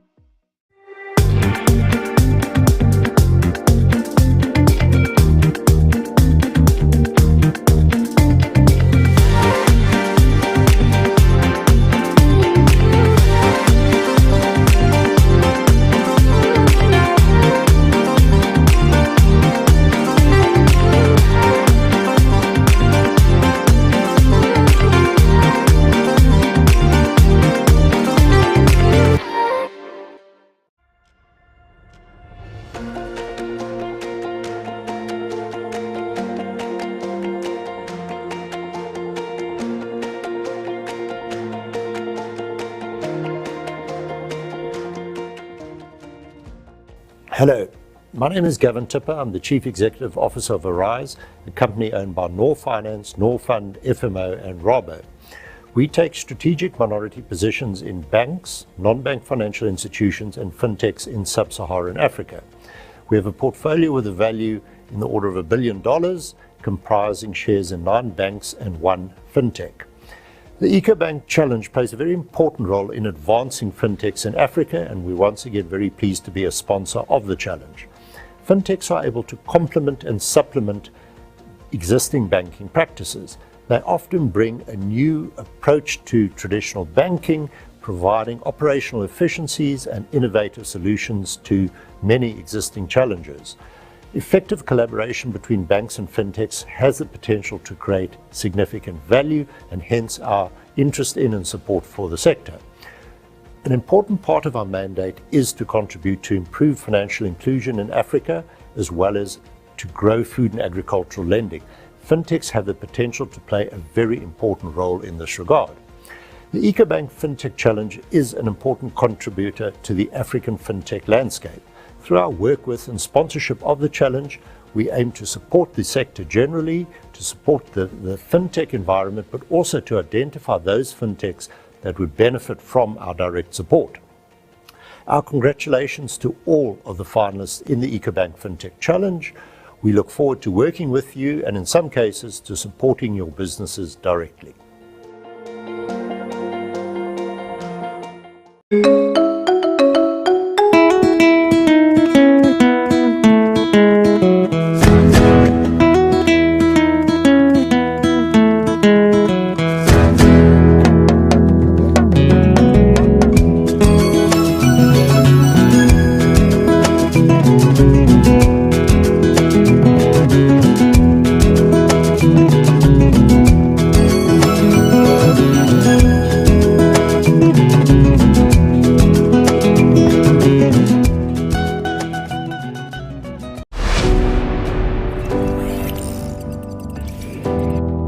The intelligent world has arrived.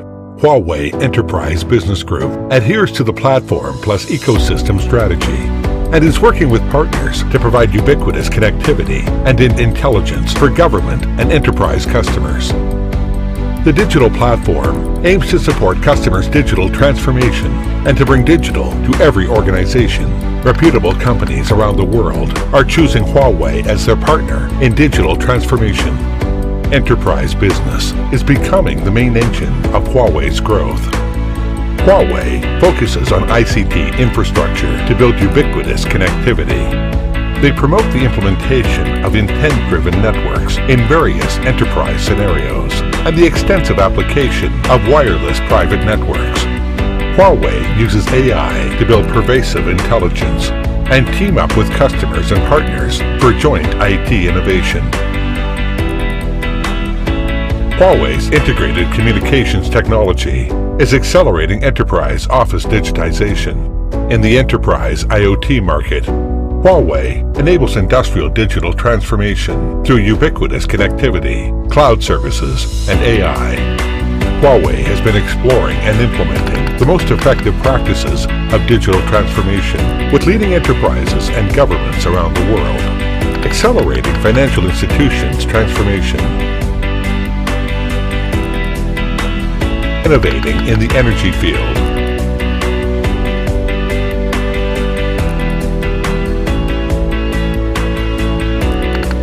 advancing transportation digitization,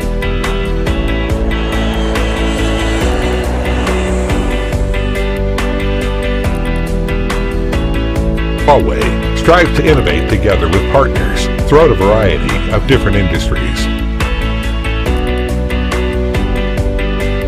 Open labs have become an ideal place for industry players to explore and develop unique solutions. And regarding ICT services, Huawei has become a first choice for many. In the future, the Enterprise BG will continue to accelerate industrial digital transformation, focus on creating customer value, and build a digital platform to achieve data convergence. The platform will become a key tool to help industry enterprises carry out digital transformation and become the foundation for us to lead the world into a digital future.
If you want to expand your business across Africa, import within the continent, or simply learn more about the African Continental Free Trade Area, whatever the size of your business, tap into the Ecobank Single Market Trade Hub, designed to connect businesses and help you seize trade opportunities, leveraging Ecobank's trade and payment solutions. With 1.4 billion people in 54 countries ready for business now, it's time to sign up on tradehub.ecobank.com.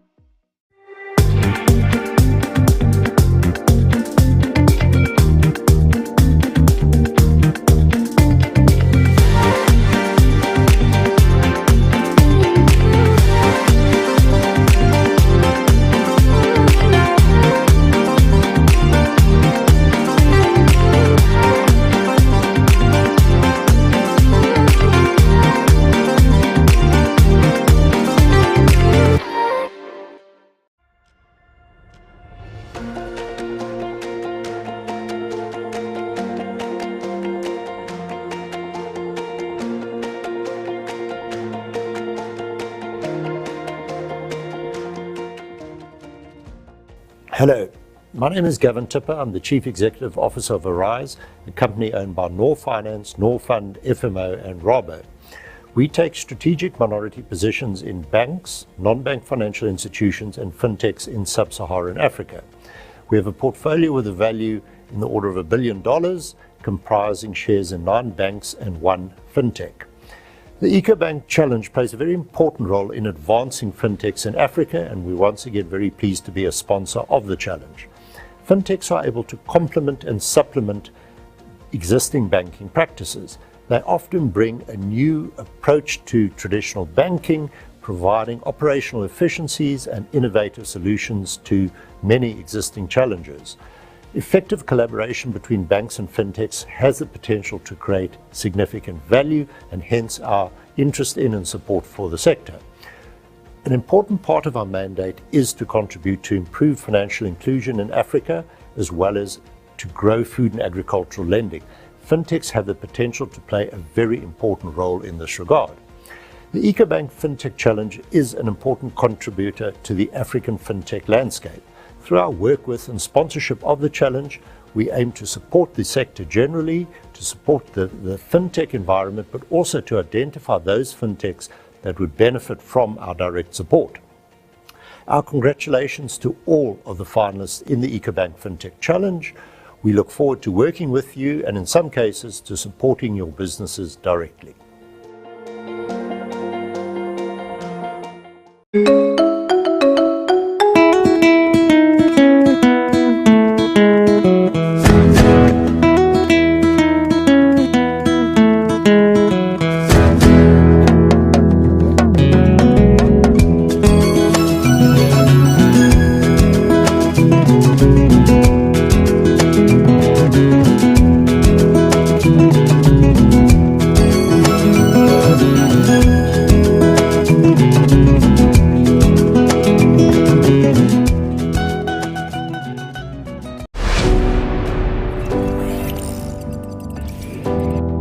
The intelligent world has arrived.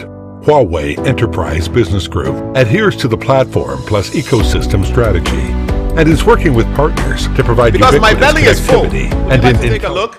Ici au Togo, You want to see my belly? Anyway. Vous n'avez pas bien mangé. Vous n'avez pas assez mangé. Ici au Togo, non, c'est pas possible. Impossible, hein? All right, so ladies and gentlemen, as we continue, we're back live, and I just want to start off from this point. Let's quickly acknowledge our sponsors, those who are making this event possible. Of course, we cannot talk about this FinTech Challenge without Ecobank, the Pan-African Bank. Salutes to Ecobank, the Pan-African Bank, for making this possible. Again, we acknowledge Huawei Technologies. We acknowledge Arise, investing in Africa's local prosperity. We also acknowledge Propaco, Groupe AFD, Jeune Afrique, Askai, the Pan-African Airline, and the Africa Report. Alors, nous ne pouvons pas continuer sans remercier le sponsor principal, sans qui cet événement n'existerait pas, donc le groupe Ecobank, ainsi que Arise, Proparco du groupe AFD, Askai, la compagnie panafricaine, Huawei, Jeune Afrique et the Africa Report. So we're going to make tracks from here. The next panel discussion is going to last a maximum of 25 minutes, including questions. So the moderator should please beware. 25 minutes, including questions. It means you can go as far as about 20 minutes and leave a few minutes for questions. We are trying to beat time and ensure that we can have our pitches as well. Within this first, the second part, we're going to have 4 mega pitches, after which in the second batch, we'll have another set of 4. Alors voilà ce qui va se passer. On va avoir un premier panel et après ce panel, nous allons pouvoir annoncer donc les 4 pitchs. 4 pitchs avant une petite pause. Alors ce matin, nous avons parlé technologie. Nous avons parlé financement. Et bien sûr, on ne peut pas parler fintech sans parler de cadre réglementaire. Et c'est de ça dont il va être, dont la prochaine table ronde fera donc objet. Donc, comment les cadres réglementaires adaptatifs, peuvent-ils accélérer le succès des fintech en Afrique? Et pour ça, le modérateur sera Ben Ando, responsable du contrôle interne du groupe Ecobank. So, as has been announced in French, in English, we're going to have our next panel discussion. It's going to be on how adaptive regulatory frameworks can accelerate the success of fintech in Africa. It's not as simple as it looks, and we have a solid personality to walk us through that. Let me just inform the moderator together with the panel, as always, when you go and sit down, we'll project over there, so you sit according to the projection. Without further ado, let me invite the moderator for this next panel discussion, Ben Andor. He is Group Head, Internal Control at Ecobank. Please, let's put our hands together for Mr. Andor. Let's do better. Thank you.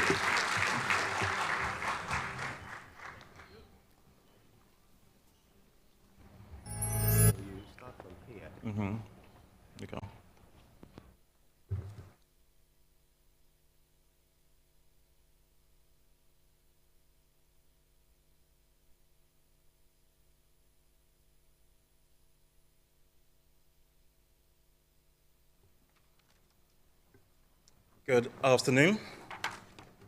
Okay. So my panelists, can I please call upon Dr. Patrick Seydou-Conte to join me?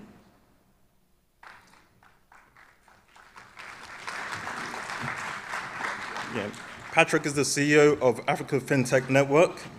Patrick has a deep understanding of regulation. Recently has been advising the Ministry of Finance in Liberia and also the Central Bank of Liberia. Patrick is a former governor of the Central Bank of Sierra Leone. As governor, he pioneered several notable financial inclusion and innovation initiatives. Well, you're welcome, Patrick. Next up, we have Mr. Ali Hussein Kassim. Ali is a seasoned tech executive and serial entrepreneur. Ali consults widely on digital transformation and has a fintech startup. He also serves on a number of boards.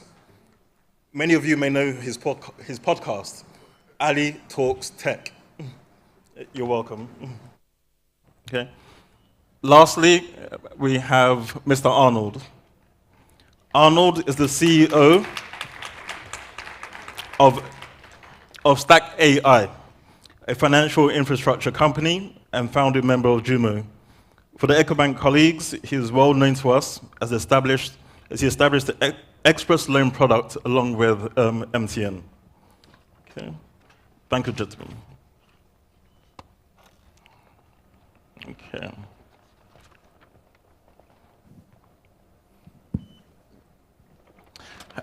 I think we discussed this morning that we could have, this could last for about 4 or 5 hours, and I know our session has been squeezed to 20 minutes, so we'll dive straight in.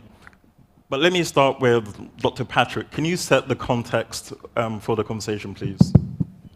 Thank you. On behalf of the African Fintech Network, we want to say thank you to Ecobank. They remain our key partner when it comes to the development of the fintech ecosystem. We have 25 minutes. Context.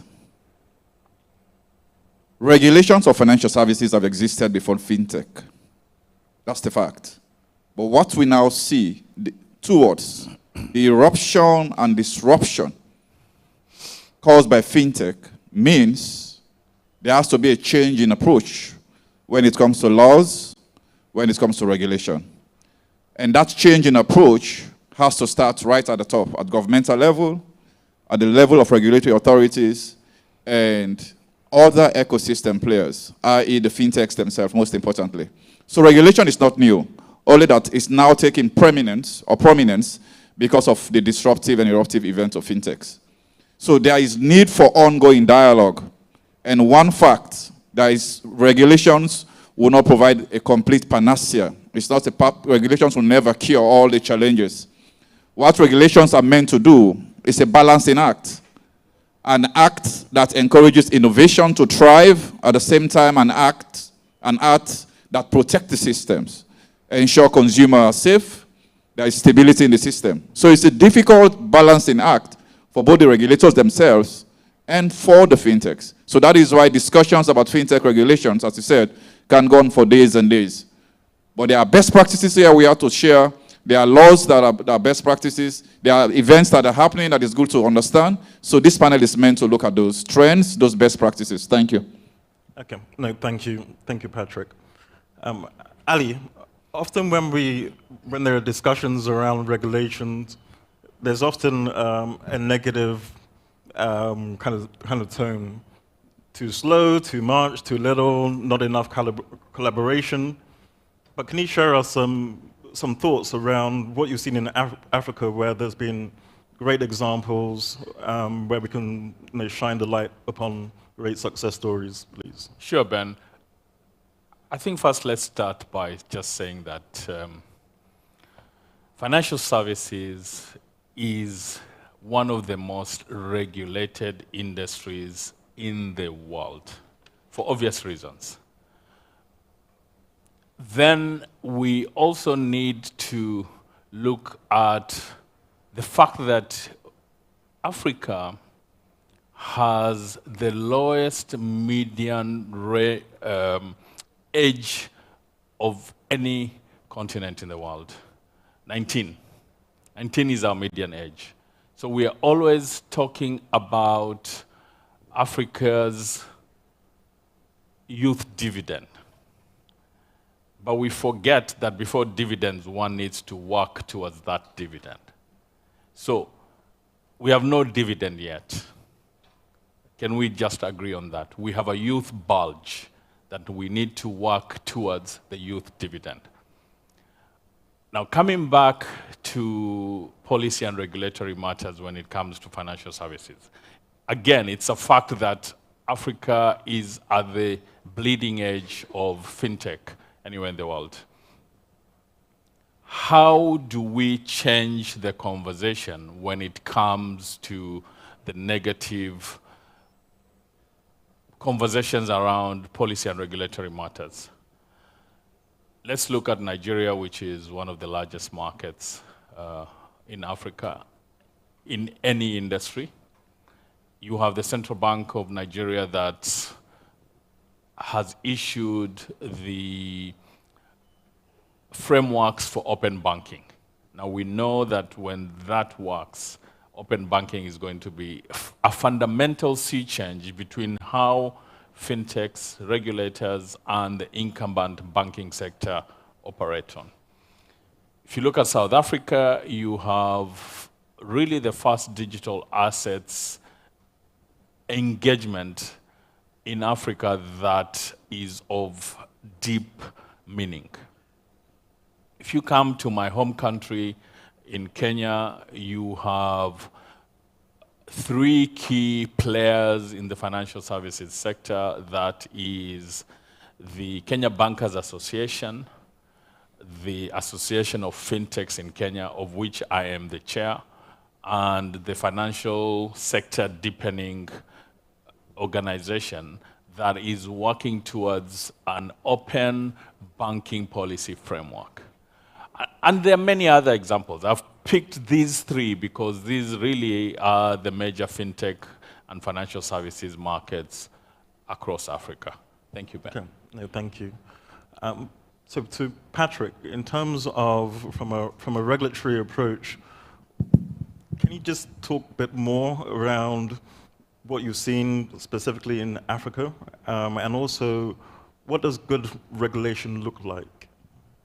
Yeah, when it comes to regulations, let's look at it from three perspectives. The question is, if the technological service that is being offered, the platform that is being offered to provide the service or the product, if it is an existing service, an existing product that is being provided, but maybe now on a different platform, there is no profound changes, meaning the risks are largely not changed. So the response from regulators in Africa, what we see is that it's been passive, i.e., they use the existing regulatory framework to accommodate what you do, because there is no profound change in the risk profile. But when the effect of technology brings in new business models, brings in new risk in the provision of those products and services, it means you need new laws. It means you need new regulations. But because making laws and regulations consumes time in Africa, You have what we call intermediate measures, interim measures, innovative measures that regulators have adopted as an interim measure. What we call a test and learn measure. Measures like open up an innovation hub, an innovation office, where the regulators and the tech, they actually converse, get to know what is happening. The regulators get to know what is happening in the space and learn from it. And what has become more prominent in the last few years are sandboxes. There could be sandboxes to test laws, to test regulations, or sandboxes to test the product or service themselves. The idea is here, you provide that incubating environment where under the watchful eye of a regulator, an innovator, or a tech firm actually pilots with live cases, with live consumers. And the regulator learns from it. And then it allows the regulator time to eventually tweak, update, or bring into being new laws and new regulations. So those are the three strands. So you have what we call like passive regulations, i.e. the use of existing regulatory framework to accommodate the new products and services. You have the long-term bespoke, custom-made regulations, which takes time, and they are slow in Africa, because as far as I see and know, based on research as far back as latest as early 2022, largely there are less than 30% bespoke fintech regulations in Africa relative to like what's happening in APAC, what is happening in MENA regions. So meaning in most of Africa, about 70% of the regulations are existing regulations which have been readjusted, repurposed to meet the needs of fintech. Because it takes time. But the intermediate action, the intermediate measures, is where you have the sandboxes, is where you have the innovation offices, it's where you have the innovation, the innovation hubs. So these are really what are gaining traction. These have been the basis for fintechs coming into market, learning fast, and launching and going live. So those are the strands we see, and they are encouraging. Okay, no, great. Before we go to Arnold, just staying with you, Patrick, in terms of, you worked central bank governor in Sierra Leone. You've been advising central bank in Liberia. What role do you think the African Union should play in terms of creating an enabling regulatory environment? Well, I would say the AU is the highest political body, of African heads of state. So obviously, I mean, like in other situation, political leadership at the top, at that level is profound, is very important. Because if at that level where heads of state meet and issues about technological innovation is actually, discussed and there is a buy-in at the top, it becomes a framework, it becomes that overarching political environment and climate for individual government to actually respond, to the need for technological innovation. Because the fact of the matter is that we live in an age where you either innovate or you perish. And when they say innovate or perish, it means not only for tech, but even for government. Government needs to think of how they provide things using digital platforms. I mean, we had the Minister of Economy this morning in Togo's effort at becoming a digital economy, the building blocks they are building. So AU could be that anchor, that political anchor, to propagate the need for government, the need for heads of state to take the issue of technology very serious, the issue of digital economy very serious, and from that can spring the government policies. Policies like on fintech, policies on innovation, policies on digital economy. And then the third layer will be the regulators, the central banks, the capital market authorities, the insurance providers. So to answer you specifically, the AU is a very important political body, to anchor technology through which, issues about technology can be discussed at country level and at the level of regulators.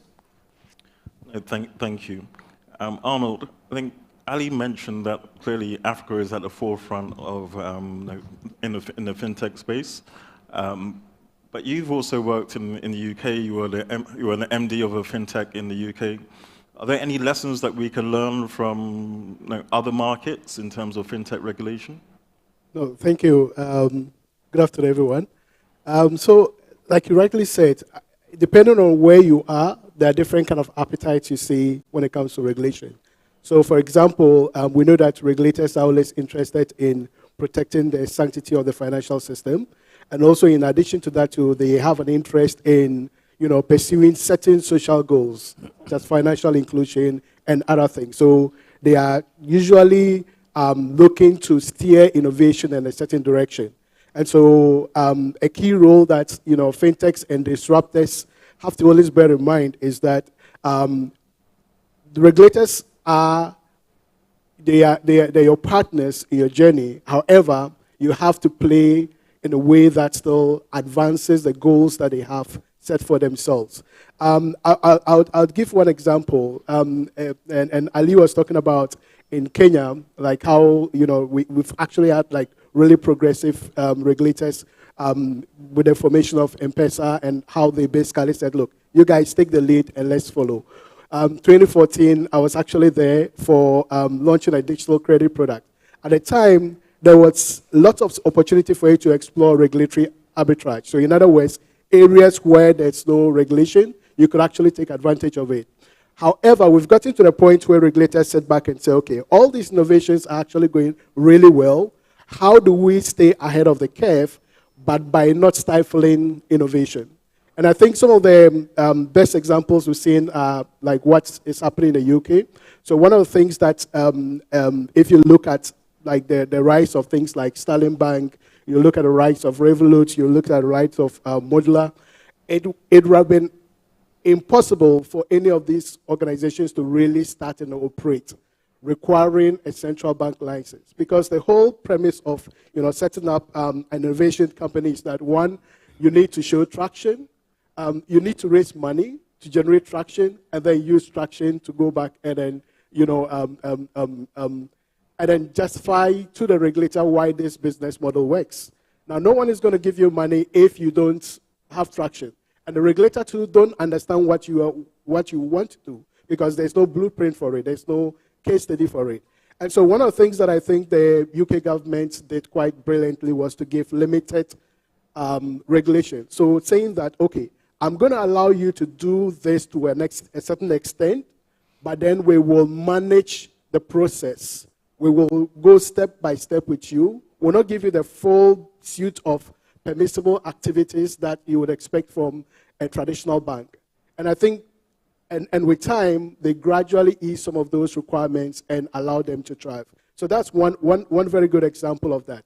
Another example that I would probably want to mention is the whole issue about, I think you mentioned the open banking whole system. And I think the UK, again, has been quite, market leading in terms of their view to it. And the premise is simple. It's this, that the customer owns the data that you collect on them.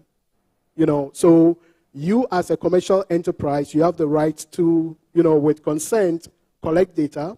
However, that data ultimately belongs to the customer. And the customer can say, give me back my data, or transfer that data to someone else.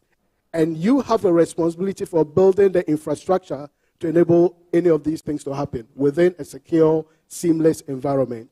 And I think with these innovations, it allowed for systems to be built without necessarily having to generate data right from the start. So you can leverage off existing data from a banking environment. You can leverage off existing data from payment systems without having to go and collect all of that data right from the beginning to the end. And then, of course, the last one being the issue about the sandboxing, and also just throwing the innovation sandboxing, also throwing real money behind it. And I think, again, this is something that they've done super well.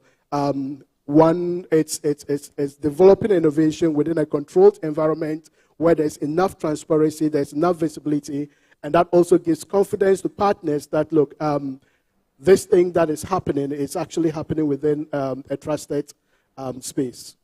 Okay, no, thank you. Ali, coming back home, coming back to Africa. Your role as chair of the FinTech Association in Kenya. Before you get to regulation, you have policy. What is your role and the association's role in terms of shaping policy? What engagements are you having, and are there lessons learned, because we have people listening from across Africa? Are there lessons learned from there? Yeah, Ben, I think that's an extremely important question. Let me start first with a bit of advice for any tech startup founder. Guys, ladies, don't think the world begins and ends with you coding on your computer. That's your own little world. You must be able to engage with the wider world. And how do you do that? Big organizations have lobby groups, they have compliance teams. For ecosystems that are starting to grow, they must come together. And that's the reason why the Africa FinTech Network is here, and that's why we have country-level associations. We have seen when we engage with policymakers and regulators, we have a more vibrant ecosystem. We make it a point to make sure that we are plugged in at the policy level. It's never too late. It's never, ever too late. Because remember one thing, regulation starts with policy. It doesn't go the other way around. And I would like to give the analogy of if you are walking into a restaurant and you are going in for a meal, meeting a few friends, there are three things that are going to happen when you're walking into a restaurant. Number one, you are getting in to either be served food. Number two, you are sitting on the table, being served food. If you are not the first two, guess where you are? You're on the menu being eaten. You don't want to be on the menu.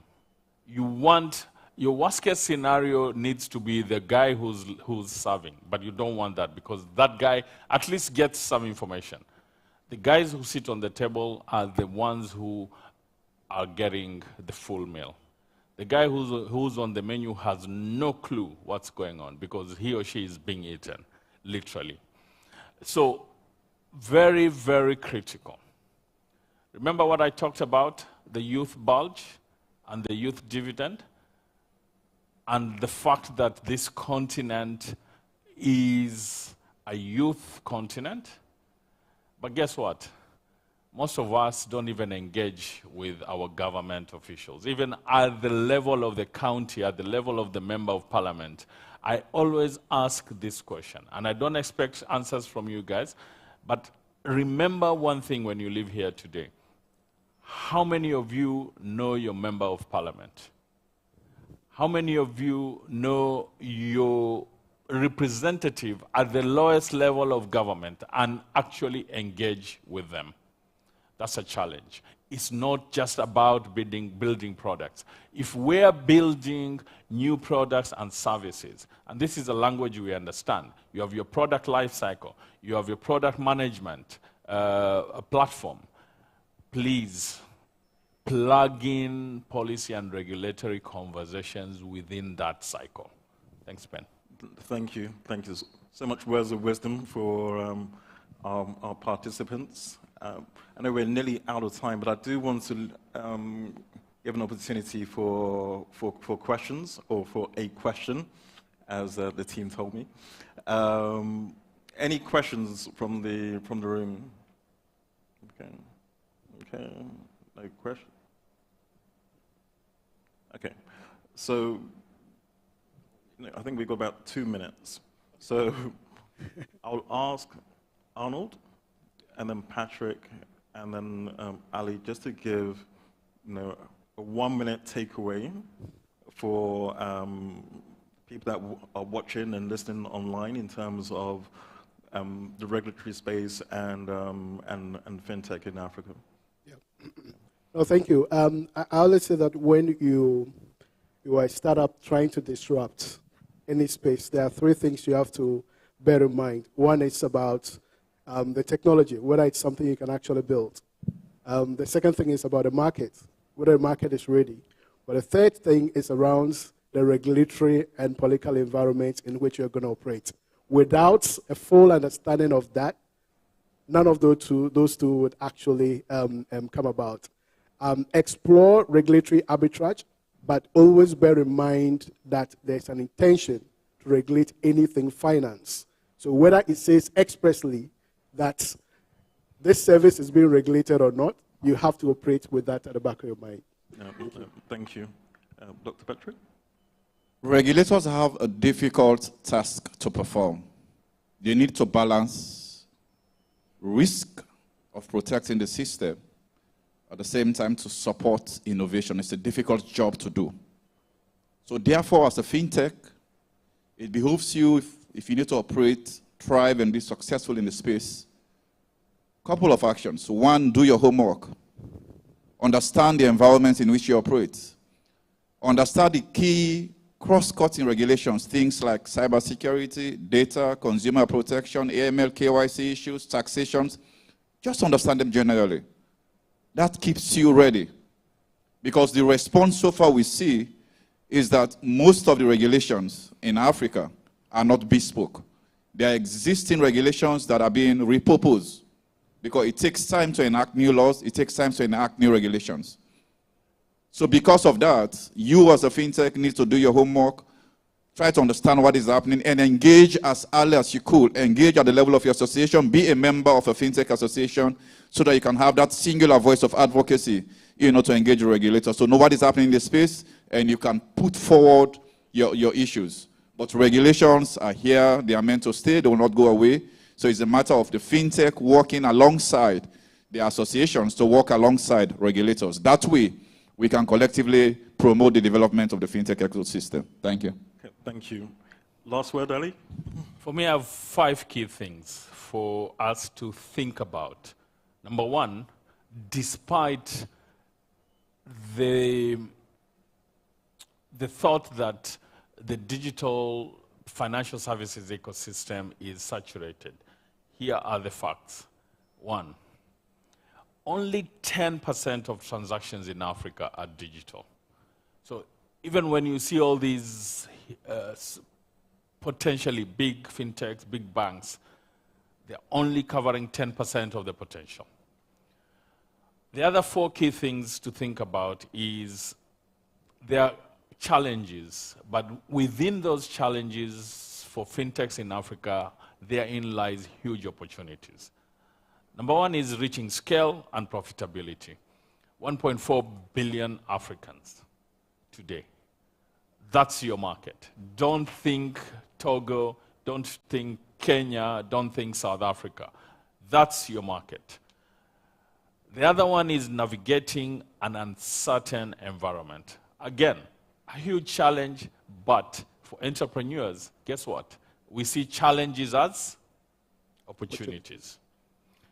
The other one is managing scarcity. We are in the depths of a huge scarcity of funding. But that's also a huge opportunity. That's an opportunity for African investors to step in and bridge the gap. Last but not least, building robust corporate governance foundations is your most critical thing going forward. Thank you, Ben. Thank you. Thank you, gentlemen. Thank you for sharing your expertise and insights. And thank you, audience, for listening. And to our finalists, congratulations on getting here, and wish you all the best. Thank you.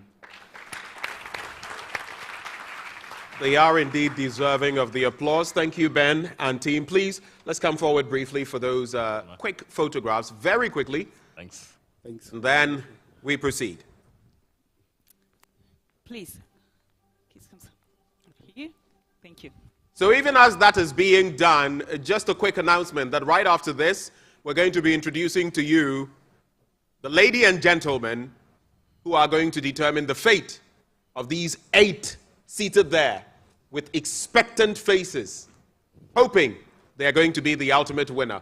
$50,000 at stake for the winner. First runner-up, $10,000. Second runner-up, $5,000. The only thing is, I know if any of them gets those sums of money, they will not give me $1. Not even $1. I suspect it. La pression monte parce que petit à petit, on s'avance vers la compétition. C'est pas du tout évident pour nos 8 finalistes qui sont là, parce que se retrouver là devant vous, là, et puis ils ont 5 minutes pour vous convaincre le jury que nous allons vous présenter. Nous avons 4 membres du jury qui ont cette lourde tâche de choisir qui, d'entre les 8 finalistes, va remporter les $50 000. All right, so right before we get into that, a quick one. You see these gentlemen, ladies, brothers and sisters in red and orange, if I'm not colorblind. They are actually from the Lome Business School, and they have been here. They are participating with us. Please, let's put our hands together for them. Oui, alors nous célébrons les élèves, les étudiants du Lome Business School. Nous avons des premières années. Les premières années, est-ce que vous pouvez lever la main et puis faire du bruit? Première année. Ouais. Deuxième année. Ah oui, d'accord. Et les masters? That's what I'm talking about. So let's hit the ground running now, right before we hear the mega pitches. And this is where the action is. This is where we'll be able to separate. Should I say the boys from the men? And the girls from the women? But we'll find out. So our judges, the members of the judge, or the jury, I should say, who will be determining this for us, 4 of them, starting with, they say ladies first. And justifiably, she's smiling. I love that. I'm going to the lady first. The gentleman, if they give me any flack, well, I'll take it. So there you have them. Let's give some brief introductions. The first one is a computer scientist with over 15 years experience in technology, marketing, and strategy. We're going to make them very brief. She is the co-founder of Niger Startup, a 95,000-member entrepreneurship hub that has supported SMEs and startups to be investment ready and access funding opportunities. Ladies and gentlemen, help me welcome Aramide Abe. There she is. Please give us a wave. There she is. Next on the list, he's a repeat customer. I saw his face and said, aha, it's going down again today. He is currently the Chief Digital Officer at Ecobank Group, having joined in July 2019. You'll find out a lot more about him. He's in the person of Valai Kuruma. Please give us a wave.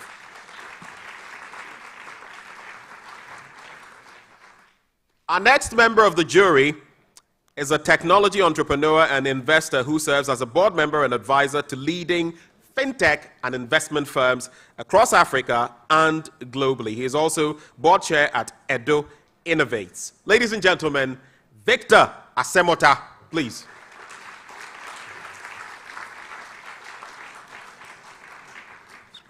Our final panel member is the Deputy CEO of the Jeune Afrique Media Group, the leading Pan-African diversified media group, where he is in charge of transformation and operational performance across the news and events businesses. Please help me welcome Mamadou Goundiam.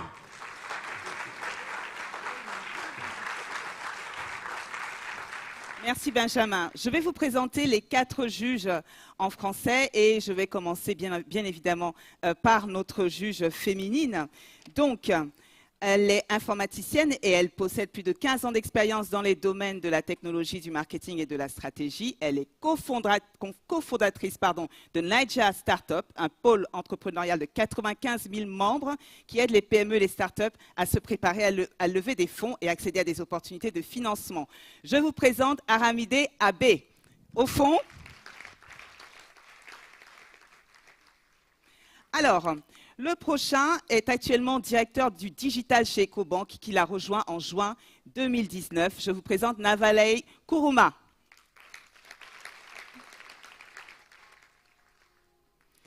Le troisième est entrepreneur et investisseur technologique. Il est membre du conseil d'administration et conseiller de grandes entreprises de technologie financière et d'investissement. Je vous présente Victor Asemota.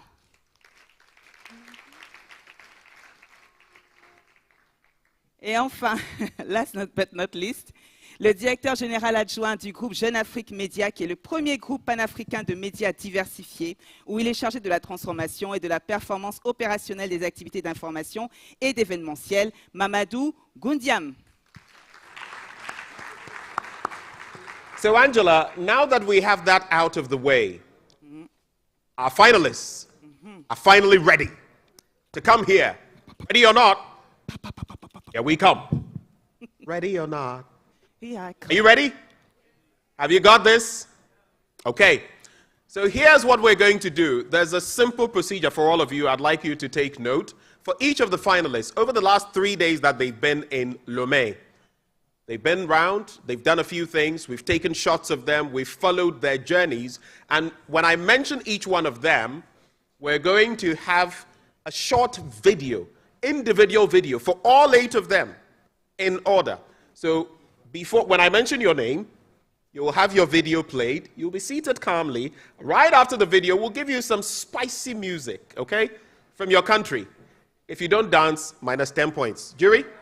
If they don't dance, minus 10 points. So you dance to the song, come on stage, and then your time starts from there. Are we okay?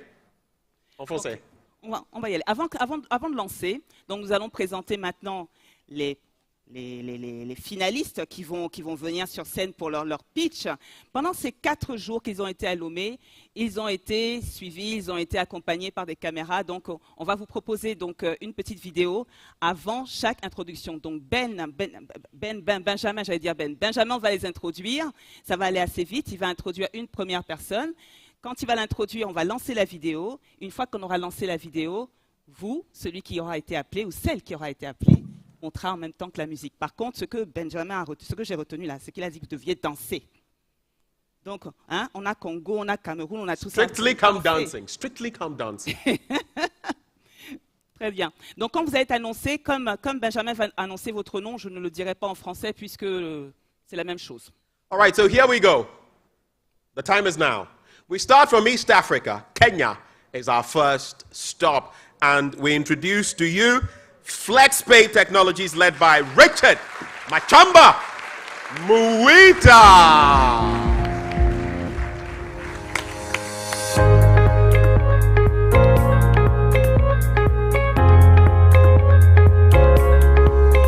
My name is Richard. I'm the CEO and co-founder of FlexPay.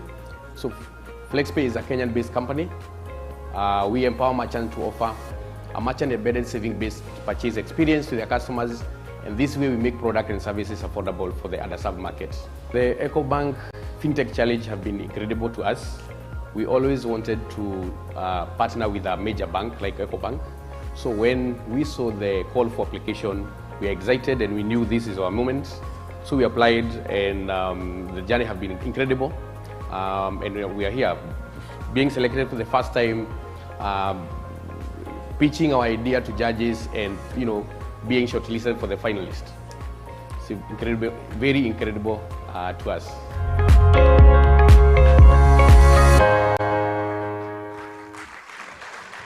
Richard Machamba Muita.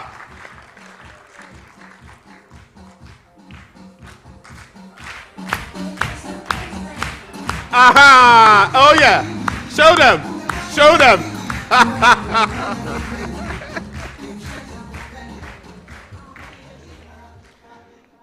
Hello, thank you. My name is Richard. I'm the CEO and co-founder of FlexPay. So FlexPay is a saving experience.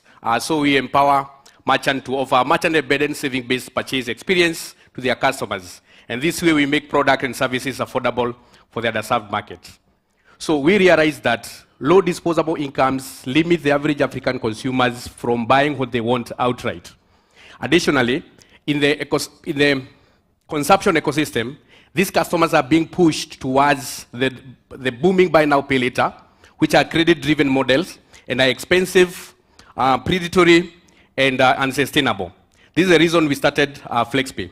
To put this in a better perspective, 1 year post-COVID, 14 million Kenyans have been blacklisted from taking credit, and this is because of the predatory nature of the credit-driven model. This is the reason we think this is not okay, and this is the reason we started FlexPay, a save-to-buy platform that rewards customers when they save up for the things they love and want, with the merchants and brands that they trust. So for the customers, it's about affordability, empowerment, and what makes our product even great is because that we allow customers to afford purchases without incurring debts. For the merchants, it's about growth and loyalty, growing revenue by tapping to a wider market, customers who could not, otherwise not afford to buy product at one-off. So how does it work? For the end user experience, it's about opening a saving account with a merchant that they trust, saving up at their own pace, and then getting rewarded for it. So we integrate our platform to both online and offline stores, where customers identify the product they want to buy. They save up with option to invite their friends and family, crowdfunding their way to affording their purchases, and getting rewarded by the retailers for doing that. So for the merchants, we offer merchants with easy-to-use dashboard where they can control sales and track payments in real time. So how we make money is that we take 5% commission from the retailers, and we also earn accrued interest from the deposits that we collect from the bank. So we started in Kenya in the retail space, where we are helping 500 plus merchants across the country and 200,000 customers again across the country. Last year, we did 9.4 million US dollars in GMV and 470K in revenue. And we are growing that by 2x for this year. So how we want to grow our platform is by expanding retail, the vertical that we are currently in, and expanding or scaling to other verticals that are perfect fit for FlexPay, and expanding to other markets as well, and using our data so that we can come up with other products, financial products, like credit scoring as a service. So the other players in the market, namely the credit providers, but what makes customers use FlexPay is because it's very simple and easy to use, just 60 seconds, and the customers is already set up for saving. We don't charge interest, we reward customers for saving. We don't do credit checks, so everybody can use FlexPay, and there's no risk of using FlexPay, and we are multi-industry, meaning that FlexPay can be replicated in other verticals as well. So we all know that every good idea must be backed by a great team, and these are the people who believed in FlexPay value proposition, and they are people who have endured the pain of building FlexPay from scratch up. And together we bring a combination of 30 years plus of experience in technology, management, and growth. So we are raising a 1.5 million US dollars with 600K already invested to help us take this to the next level. Thank you.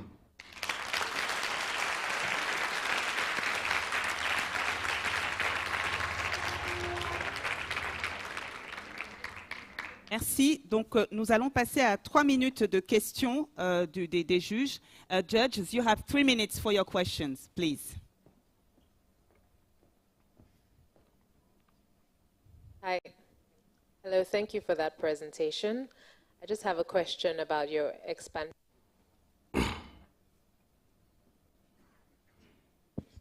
Hello? Expansion plans. You spoke a little bit about your traction. I'd like to know what your expansion plans are. Thanks.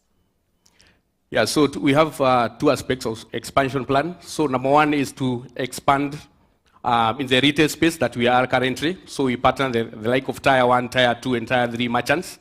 Number 2 is to scale, to expand to other verticals as well, namely tour and travel, insurance payment. The reason why insurance penetration in Africa is less than 3% is because of the upfront costs for the premiums. So how can FlexPay help that break that down so that it can be, affordable, incremental for customers?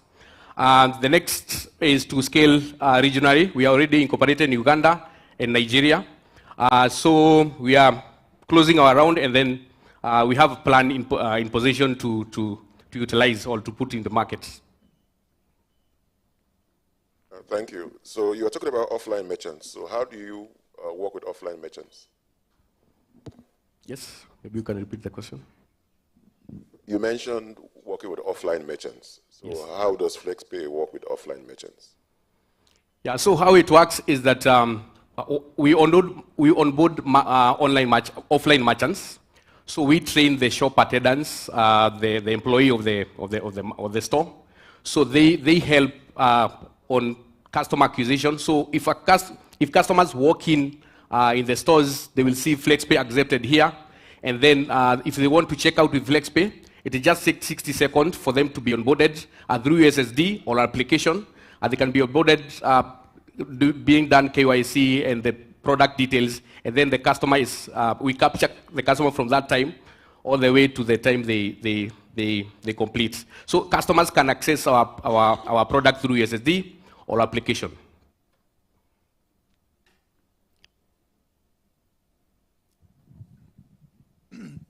What happens if the purchase is never completed? Yeah, so if the purchase is not completed, the customer can get back their money, or they can have an extension. They can continue paying. They can have an extension of the duration of making payments, but they can get their money at any time. So what is the typical time allowed to make the payment? Yeah, so it depends with the sector. So we are in retail. So the retail, they are giving 3 months to make the payments, but they can extend. There are merchants who extend that, but depend with the sector by sector. Because we have a product called Mama Prime, where we help expectant mothers to save up for their delivery and prenatal services, which goes all the way more even to 9 months. Thank you. Thanks. Thank you. Est-ce que vous voulez bien applaudir? Parce que franchement,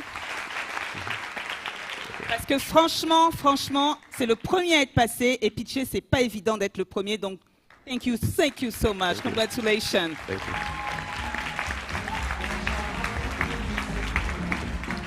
Applause for Richard Machomba Mwita. He's a brave man. He's come first. Ah oui, now he's broken the ice. Il faut être courageux. Eh bien, on va lancer maintenant. Je voudrais juste faire un petit hi à tous ceux qui nous regardent, tous ceux qui sont en live. On a beaucoup de commentaires et vous, guys, you have supporters. Vous avez des fans, des gens qui laissent plein de commentaires sur YouTube. Merci beaucoup. Continuez à laisser vos commentaires. Je vais maintenant annoncer le prochain candidat qui nous vient du pays de Nelson Mandela. Il s'appelle Piwa Nikambule avec sa solution EpoxCap AI. D'abord la vidéo. And so we have up next, like she mentioned, from the Madiba's own South Africa. Are you ready for some Amapiano? Yeah, you like the sound of that. We have Piwa Nkambule. He is the arrowhead for the EpoxCap AI team.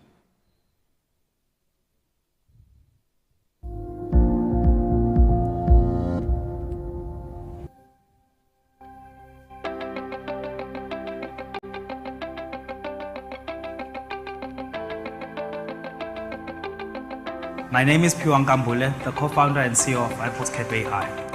Coming to the Ecobank Fintech Challenge has been helpful in sharpening our strategy for Africa, and it has also helped prepare us for engaging with established financial institutions, but also in our vision for Africa that is better when it comes to finance.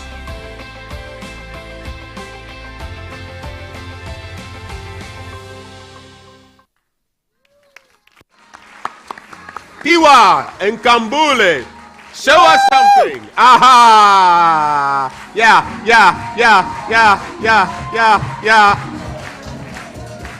Infectious dancing. All right, over to you, Piwa. Good afternoon, everybody. Good afternoon, judges, fellow innovators, and everyone in the audience. Working with small businesses is a nightmare in Africa for finance professionals and bankers. The level of disorganization is so high and so bad that it becomes better to just leave them and let them do their own things their own way. So this is what has inspired us as a company to build an AI-driven solution that solves challenges around financial data management, financial data importing, and also financial insights for the African market. I'm going to use 2 examples. This is Amina. Amina is a small business person who runs a thriving textile business in the village of Daveti here in Togo. She has piles of receipts, invoices, and bank statements. She writes some of her financial records on paper, but can't make sense of them all. And then this is Kwame. Kwame is a banker. He needs to be able to assist businesses like Amina thrive. Kwame is our target customer. He has to go through those piles of data, put them in an Excel spreadsheet, try and make sense out of them for him to be able to help a business like that.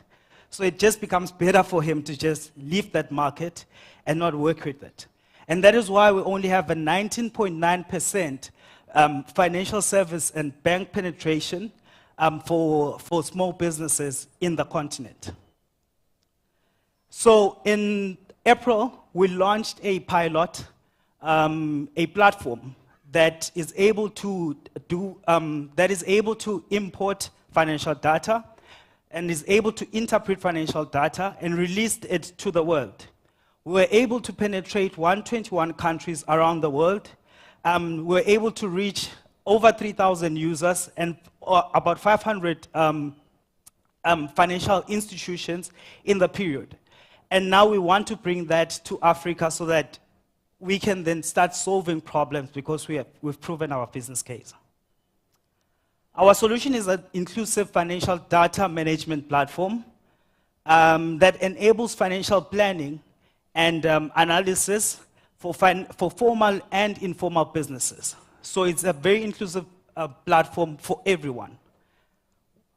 We do this by allowing them to import their data sets from a variety of sources. So if you have a bank system, you are able to connect with it. If you have an accounting system, you'd be able to connect data to collect data from it. If it's a file, you'd be able to bring data from that. But we also want to enable people that do not have access to the high-level technology systems, people that just have access to SMS and WhatsApp, to be able to also import their data in ways that are very accessible to them, giving them access to a financial system or financial data infrastructure that would ordinarily not be accessible to them. Our impact is we've been able to help our users save money with every report they generate on the platform. So with every analysis that they generate, they save about $1,000 to $2,000. And if it's a complete financial analysis of a company, the savings go up to $10,000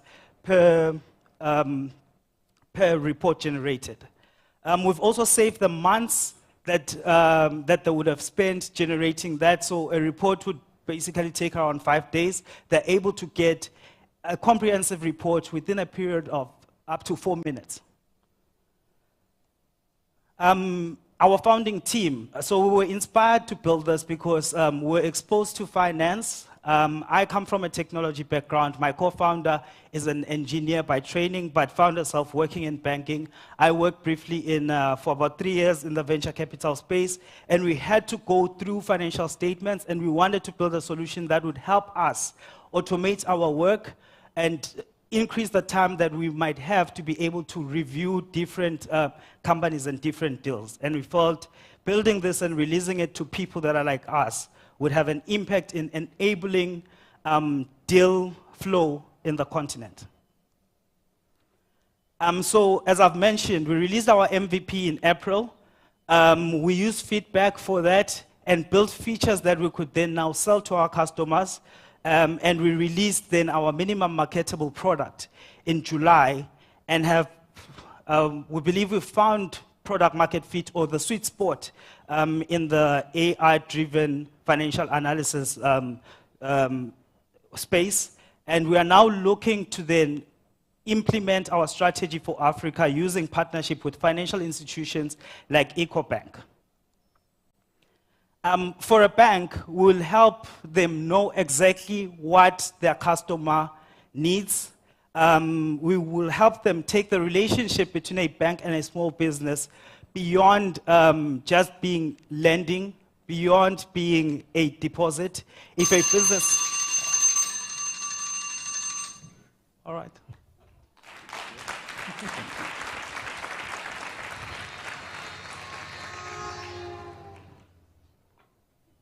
Piwa, you got bailed out.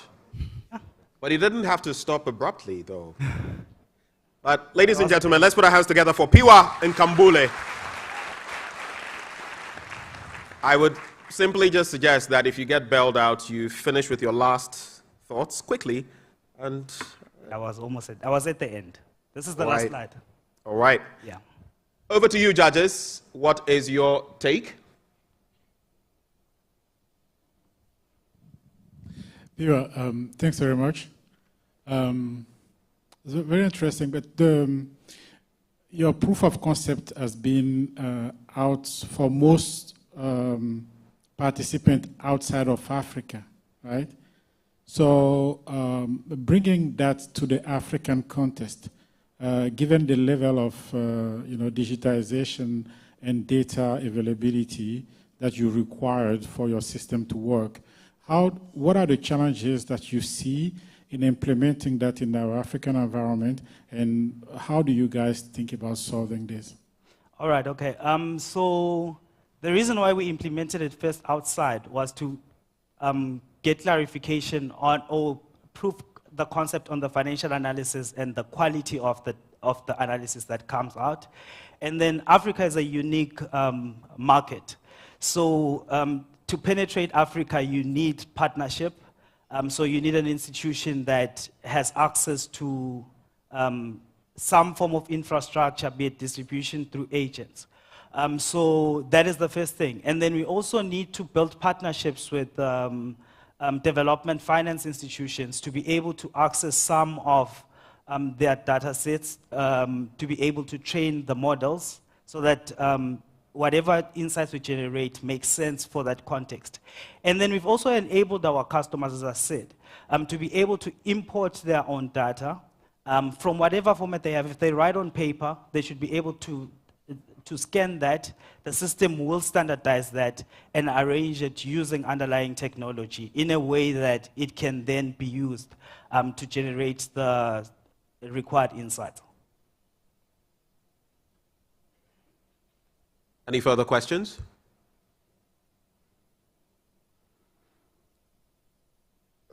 Thank you for your presentation. Thank you. You mentioned that you found market fit, but meanwhile, you're just testing on African data sets now. So how are you so sure that you found market fit? All right, okay. We found market fit on the analysis because financial institutions and financial players are using it, and it has organic growth as well.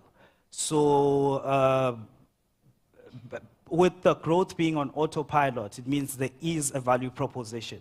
So for Africa, market fit would still need to then start working on a product market fit case for Africa, especially on the SME side. But on the financial professional side, we do have a strong use case and a strong value proposition. Okay, thanks for that. I want to find out a little bit more about your team. I know you mentioned both of you are techies and have worked in finance. So you have a tech background, you've worked in technology, and your partner has worked in finance as a finance person or still in technology? As a quantitative analyst. So she was a finance, and it's at the intersection of finance and tech because she also did data science in the role. And it's just two of you? As full-time founders, yes, because we are still early. Okay, thanks.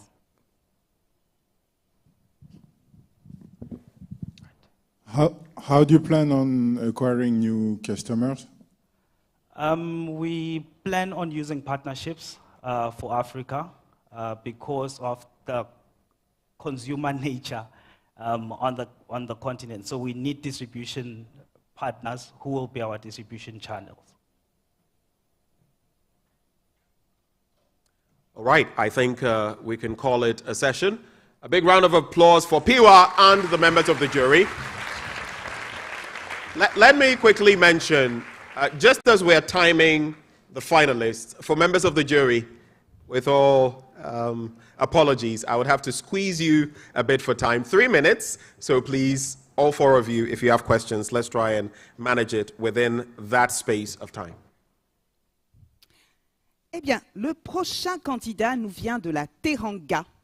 Je ne sais pas si ça vous parle. C'est le Sénégal, voilà. Donc nous recevons donc Denis Moniotte pour qui nous présente sa solution Rubik's. So up next, we have a presentation, a pitch in favor of Rubik's. That is the solution that is being provided. And he is one of two from Senegal. I love his name, Denis Moniotte.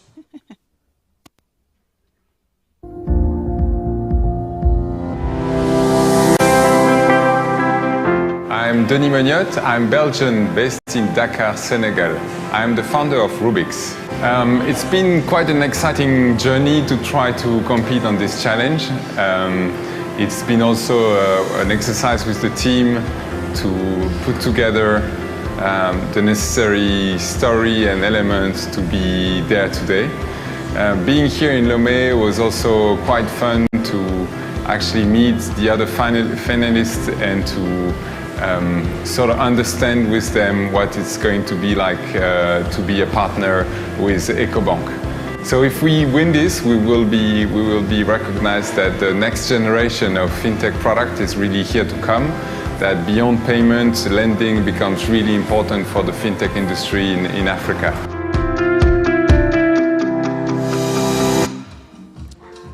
Ladies and gentlemen, Denis Moniotte.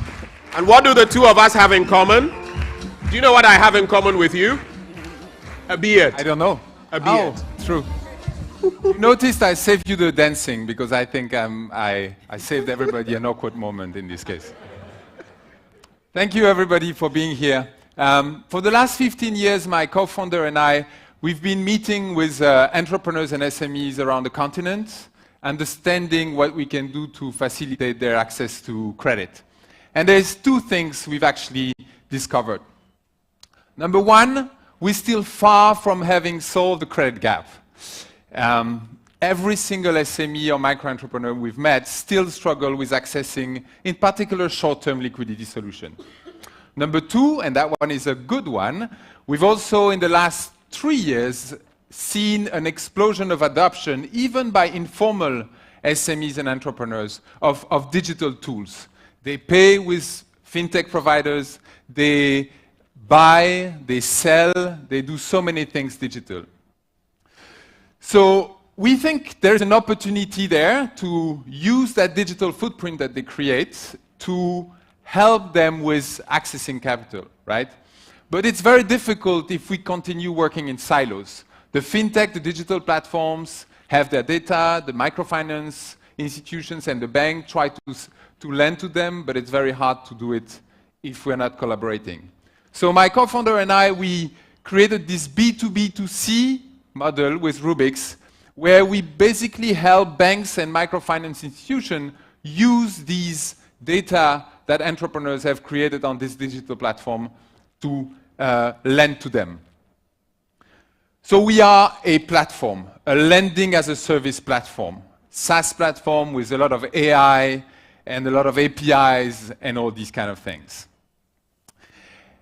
What we do with this platform is that we score customers, so we bring the data from the fintech platform and we decide who's eligible for a loan. Then we offer these loans and we manage these loans. And then we continue managing these operations. We grow these portfolios. Now I'm going to do something that you should never do. I'm going to change my pitch from what I had foreseen. I had planned to talk about Aminata in Dakar, Yacouba in Abidjan, Jean in Douala, Abigail in Accra, or Ibrahima in Dakar. And I'm not going to do that because I found a much better way to make you understand what we do. I was talking earlier with someone you all know now, which is Michael from Touch and Pay. And what Michael tells me is that he has in his clients a number of small companies, bus companies, who have a few buses that use this payment instrument. Now, what Michael has seen is that when those buses don't go on the street to take passengers, Michael and Touch and Pay are not making their money. They are losing revenue, right? So unfortunately, these buses are also SME, these buses companies, and they have tires to replace. They have basic maintenance to do. They have all these kind of things to do. And accessing capital for them is also a struggle. So what Michael wants is to help them put the buses on the streets, right? And Michael says, I can lend to them because I know them. I know how much revenue they make. And I also capture their revenue. Their clients pay them through me. So he wants to lend. And that is exactly what we enable fintechs and companies to do. What we do is we help Michael Touch and Pay to build a loan portfolio without all the cost of setting up the scoring engine, setting up the loan portfolio. And also what we do is we facilitate Michael access to a bank. Because when a fintech platform talks about credit to a bank, there's a bunch of misunderstanding and there's a bunch of things that are actually very difficult to manage. So we've been doing this for a few years now. We operate in about 12 countries, mostly in Africa, but also outside of Africa, in India, in Cambodia. And we've been having quite some interesting success. We are scoring every day 6.5 million clients. So those are the small bus SMEs, if you want. We've done 30,000 loans, and we've disbursed an equivalent of 110 million euro equivalent. So now what do we want to do with Ecobank? With Ecobank, we actually want to have a strategic partnership so that every time we go and meet a new fintech, we don't have to arrange a new deal, find a new local bank to finance this portfolio, because we are just an intermediary, right? We are not a bank. We actually connecting banks with fintechs for growing this portfolio. So a partnership with Ecobank would actually make things very, very easy for us to roll out this portfolio. So one of the things that hinders our growth very much is the fact that we need all this capital to finance all these small SMEs. So our moonshot is actually to go to 1 million loans and disburse 10 billion euros. So we do that with a senior team that is very much coming from microfinance industry, that we are based in Dakar, very diverse also, half remote, half based in Dakar kind of companies. Now to conclude, for you judges, for Ecobank, I think if you want next year to have a great story to tell, which is that the winner of 2022 collaborates with the winner of 2023, and that we both come here to present it, I think you know what you have to do now. Thank you very much. Now, this is one savvy gentleman. He's putting the jurors in a tight corner. He's trying to position this, but rightly so. Denis, I learned a lot from you these last days, I must say.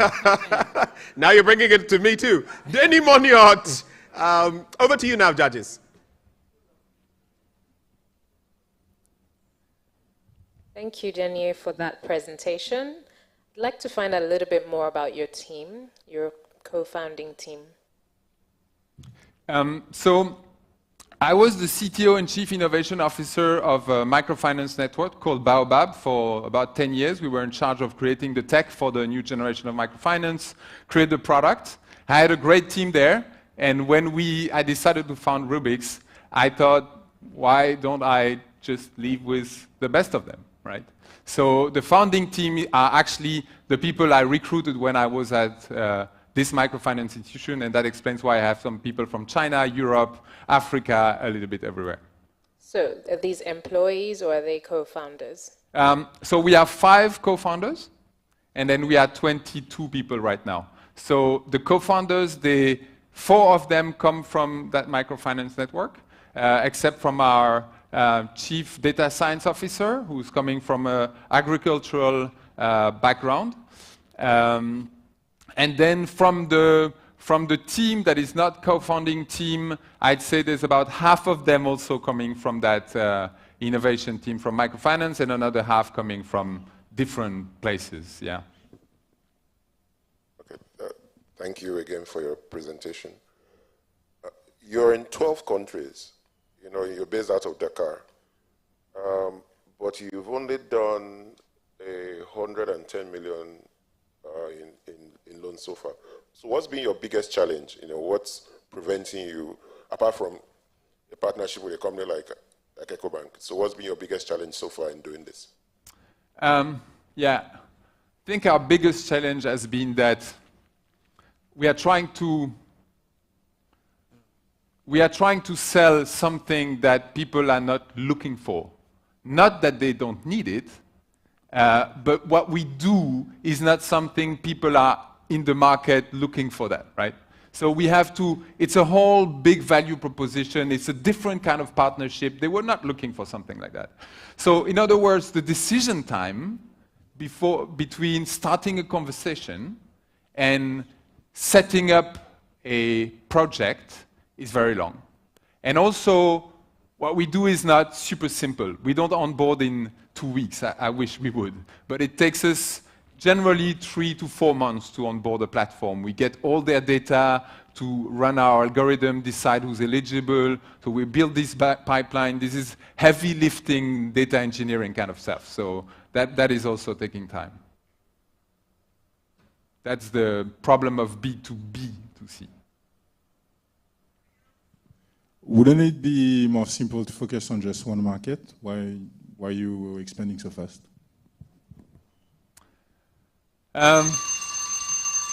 Okay, very hard to say. I think we've been driven by opportunity. It's true, because we are kind of geographic agnostic, right? If we have a great platform somewhere, the fourth largest bank in India one day came to me through LinkedIn and say, "Hey, can we work with you?" Am I going to say no because you're too far from Senegal?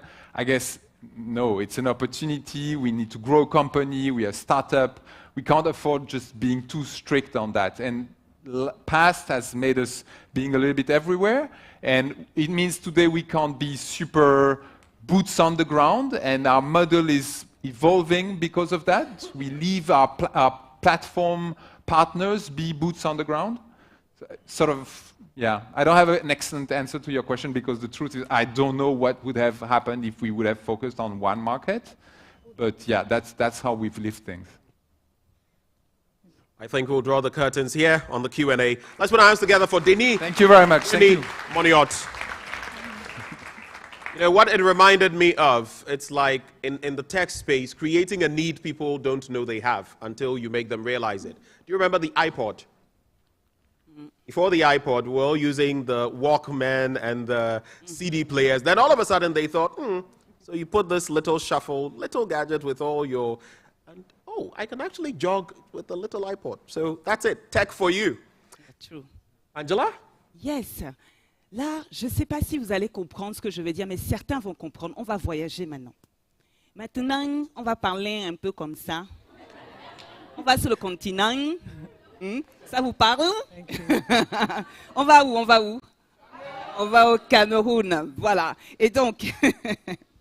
Donc, je vous présente Magali Gose Sanga. Elle nous vient du Cameroun avec sa solution Cori. And so we're heading now to the country of Patrick Mboma, Samuel Eto'o Fils, and of course, Paul Biya. You know the country. Cameroon. That's where we're heading now. And we present to you, ladies and gentlemen, Magali Gose Sanga.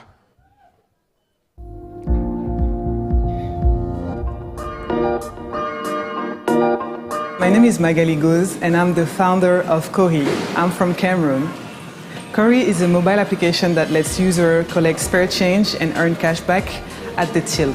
We are really excited to have been shortlisted as a top 8 finalist. If we win, we will be so proud because we've been accumulating victories. We've won many challenges locally, and now being at the Ecobank Fintech Challenge is a regional exposure that we're really thrilled to be part of, and we would be very excited to win.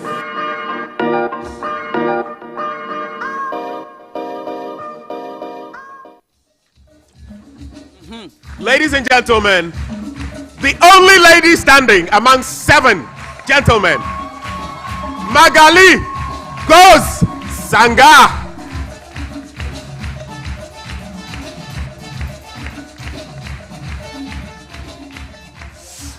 Thank you. Thank you very much. Hi, everyone. My name is Magali Gosanga.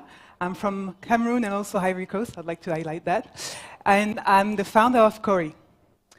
So Cori is a mobile application that helps customers collect spare change and earn cashback. I'm sure many of you, whether it be here in Togo or in any Francophone sub-Saharan Africa, have already heard at least once in their life that y a pas monnaie à la caisse when they're trying to shop for something, either it be in the supermarket or a small shop.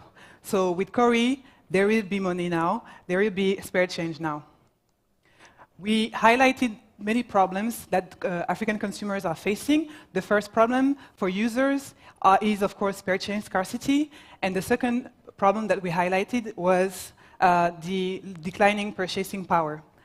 And of course, the spare change scarcity is also affecting merchants when they have to buy spare change or coins on the black market for fees that can be up to $50 US per month. We are after a big opportunity of $200 billion US when it comes to the cashback market and $4 billion when it comes to the spare change market. Let me show you how Cori works. It's a very simple solution that can be downloaded on the App Store and Play Store. Consumers just have to work in stores, partner stores, create their loyalty card by scanning a QR code just like that. The QR code is actually a loyalty card that needs to be shown at the till so that the cashier can scan it and digitally disburse the cashback or the spare change. Very easily, very fast. The money is credited digitally in the wallet, and the wallet can be used to consume goods in the same store. The benefits of Cori are very diverse. The first benefit, of course, is we are addressing the spare change issue. So no more spare change issue. Now that when there's no spare change at the till, you can get your spare change directly in Cori. And of course, we now are introducing the cashback concept, where merchants are now able to reward their consumers for every purchases that they do in their stores. Now merchants now get to have a solution that is tailored, a loyalty program that is tailored for them. Of course, they don't have the spare change issue anymore, and they get to have a detailed view on who their customers are and what are their consumption habits. Same for brands. We launched last year in 2022. We have registered over 11,000 users. We have 40 merchant partners so far just in Douala, Cameroon. And our goal is, of course, to expand throughout the region. We accept any type of payments. So when you want to earn cashback, you can pay with bank card, you can pay with Orange Money, Flus, MTN, you name it. And when you're trying to pay with cash, of course, now Cori acts as a digital roundup. And our competition is diverse but not direct. Nobody does what we do in the region that we're trying to do it. The one that has the closest solution is Thank You Cash, and they already operate in Nigeria and other Anglophone countries.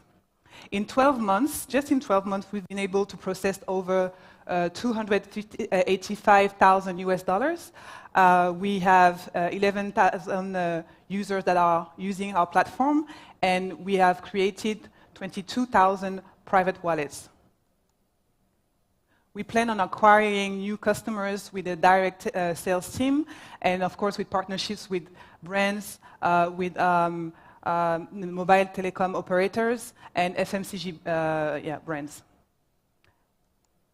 Our team is very diverse. We are a team of 15 people, all based in Cameroon, Ivory Coast, Togo, Nigeria, and Senegal. So we're already a Pan-African team. That's why we're trying to work with a Pan-African bank that is Ecobank. Our team is composed of half women, and the average age of the team is 25 years old. To me, the goal was to hire talented people, yet very young, to have the dynamism to scale very fast. Our business model is very simple. We take a commission on transaction for spare change, and we also charge merchants a small monthly subscription fee. How can Ecobank and Cori collaborate? Of course, we see the prepaid card issued by Ecobank as the first pillar of our partnership.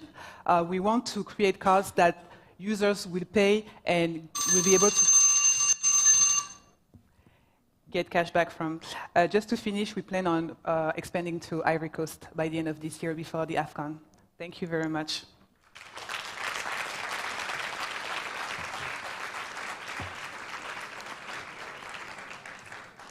By the way, when you're leaving, we have a little surprise for you. Thank you.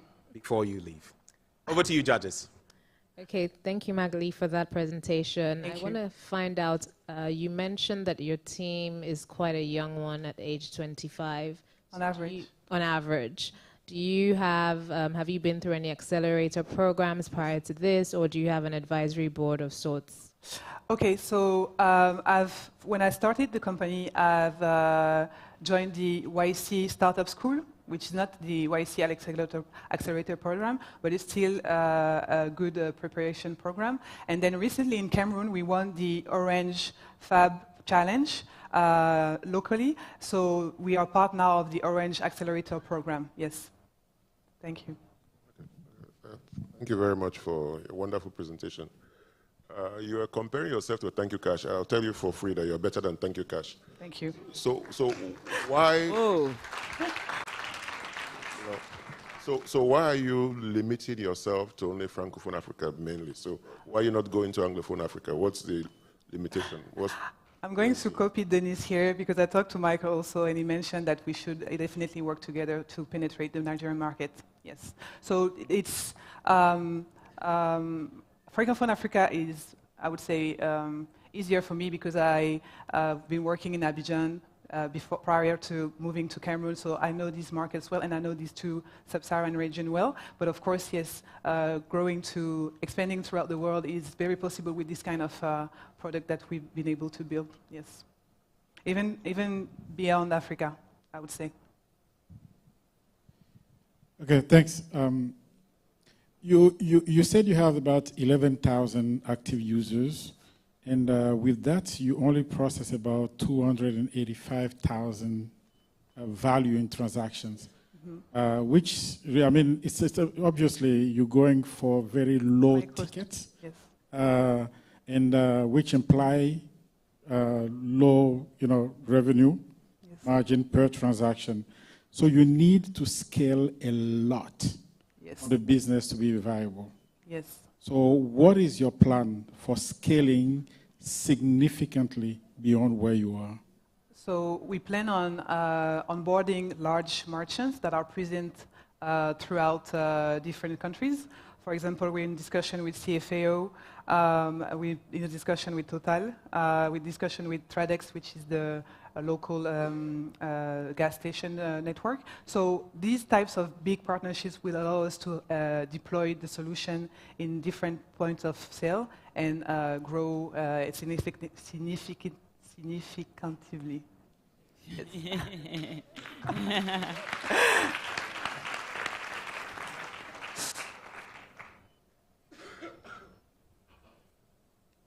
And maybe to answer the question that you may had, that we discussed earlier about the high transaction, how can we monitor it so that no fraud happens? We have limits. We have limits implemented in the system so that transactions don't go beyond a certain amount. Thank you very much. Thank you, members of the jury. Magali? Oh. You did say you were from Cameroon and Ivory Coast. La Côte d'Ivoire, right? La Côte d'Ivoire, yes. Here's our little surprise for you. Do you like Freddie Mayway? Mayway. Mayway, yeah. We're seeing you off with some Freddie Mayway. Tu es ma gueule. That was your surprise. This way?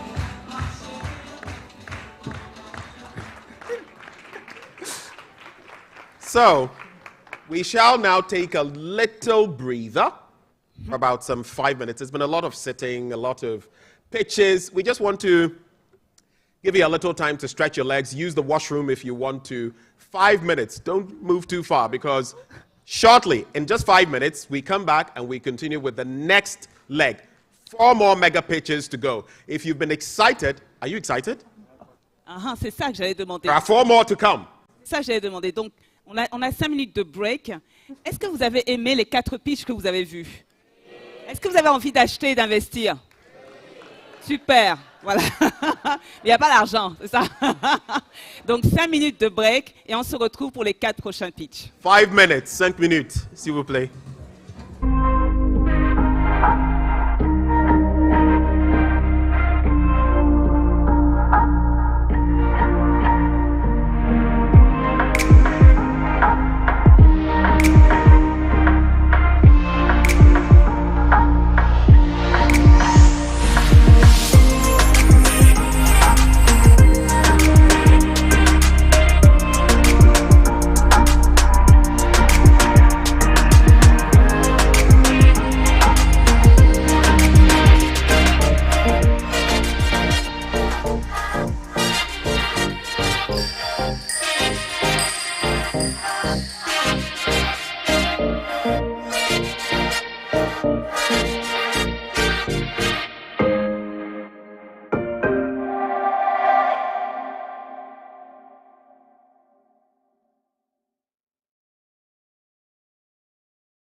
If you want to expand your business across Africa, import within the continent, or simply learn more about the African Continental Free Trade Area, whatever the size of your business, tap into the Ecobank Single Market Trade Hub, designed to connect businesses and help you seize trade opportunities, leveraging Ecobank's trade and payment solutions. With 1.4 billion people in 54 countries ready for business now, it's time to sign up on tradehub.ecobank.com.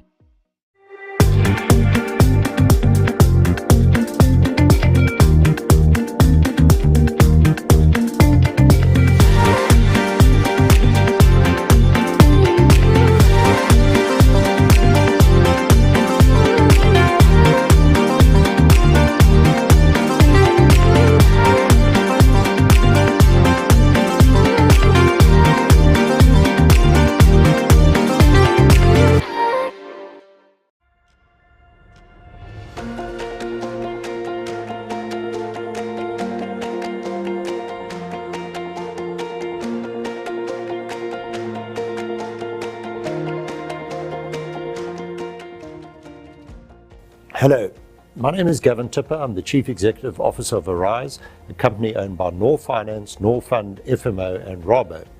We take strategic minority positions in banks, non-bank financial institutions and fintechs in sub-Saharan Africa.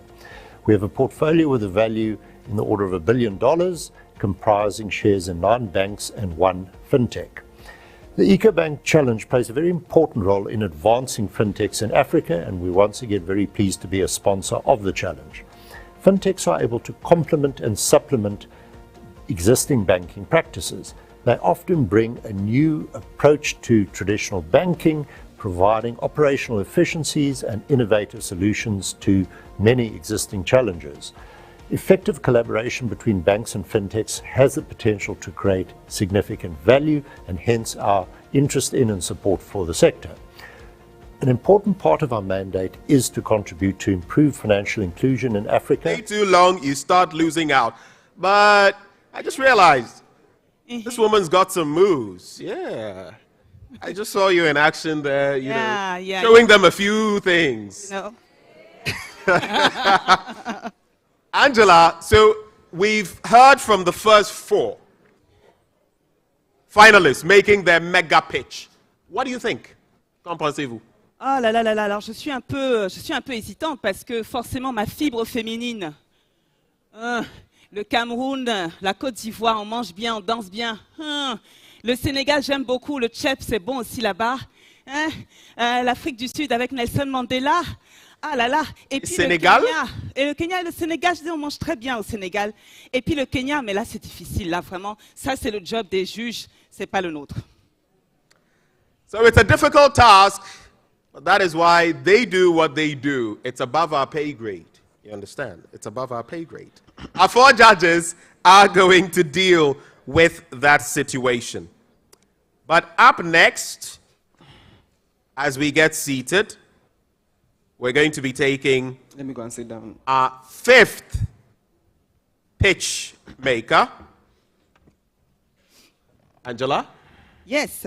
Est-ce qu'il est arrivé? Oui. Alors, déjà, encore une fois, pour tous ceux qui sont sur les réseaux sociaux, sur YouTube et qui nous font des commentaires, merci beaucoup. Thank you for those who are commenting the show. Thank you very much.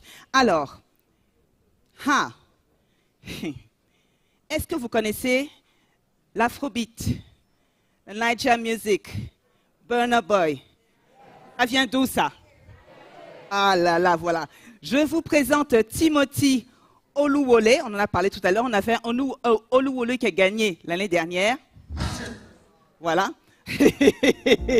So we've had Oluwole part 1, yes, and now Oluwole part 2. 2022 Oluwole part 1, 2023 Oluwole part 2. Are we going to see an Oluwole part 3? Only God knows. But he comes to us from Nigeria, Timothy, and we'll just find out what he's been up to since he came to Togo. My name is Timothy Oluwole. I'm the founder of Smartella. Smartella is digitizing the traditional informal banking, popularly known as cooperatives, across Africa. The Ecobank Fintech Challenge 2023 has given us the opportunity to understand that we can scale our technology across Africa while leveraging on the Ecobank network. Winning the Ecobank Fintech Challenge 2023 will enable us to build and improve our banking infrastructures while integrating with the bank, and as well as connect and build with other service providers with the goal of driving financial inclusion across Africa.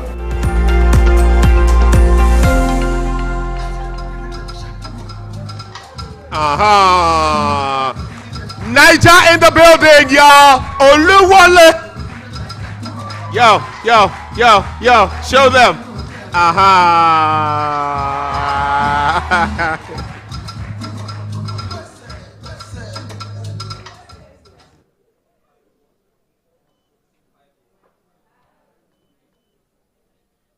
Everyone, my name is Timothy Oluwole, and I am the founder of Smartella. At Smartella, we are digitizing informal traditional banking across Africa, which is popularly known as cooperatives. Micro entrepreneurs and small business owners traditionally bank with cooperatives in their environment, and this happens across Africa. But then, these people do not receive quality financial services from this cooperative because these cooperatives do not have quality financial structure or banking structure to provide these services to them. You know, which means that when they save their money regularly, when after their daily sales, they save their money with cooperatives and all this on many financial houses around. And then they don't get SMS alerts, they can't see their transaction history, they can't get their balances. They can't even receive money from people that are banked because they are only cash-based. And that makes them financially excluded. According to EFINA and the World Bank, 60% of African population are still these people, right? And 16 million cooperatives are servicing them, and even more, across Africa. And 90% of these people, this category of people, do not have bank accounts.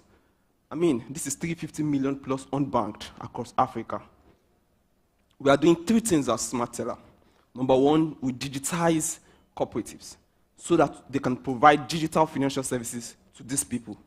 This means that these people can now receive SMS alerts when they save money with cooperatives. It means that these people can now use USSD facility even if they don't have internet to be able to check their balance and even get banked, because with this digital infrastructure, the banks can come in to bank them, to create bank account for them, and even for some of them that have mobile phones or smartphones, they can be able to check their balances on their phone, get bank accounts, and even access loan and more, The interesting part is that we are able to deploy POS and even other payment systems, just like cooperatives can register and be able to onboard all their members, all the members. And we have a USSD code for these micro-entrepreneurs, these small business owners. We have a Smart Teller box that enhance field operations for the for the mini banks and the cooperatives, so that these micro-entrepreneurs and small businesses can now receive printout on every transaction, SMS alert, among others. We're able to also enhance payments between the banked people and the unbanked. So even with you and I, with bank accounts, can pay that woman digitally. So you don't even have to look for cash anymore. So we have 4 business models around our system. We generate revenue per transactions. We have subscription model. We also get service fees and commission from the value we offer. Well, we have a future with Ecobank. The future is to bank these people after we have included them digitally, which means that we can now create bank accounts for these people, which means that these people can now receive ATM cards and even become banked. We also believe that with the partnership with Ecobank, we can lead the cooperative industry and as well as expand across Africa. Just when I got to Togo, I already seen some sign-ups, even for cooperatives in Togo here. So that's interesting for me, And then we'll also be able to scale our infrastructures to be able to provide payment systems, automated payments, for their contributions, among others. We consist of young and vibrant guys who thinks every day on how we are going to drive financial inclusion. However, these are my core team members, and we also have 10 other team members working with us. But then, we're not just alone.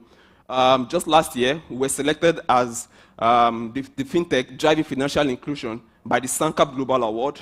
We've been trained, had acceleration with CCOP, and trained by the Luxembourg House of Financial Technology. And we started off this project with EFINA funding us to drive financial inclusion. We are also ecosystem builder. We want to support cooperatives, train them, and give them the information and an access to be able to become banked. We know that financial inclusion serves as a tool for sustainable economic development, and Smart Teller is the tool. Thank you. Thank you very much. Thank you. Initially, when I was about to mention your name, I nearly said Timberland. And then I realized that we're not in a music concert. Timothy, delivering on behalf of Nigeria. Over to you, judges. Thank you, Timothy, for that presentation. Question on one of your business lines, your business models. You mentioned subscriptions.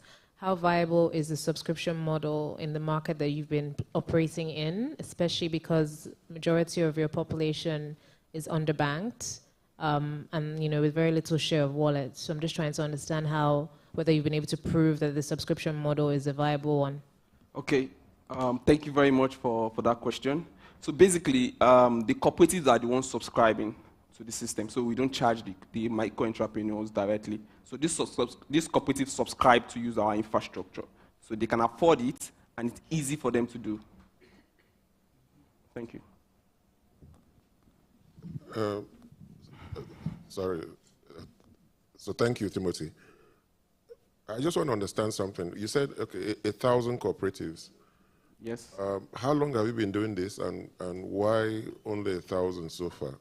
Well, we've been doing it for 3 years now, and 1,000, we've been doing our best to also penetrate the market. We've not raised funds, so that's why we're unable to really penetrate. But we believe that with this platform, we'll be able to eventually grow in the number of cooperatives we onboard to really focus on how we're going to drive financial inclusion.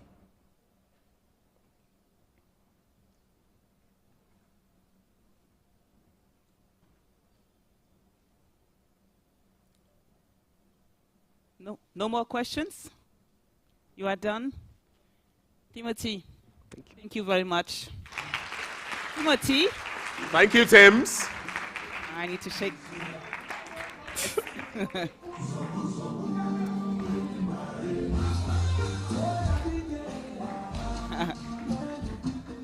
Alors, je voudrais vous dire, nous avons eu la chance avec Benjamin de voir ces candidats répéter hier soir.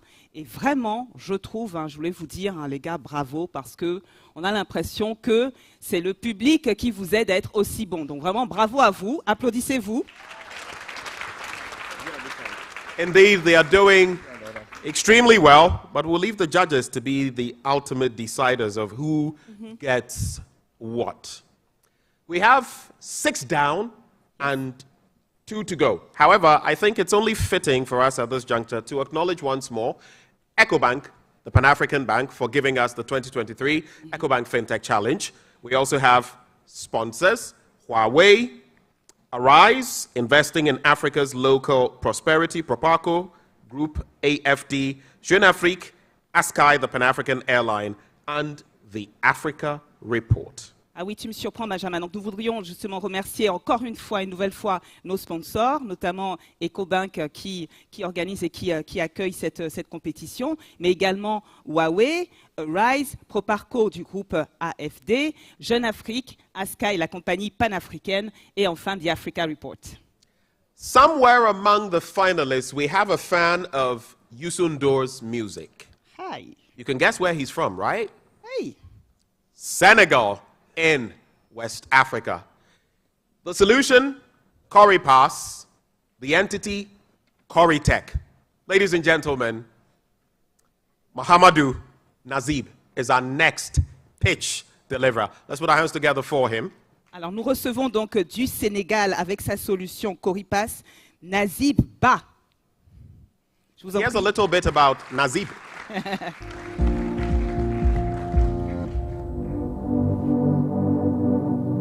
My name is Mohamedou Naziba, coming from Dakar, Senegal. I'm very excited to be here to participate to a final and the opportunity to meet the other finalists. It will be very amazing for me to win this final for my team and for my country, Senegal.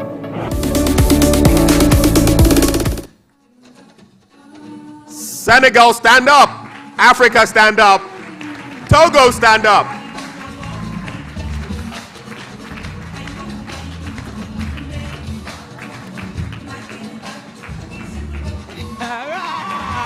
Youssou N'Dour is in the building.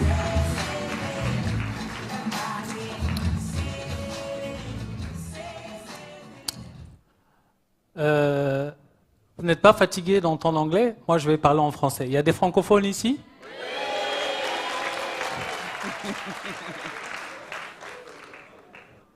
Alors, moi, je ne vais pas me présenter parce que la présentation est déjà très bien faite. Je ne pense pas pouvoir faire mieux. Je vais aller directement dans le problème. Alors, pour commencer, on va faire simple. Qui parmi vous, dans cette salle, n'a jamais eu de problème de monnaie pour payer un taxi? Qui parmi vous a déjà eu des problèmes de monnaie pour payer dans le supermarché? Qui parmi vous, dans cette salle, a eu des problèmes pour payer dans une pharmacie? Mais pourquoi? Malgré plusieurs services de mobile money qui sont présents ici en Afrique, nous continuons toujours à avoir des problèmes de monnaie. Ça veut dire qu'il n'y a pas une solution efficace qui existe à ce jour pour faciliter les clients. Au plus, avec plusieurs services de mobile money, le processus de paiement peut paraître très long, ce qui peut entraîner une mauvaise expérience utilisateur et en plus, ça peut freiner les marchands à adopter les mobile money ou les paiements électroniques. Donc nous avons remédié à ces problèmes avec une solution. C'est quoi la solution que nous proposons? Nous avons développé un terminal spécialement conçu pour les commerçants qui leur permet de recevoir tout type de paiement en mobile money, mais aussi les cartes bancaires. Et pour leurs clients, nous avons développé des objets connectés IoT équipés de technologies NFC et QR code pour leur permettre un passage en caisse ultra rapide sans avoir besoin d'une connexion Internet et surtout sans avoir besoin d'un smartphone. Aussi, pour créer une interaction entre... Merci. Et aussi, pour créer une interaction entre ces commerçants et leurs clients, nous avons développé plusieurs services marchands tels que les programmes de fidélité, les rendus monnaie, les cashbacks et d'autres choses comme les abonnements inclus dans notre système à travers ces objets et ces terminaux. Notre innovation majeure, ce sont ces objets. Ces objets, c'est donc des objets comme des bracelets, des porte-clés, des QR codes comme ce que vous voyez ici. Ils sont équipés des puces NFC, mais sont aussi équipés de la technologie QR code. Ils permettent aux clients non seulement de pouvoir payer de façon très rapide, juste avec un simple geste, sans avoir besoin d'une connexion Internet et d'un téléphone, mais permettent aussi à ces clients de bénéficier de plusieurs produits tels que les programmes de fidélité et cela tout en un. Et enfin, nous avons une application pour ces personnes qui ont des smartphones, bien sûr, qui ont une connexion Internet. Nous offrons une application conviviale qui permet de faire une gestion transparente de ces objets. Notre solution est tellement innovante que nous avons eu un brevet d'invention OAPI depuis 2020. Et actuellement, nous proposons deux types de terminaux. Nous sommes conscients que ce n'est pas tous les marchands qui sont capables d'avoir des terminaux professionnels. Donc nous avons un qui est particulièrement adapté aux professionnels, équipé d'une connexion Internet pour un usage professionnel. Et l'autre, c'est un boîtier que nous avons mis en place, qui fait partie aussi de notre innovation. Il ressemble à ceci. Il sera connecté par Bluetooth avec le smartphone du marchand et permettra à ces marchands de pouvoir recevoir des paiements via nos objets et aussi utiliser des cartes bancaires, tout ceci à moins de coûts. Ça veut dire que nous pourrons aller en profondeur dans les marchés, proposer nos services à des mamans ou à d'autres personnes qui se trouvent un peu loin. Notre processus de paiement est le plus simple du monde. Comme vous pouvez voir derrière moi, il suffira juste à l'utilisateur d'avoir de l'argent dans son objet et de venir et de poser, tout simplement. C'est simple, facile, pas besoin de téléphone, pas besoin de smartphone ou de connexion mobile. Et enfin, nous avons donné deux possibilités aux utilisateurs. La première chose, nous leur donnons la possibilité de recharger ces objets directement chez les marchands. De ce fait, le marchand récupère du cash, ce qui fait qu'il peut créditer le créditateur. Et ça, c'est très apprécié de nos marchands. La deuxième chose, nous avons mis en place une interopérabilité avec les mobile money pour permettre aux gens qui ont des smartphones, qui ont notre application, de pouvoir recharger les bracelets de leur enfant directement leur application et suivre les transactions, ainsi de suite. Nous avons plusieurs use cases. Ici, vous n'avez pas d'étudiants et dans les écoles primaires, collèges, lycées, les téléphones sont tout simplement interdits. Alors nous, notre solution va jusqu'à dans les écoles. Imaginez les enfants avec un bracelet, ils peuvent payer la cantine avec ça. Donc c'est un bon use case pour nous. Nous avons aussi des marchands qui utilisent nos solutions dans les boulangeries, transports. Et notre vision est très large, comme on vous le dit. Notre business model est simple. Nous, on vend des objets, on fait de la location de terminaux, on fait aussi de l'argent avec des transactions, avec des commissions. Nous, actuellement, nous avons plusieurs marchands et plus de 2600 utilisateurs. Nous pensons que dans une année, nous pourrons atteindre 150 000 utilisateurs et plus de 5 000 marchands et faire une volume de transactions de plus de 30 milliards. Donc actuellement, il y a une opportunité avec Ecobank, c'est de pouvoir intégrer la solution Pointe Express dans notre solution pour permettre à toutes ces personnes d'aller chez les marchands récupérer leur argent, mais aussi nous attendons de Ecobank de pouvoir vulgariser ces solutions à travers les 33 pays dans lesquels ils sont en Afrique. Et ça, c'est pour vous permettre, vous qui êtes au Togo demain, de payer votre transport avec, par exemple, ou à l'école. Donc nous, notre équipe, c'est de 7 personnes, 2 fondateurs. Et ça, je vous remercie.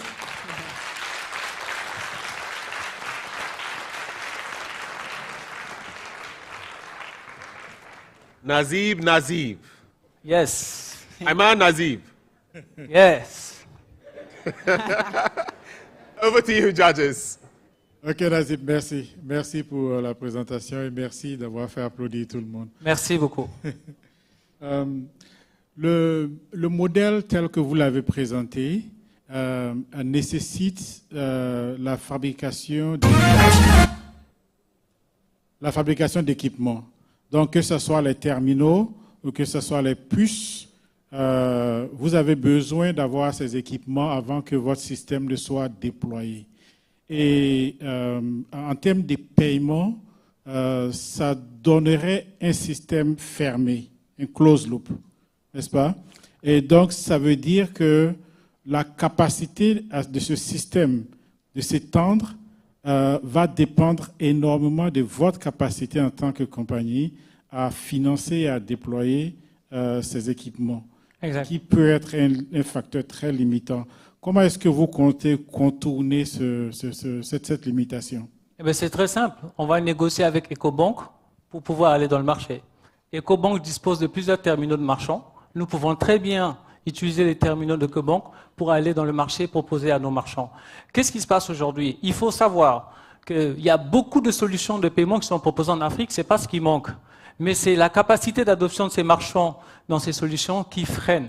Donc nous, on veut séduire les marchands en leur proposant des outils complets. Moi, je suis issu d'une famille de commerçants. Je connais très bien les problèmes dont ils vivent. Aujourd'hui, ils veulent juste une solution simple. Un seul compte dans lequel l'argent pourrait arriver, et ils sont prêts aujourd'hui à adopter ces genres d'objets pour pouvoir capter plus de clientèle en proposant des programmes de fidélité, des cashbacks, des gestions d'abonnements. Il y a plein de magasins ici qui font des abonnements, on va dire, mais il n'y a pas vraiment une solution efficace dédiée à ces commerçants. Donc nous, ce que nous voulons faire dans notre plan, c'est vraiment aller dans le terrain. Nous, on ne veut pas faire une stratégie de confrontation avec les mastodontes. Nous sommes plutôt dans le partnership avec tout l'écosystème pour pouvoir juste améliorer l'expérience utilisateur des clients.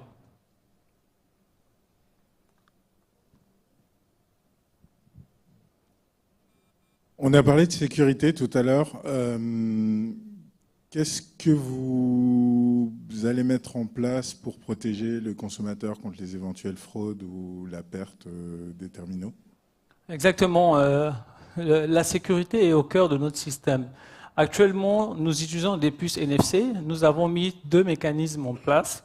Le premier mécanisme consiste à mettre des plafonds pour des paiements NFC. Le NFC, si vous ne connaissez pas, c'est ce qui est utilisé comme Apple Pay, Google Pay, Samsung Pay. Si vous êtes en Europe, aux États-Unis, ça est démocratisé. Nous, on veut donner cette possibilité à tout le continent africain de pouvoir faire cela. Et ces sécurités, c'est quoi? Mettre des plafonds. Au-delà d'un certain montant, la transaction ne pourra passer sans avoir un code PIN, mais aussi on peut mettre des plafonds journalière pour limiter un peu la casse. Aujourd'hui, Ecobank va bientôt déployer des cartes qui contiennent des puces NFC pour faire des contactless paiements. Donc ça va être un peu la même chose. Donc la sécurité est vraiment au cœur de notre système et nous continuons toujours à travailler pour voir comment on peut toujours faire pour limiter les risques. Mais néanmoins, avec notre application mobile, l'utilisateur peut bloquer à tout moment un pass qui est perdu, le changer, ou ressortir l'argent qu'il y a dans cet objet, l'envoyer vers son mobile money.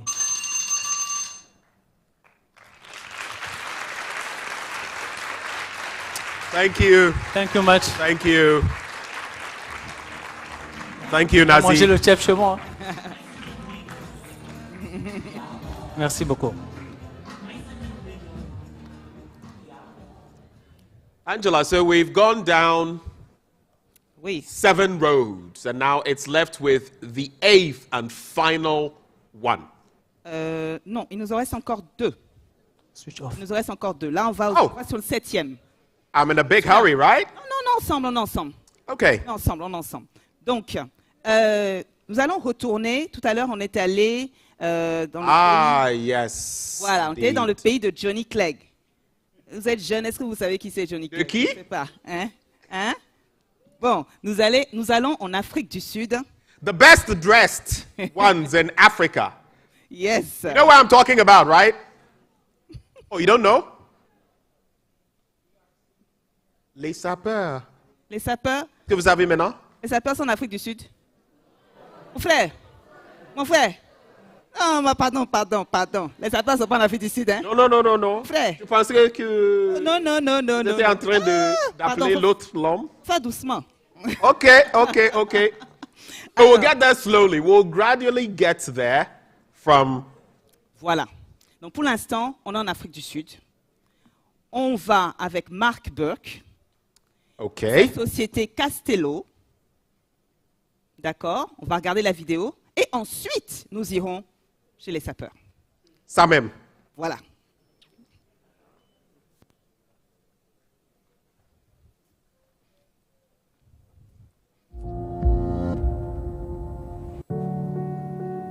My name is Mark John Burke and I hail from sunny Cape Town, South Africa. I represent Castello at the Ecobank Fintech Challenge this year, and the journey so far has entailed getting to know people participating in the ecosystem, engaging with participants in the challenge, meeting investors and supporters of the program. So if we were to win this competition, what we'd be really excited about is leveraging that publicity, leveraging the banking network, and being able to keep plowing back into the continent as we build out a payment network.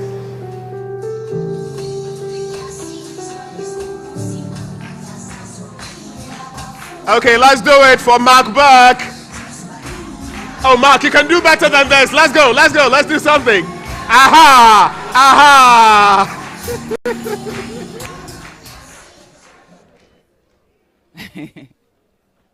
Castello is building the Revolut of Africa. We are targeting people that think about money, and we're giving them the tools that compete with the gold standards of Europe, so they never have to think about money again once they've partnered with us. How we do this is we provide a range of solutions, from payments to deposit management to offshore investments, for our clients on a digital platform. And the idea is that once a client has onboarded with Castello, he's got access to a range of banks and a range of investment solutions that allows him to tap into the opportunities that would usually be reserved for the elite, the highest net worth individuals, those at the top of the pecking order. We want to democratize that access and distribute it as we start at the top of the market all the way down to the bottom of the market. So today I want to achieve three things. I want to tell you a wild story of how Castello got here. I want to tell you why banks like Ecobank love working with us. And I want to quickly touch on a super exciting announcement that we've reserved specially for today. So about 6 years ago, I was happily working in venture capital when a colleague and I discovered that there was a premium to be collected on cryptocurrency bought internationally and sold in South Africa.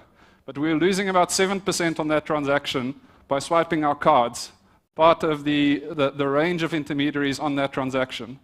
So of course, I phoned my business partner. I said, you need to bring me a card. I flew to Los Angeles, handed the card to a friend. That friend would draw money every day, drive to his bank, wire the money to an exchange. We'd buy crypto, send the money to South Africa, sell it, and collect a 10% premium. The only problem was we had a guy in Los Angeles driving around with a car and money in it.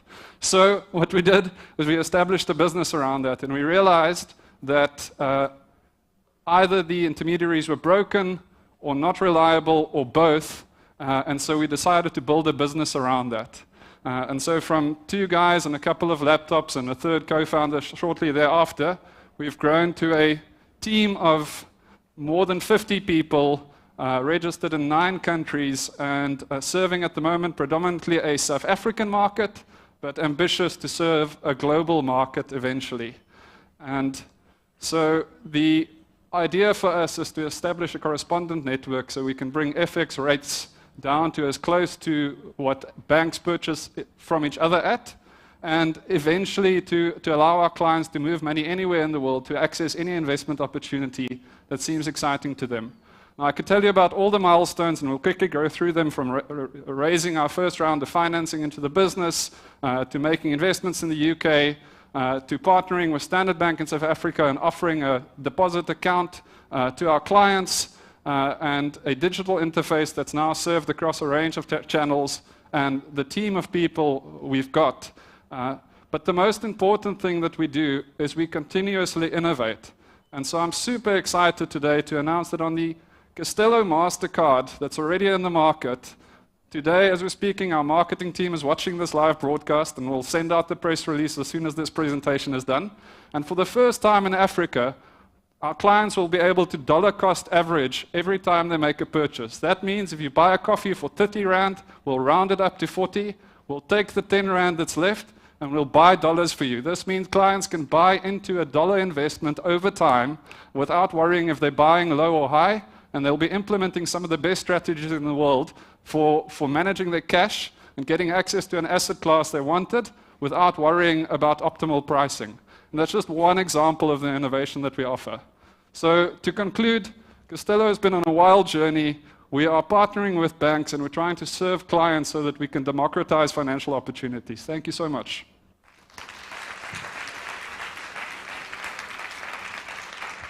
Brief, straight to the point, powerful presentation. And I nearly took him off. Mark Burke, Castello. Over to you, judges. Thank you very much for your presentation. I just want to understand what you're doing with the DCA for the new product you just announced now. So are you investing in cash assets or investing in other products that are denominated in dollars? It's a great question. A lot of our clients tell us that they don't feel safe in their local currency. So they're earning in South African Rand, but they are exposed to volatility because of decisions out of their control. So we've taken the conventional approach where somebody would want to buy, let's call it Tesla shares with dollars, but in this case, people want to buy dollars with rands. And so our dollar cost averaging is in fact into dollars with their rands on each rand purchase that they make. Okay, thanks. So you are currently predominantly operating in SA, right? Correct. Your customer base is primarily SA. How do you see your expansion across Africa? And more specifically, how do you plan to deal with regulation? Yep. As you can imagine, for investment class and everything, regulation will be very different from per countries, and there will be some constraints and some limitation. But how do you, what's your approach for that? Yep. So while we started out flying between countries and using cards to exchange money, we've never been cowboys as a business. And so we pursue the relevant and requisite licensing. What's been super encouraging is in places like South Africa, there's a program called Alliance Banking. Access Bank leads that charge. And the idea being that a bank has a license and fintechs have certain products they'd like to build on that license, and the regulator is comfortable within an environment that makes sense to everybody. So our first port of call would be to seek out alliance banking type partners elsewhere on the continent. But then the second answer to your question is wherever we can get the equivalent of a financial services license in a new country, we've got a legal team of 4 people working full-time at pursuing exactly those licenses for us. Satisfied with the answer? Yeah, maybe just a follow-up question, because what has been the key challenges at this point for you guys? Regulatory drag. We've had some applications with central banks and governments for close to a year. So there's definitely room for improvement. And of course, banks who don't always see immediately that we offer a complementary instead of a competitive solution. So I'd say those 2 things are quite difficult, and coming from an engineering background, we didn't anticipate either of those 2 challenges. But that doesn't mean that we haven't run head-on to solving them. Just, where our legal team comes in, where our partnership team comes in, and why it's great to be on the stage today meeting with folks from Ecobank to pursue new partnerships.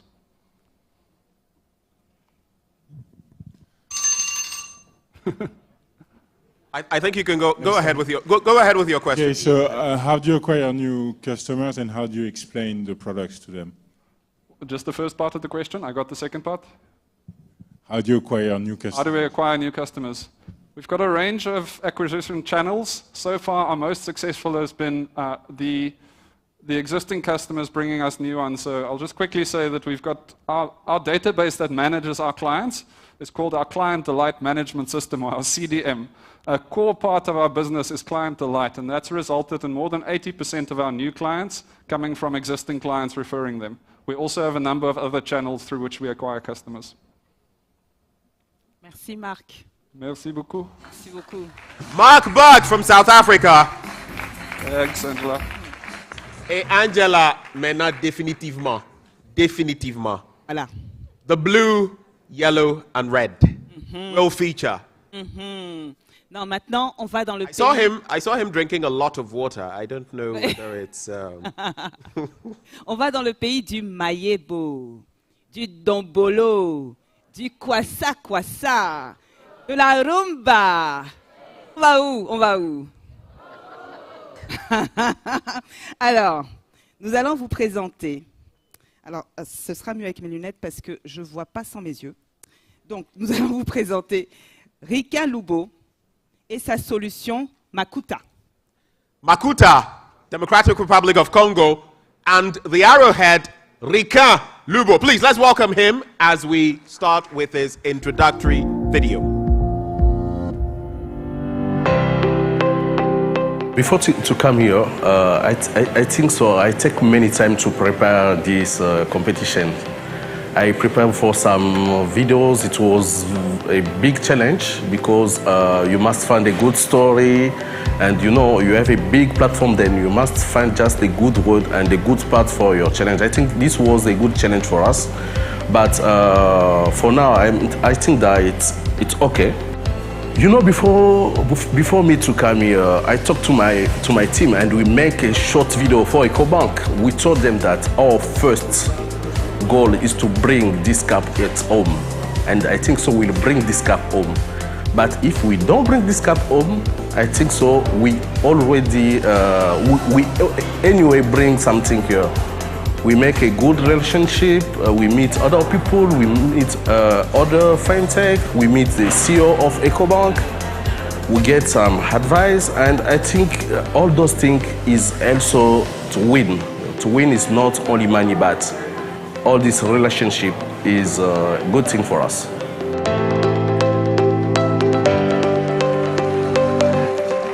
He says he's bringing the trophy home. Will he? Time will tell. Rika Lubo.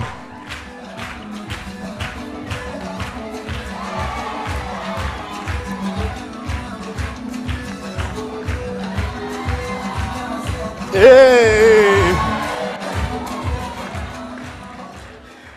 Okay. Thank you very much, ladies and gentlemen. I'm here to present to you our product. And the name of our product is Makuta, which means money. But before to start and to go in details of our product, let me introduce you the opportunities and also the challenges we have in DRC. Many of you know that DRC is one of the biggest countries in Africa. And we have like more than 1 million persons, more than 100 million persons in DRC. But if you look at the figures of banking, you will see that it's very less. It's 80%. That's why we go to the operators, banks and mobile money operators, to tell them that we must create a platform, an inclusive platform, where we can put you together and we can go to the rural area to offer this product and all this service for you. And they trust on us, they accept that they can onboard on Makuta. Then for now, we onboard for 5 mobile money operators, 5 banks, including Ecobank, Visa card and MasterCard inside one platform. And this platform have just 4 services. The first one is a bulk payment. The second one is a mobile app. The other one is a merchant payment, and the last one is about API integration. So let us talk about this first one. The first service is about bulk payment. Imagine that you have your own organization, and people in your organization have many kind of accounts, like mobile money account, bank account, and all those things.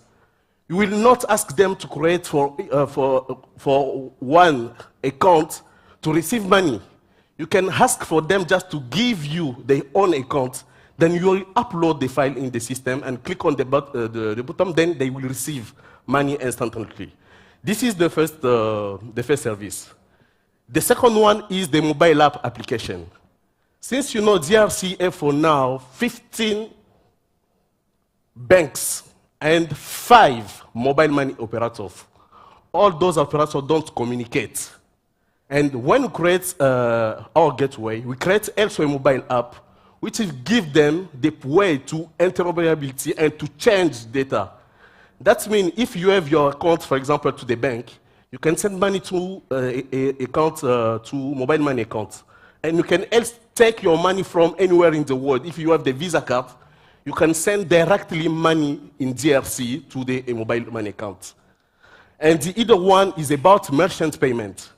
As you know, in DRC, for example, if you have a mobile money account and you want to make a payment, you must go first out to look for cash, then to come to the supermarket, to the pharmacy to pay for your items.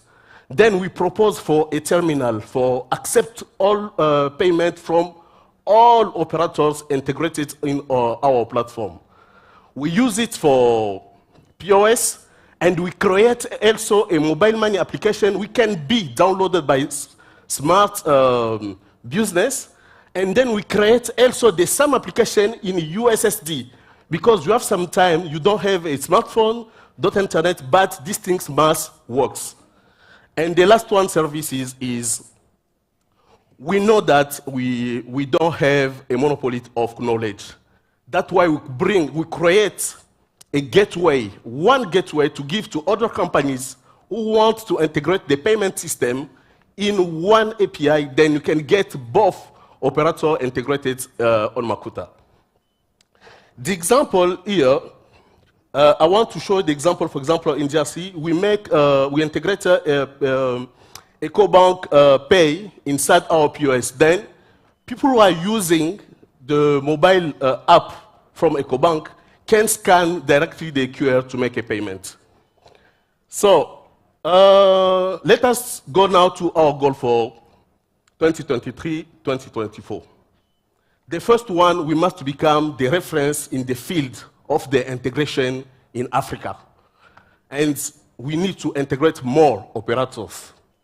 And we want to become the reference for all our competitors.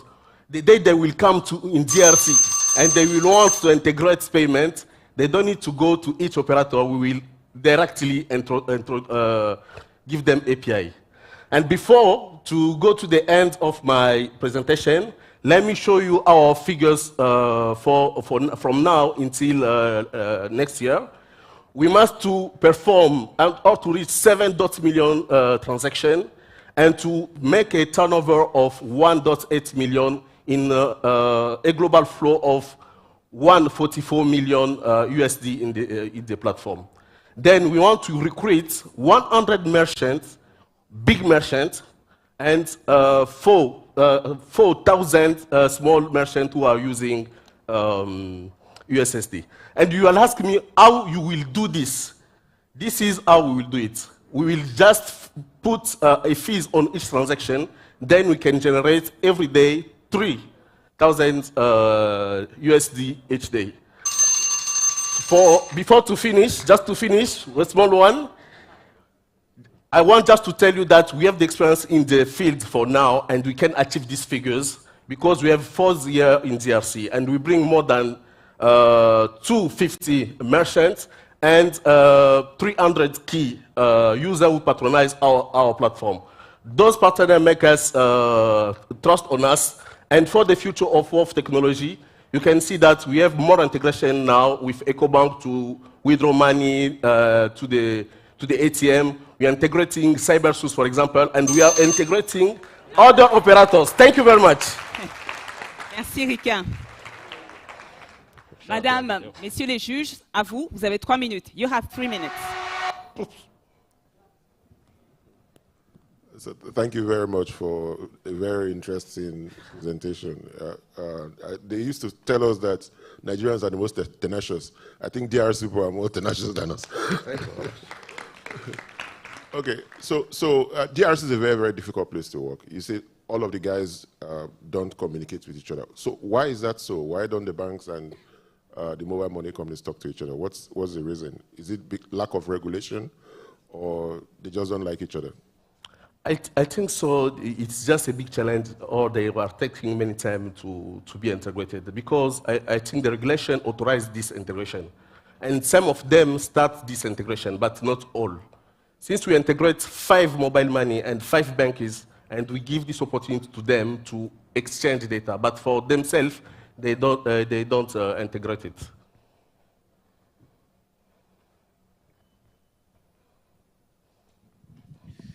Okay, you've been operating in DRC, very big country. What's your expansion plan? Are you looking to expand within DRC first, and where are you now, and how are you expand in these areas? And which other countries are you looking at, if any? Okay, we have a plan for expansion. The time was very short.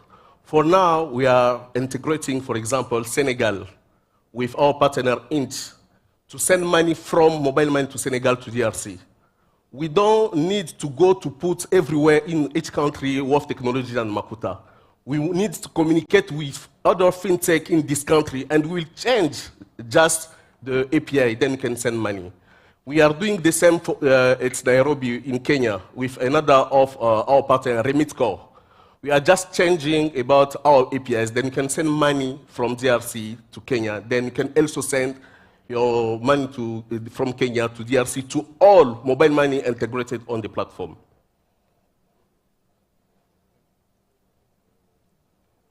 Further question? Any further questions? On n'a pas de questions. Merci beaucoup. Merci, Rika. Merci beaucoup.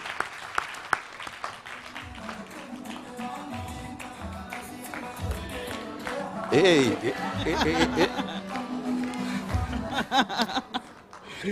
Thank you. Ladies and gentlemen, one thunderous round of applause for all 8 of them. All 8 of them. They have done really well, all 8 of them.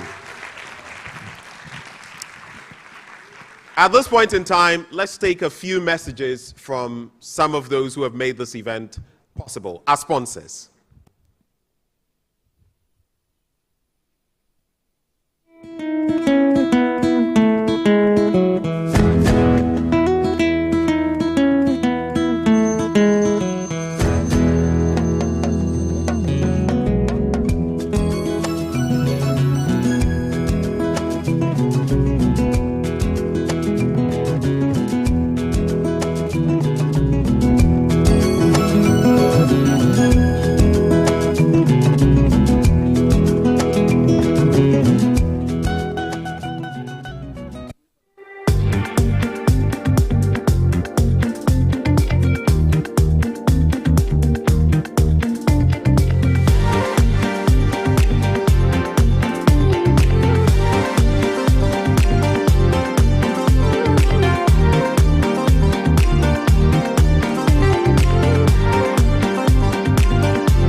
The intelligent world has arrived. Huawei Enterprise Business Group adheres to the platform plus ecosystem strategy and is working with partners to provide ubiquitous connectivity and intelligence for government and enterprise customers. The digital platform aims to support customers' digital transformation and to bring digital to every organization. Reputable companies around the world are choosing Huawei as their partner in digital transformation. Enterprise business is becoming the main engine of Huawei's growth. Huawei focuses on ICT infrastructure to build ubiquitous connectivity. They promote the implementation of intent-driven networks in various enterprise scenarios and the extensive application of wireless private networks. Huawei uses AI to build pervasive intelligence and team up with customers and partners for joint IT innovation. Huawei's integrated communications technology is accelerating enterprise office digitization. In the enterprise IoT market, Huawei enables industrial digital transformation through ubiquitous connectivity, cloud services, and AI. Huawei has been exploring and implementing the most effective practices of digital transformation with leading enterprises and governments around the world, accelerating financial institutions' transformation, innovating in the energy field,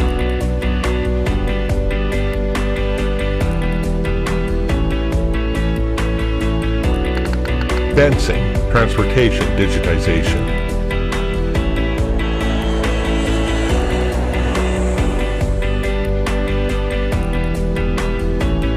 Huawei strives to innovate together with partners throughout a variety of different industries. Open labs have become an ideal place for industry players to explore and develop unique solutions. And regarding ICT services, Huawei has become a first choice for many. In the future, the Enterprise BG will continue to accelerate industrial digital transformation, focus on creating customer value, and build a digital platform to achieve data convergence. The platform will become a key tool to help industry enterprises carry out digital transformation and become the foundation for us to lead the world into a digital future.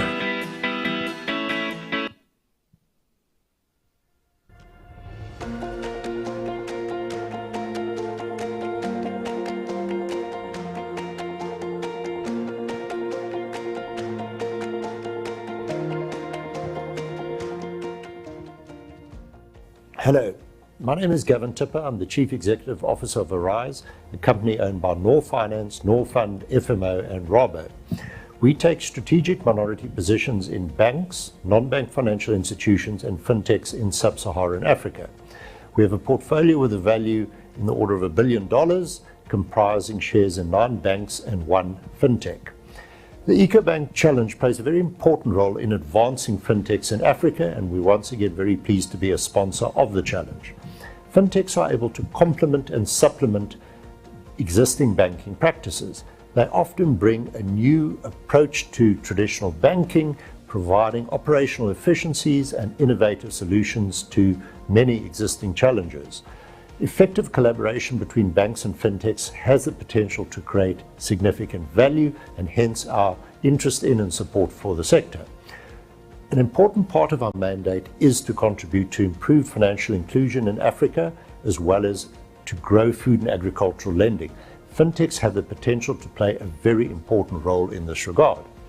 The Ecobank Fintech Challenge is an important contributor to the African fintech landscape. Through our work with and sponsorship of the challenge, we aim to support the sector generally, to support the fintech environment, but also to identify those fintechs that would benefit from our direct support. Our congratulations to all of the finalists in the Ecobank Fintech Challenge. We look forward to working with you and in some cases to supporting your businesses directly.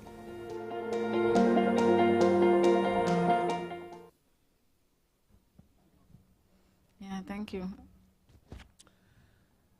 And there you have it. We celebrate Huawei, Arise, Proparco, Jeune Afrique, Askai, and the Africa Report. Let's show some love. Let's show some love to our sponsors. Vous avez découvert quelques vidéos publicitaires de nos sponsors qui sont Askai, terminé par Arise, Huawei, Proparco Groupe AFD, Jeune Afrique, et the Africa Report, the African Report. So you would have noticed by now that our jurors have stepped aside. And you know why? They are going into conclave, if you like, to decide who places first. In fact, we'll start with the second runner-up. That's the third. then the first runner-up, that's the second, and then the first. I spoke to one of the finalists a short while ago, and the person said to me, I will win. Wow. Not I can, I will. Vous l'avez compris, donc nos jurys sont partis donc délibérer, choisir, parce que nous allons avoir donc il y a 3 places. La première place, la deuxième place et la troisième place. Mais ce que j'ai compris aujourd'hui, c'est que vous avez tous gagné, puisque vous avez pu participer à cette magnifique compétition. Alors, en parlant de compétition, Benjamin et vous, le public, est-ce que vous savez que dans le monde de l'investissement, il y a de grosses compétitions? Je vous parlais ce matin de Wakanda. Et maintenant, je vais vous parler des usual suspects. Est-ce que vous savez ce que c'est que les usual suspects? 4 pays, ils sont le Nigeria, l'Afrique du Sud, l'Éthiopie, le Kenya, qui sont les 4 pays qui bénéficient du plus fort volume, du plus gros volume d'investissement en Afrique. Alors, c'est ma petite introduction sur le panel qui va suivre, parce que, encore une fois, on ne vient pas que pour gagner de l'argent, on vient aussi pour gagner des informations. Alors, le prochain panel va traiter donc de ce sujet, combler le fossé et élargir l'accès aux services financiers dans les pays africains les moins financés grâce aux fintech et aux innovations. Et ce panel sera modéré par Noah Banjo, rédacteur en chef de Tech Cabal. So for the fourth and final panel discussion, we're going to be talking about what she just mentioned. We have the big 4 when it comes to fintech in Africa. But beyond that, what do we do? How do we get there? Well, that's why we've situated the conversation on bridging the gap and expanding access to financial services in non-Big 4 African countries with fintech and innovations. The moderator for that event is senior editor with Tech Cabal in the person of Noah Banjo, and he'll invite his panel members. Noah, you have 1 minute, 20 minutes, sir. Thank you. Non, c'est timide, là, vous pouvez applaudir plus fort quand même. Vous avez encore d'énergie, là. J'ai entendu 10 minutes. Bonjour à tous. Je sais qu'il y a des personnes qui parlent français ici, mais permettez-moi de parler en anglais, s'il vous plaît. Without further ado, I'd like to introduce the members of the panel for this session. I'll start with the lady on the panel. Please make welcome for the project lead at ALX Ventures, accelerator at the panel, Leah Ndwati. Please a round of applause for her. Next, please welcome Matteo Rizzi. He is the co-founder of FTS Group. Round of applause, please. And my friend that has seen many C's, Alex C. He is the founder and director, Shea Africa Fintech Forum.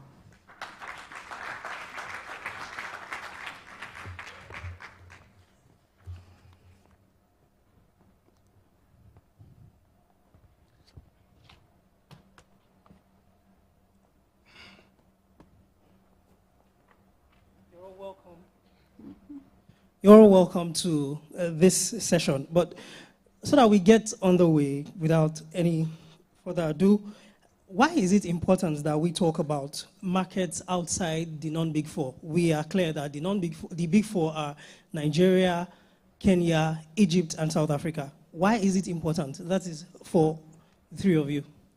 You can start, Alex. OK. Thank you. Comme tu le disais, je sais qu'il y a des anglophones, mais je vais parler en anglais. So I will try to have the conversation in French. La réalité de l'écosystème ou de l'industrie fintech en Afrique fait qu'aujourd'hui, il y a une grande fragmentation entre les marchés. Donc, c'est le reflet globalement de ce que c'est l'économie en Afrique.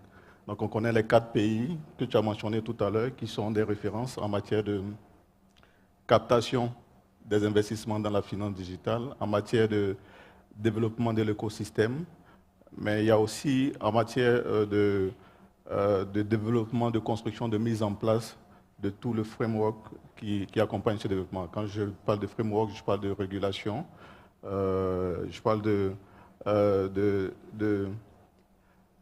du doing business, qui permet aussi de développer cette industrie. Aussi, l'une des choses qui fait que ces écosystèmes connaissent ce développement-là, il y a l'adoption des nouvelles technologies. Donc dans ces pays, les populations sont beaucoup plus friandes, elles sont jeunes, elles sont beaucoup plus friandes des nouvelles technologies. Elles sont beaucoup plus matures. On peut dire qu'il y a une certaine littératie digitale, comme une certaine éducation financière, qui font que ces marchés-là sont les plus développés, sont les plus importants. Mais n'empêche, je le disais toujours, que la question de l'inclusion financière, la question de la finance digitale, de la fintech, n'est pas que business. C'est pas que il est important de pouvoir inclure des personnes pour que les sociétés, les banques, les fintechs se partagent des parts de marché, mais c'est beaucoup plus une question sociale qui demande que les acteurs se mettent ensemble pour pouvoir améliorer l'accès des populations aux services financiers, pour qu'éventuellement il y ait beaucoup plus le marché soit beaucoup plus dynamique, soit beaucoup plus grand et que les acteurs puissent se partager les revenus. Donc pour nous, la question de ce gap, de ce gros gap entre les Big Four et les secteurs et les marchés beaucoup plus petits, qui sont des marchés émergents dans la fintech, est une question de grande importance. Merci pour cette contribution. Leah, please. Okay. So it's important for us to consider outside of the Big Four, mainly because we want a larger population of the continent to enjoy the value proposition that fintechs offer. So if you look at it, you'll see the transaction fees when you're doing a financial transaction is 80%, usually less than if you're doing traditional payments. And then if you're doing savings on fintechs, the interest rate is 3 times higher. So you gain more as a populace. And then also when we look at remittances, it's 5 to 6 times cheaper to do it online, right? So we want a larger population to enjoy this value proposition from the fintechs. We also want to enhance trade. So if it's only the Big Four that are doing fintech, then we are not allowing financial movement of money across larger companies or larger countries. So for example, I just read something that in Nigeria, when you look at the remittances, it could last year it was 2.5 billion, and 2.5 million of that is coming from Cameroon. And then about 200,000 of that is coming from Gabon and then Gambia. So if we're not considering these countries and allowing them to do more in terms of fintech, then we're losing in terms of trade. So I think that would be my contribution. Thank you. Mathieu? Alors, pour commencer, déjà, si on ne prend que le pays francophone et lusophone, donc je suis italien, mais je vis à Lisbonne, donc j'ai eu la chance, et je parle portugais, donc j'ai eu la chance de visiter pas mal l'Afrique qui parle portugais. On parle de presque 1 demi-milliard de personnes. Donc déjà, même si on ne considère pas, disons, le runner-up anglophone, hein, on parle d'1 demi-milliard de personnes qui sont aujourd'hui fintech-wise underserved. Ça, c'est la première bonne raison d'en parler. La deuxième, c'est que prenons les tout petits pays. Par exemple, le Swaziland, au milieu de l'Afrique du Sud. D'accord? C'est moins de 2 millions de personnes, mais, ainsi que la Guinée-Bissau et la Guinée-Conakry, par exemple, on n'a pas encore d'infrastructure de prêt digital. Donc, comme Léa disait justement, on est dans une situation où il y a plein de gens qui non seulement sont potentiellement financially excluded, mais qui aussi n'ont qu'une solution, s'adresser aux shark loans, en fait, donc à des prêts à des taux exorbitants pour pouvoir ou payer leurs factures ou développer leur business. So I am committed personally as an investor and as an ecosystem developer to work on frontiers market. Of course, it's not only Francophone Africa and Lusophone Africa, but it's also like the rest of the countries that by dimension, by critical mass of potential users, by the fact that they are under the radar in terms of investment, have not yet reached their full potential. I'm doing both because at least the translators will not fall asleep and they'll bounce between one and the other. Thank you for that, Matteo. Thanks for bringing up the aspect of underserved countries. In what ways do you think the non-Big Four can contribute to the development of the other countries that are not as developed as them? So look at the diaspora, okay? So it's a very huge phenomenon in Europe. So Stripe and Revolut combined, they've created thousands of companies just because, statistically speaking, after a while, if you learn at a company like Revolut, 6 months to 2 years later, you quit the company and you build another startup. So they raised something like 2 or 3 billion. There was an article recently. So the spin-off, of the large companies in mature market is creating other companies. This is one concrete way in which more mature markets can influence. And second, investors. Obviously, everyone wants to expand. By expanding, the investor will get sort of knowledge, of the other markets, and it will slowly being educated to taking more risk. Lastly, I think that the paradigm of investment have to change. Il faut qu'on arrête de chercher des unicornes partout. C'est très très bien d'investir dans des boîtes qui font entre 15 et 20 millions de chiffre d'affaires, qui seront vendus à 100 millions. Les investisseurs feront du 5 fois, et c'est très bien. Et il faut qu'on arrête cette recherche du Graal et qu'on change les paramètres un petit peu aussi, je trouve. Merci, Matteo.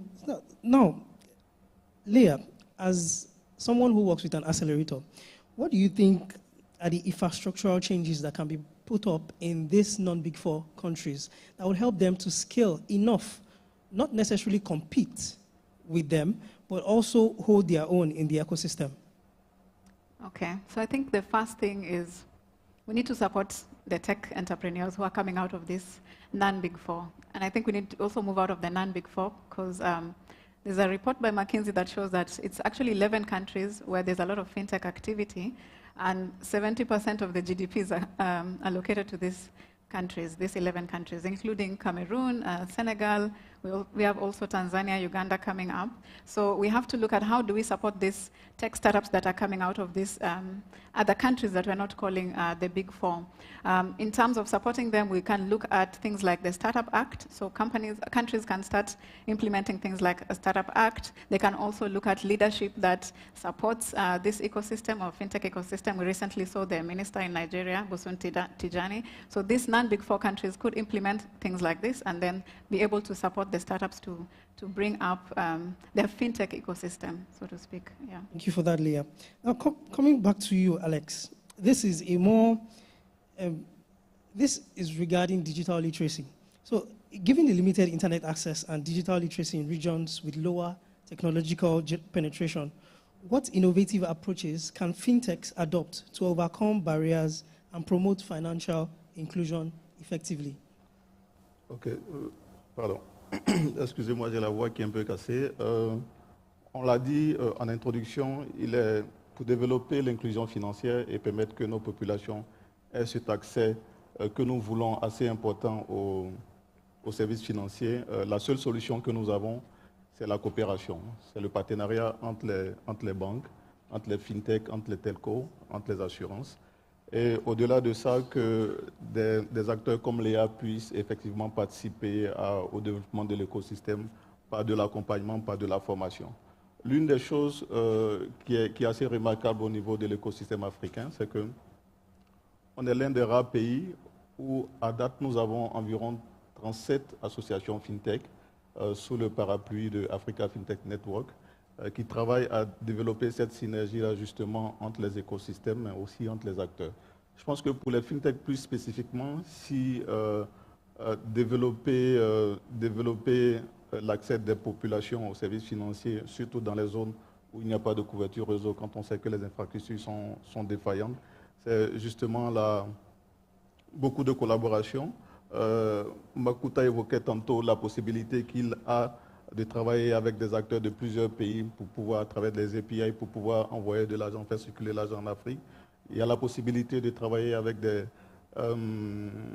développer le code USSD. Surtout, l'un des points les plus importants, c'est comment on arrive à travailler ensemble afin que nos populations puissent comprendre les services financiers, puissent comprendre le digital. Beaucoup n'investissent pas là-dessus, les banques n'investissent pas, les fintechs n'investissent pas parce que ça n'a pas une réelle valeur stratégique pour eux. Ils le pensent à court terme, mais à long terme, c'est une valeur stratégique parce que permettre à nos populations de comprendre les services, de comprendre l'environnement, permettra l'adoption facile. Après, l'une des choses, on pense toujours que ce soit les DFI, les acteurs, les partenaires de développement comme la Banque mondiale ou le FMI qui puissent investir dans ces activités de développement de la formation, de développement de la compréhension. Mais je pense qu'il faudra trouver les moyens pour que les acteurs eux-mêmes puissent travailler ensemble afin de pouvoir faciliter cette compréhension, de pouvoir faciliter cette adoption. Que ce soit sur le digital, que ce soit sur les services financiers numériques, il n'y a que par ça que les acteurs pourront le faire. Après, en termes de stratégie, j'évoquais tantôt la nécessité pour eux de comprendre les environnements dans lesquels ils sont, notamment la faible couverture géographique, le faible niveau d'alphabétisation, donc de concevoir des services financiers qui puissent être adaptés à nos différentes populations. Il n'y a qu'à ces conditions-là qu'on pourra le faire. Et je pense que l'une des choses qui est en train de réussir Africa FinTech Network, c'est justement de pouvoir fédérer les acteurs sur des projets, sur des sujets aussi stratégiques pour le développement de l'écosystème africain et bien sûr pour que les fintechs puissent se déployer, puissent se développer dans des environnements beaucoup plus ou moins matures, plus ou moins favorables. Merci. Speaking of strategies, Matthew, Alex mentioned strategies. You are an entrepreneur and you invest in startups. And you've also written books about how your journey so far. What strategies do you think fintechs can employ to effectively expand their services and reach underserved populations in non-Big Four African countries, considering the diverse socioeconomic and infrastructural landscapes? You can also factor in the language and the different laws across these borders. Okay, so of course it's not easy to give a 2-minute answer. This is like a university courses. Yes. It's not a question. So I'd like to just point on one thing. No problem. Okay? One. Given the average age of the continent, I think that there is an enormous opportunity for frontiers market to bet on talent. We had an amazing conversation yesterday with Simon, who is heading the Ecobank Academy. And this is one example on how upskilling talent, developing talent is a way for frontiers market in where there are excellent universities. I'm thinking Makerere University in Uganda, for example, or Maputo University in Mozambique, or Cabo Verde, excellent university, Le Polytechnique de Dakar, par exemple. And averagely, one course average of an African university of artificial intelligence is 30 hours, 30, okay? In Europe, it's 30 hours per month, more or less, okay? Now, if you think of upskilling talent in frontiers market in Africa through a program that allows them to get employed by foreign companies and stay in the continent, get better salaries here in the continent, and or build the status of the future. If you build data scientists and you build developers, statistically speaking, a fraction of them will become entrepreneurs. And this is true regardless of the ecosystem we are talking about. Thank you. So you're saying that education is so far important, training those people. But we are in a situation whereby many people get trained in Africa, but they sell most of their services abroad. How do you balance training in Africa and moving abroad based on the skills you've earned? So I think that, you know, the people move abroad because they are badly paid. Okay, so an average data scientist in DRC, more or less, makes $1,500 a month, company cost, okay? Now, it's not a bad salary, but it's a third of what the same person makes in Europe, right?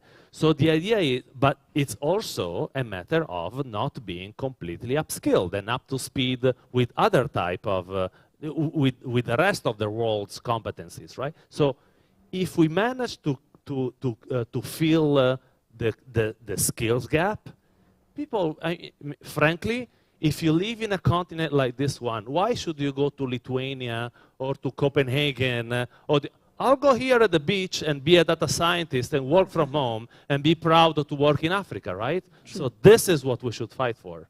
Thank you for that. Now, coming to you, Leah. Financial inclusion often requires tailored solutions for different regions. Establish that. What role can the relationship between fintech and banks play in developing customized products and services that will cater to the unique needs and challenges of underserved populations in lower-tier African fintech markets? Okay. First, I'd just like to add to what Matteo said in terms of upskilling. Because we've seen it firsthand at ALX, we train hundreds of thousands of young people in technology, and they are able to work in Africa, even though they're servicing companies abroad. But for every 10, maybe we get 2 that become entrepreneurs, and that's who we are supporting through the acceleration process. It's amazing what they do. Yeah, amazing it's really amazing.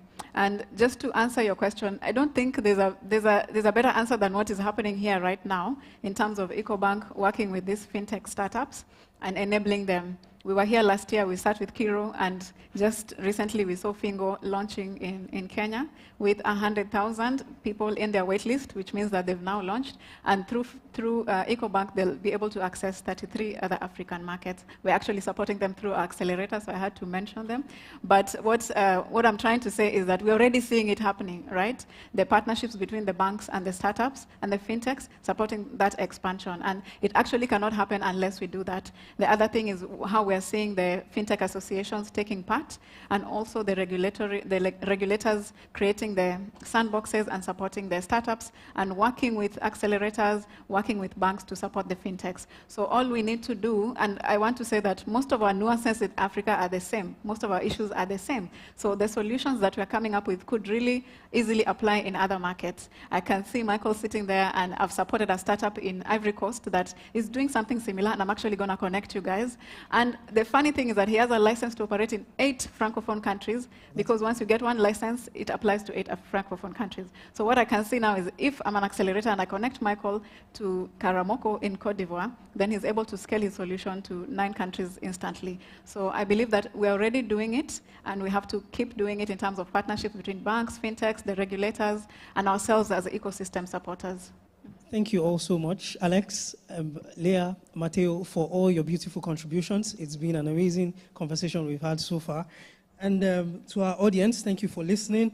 Avec les panélistes, on dit merci. Oh.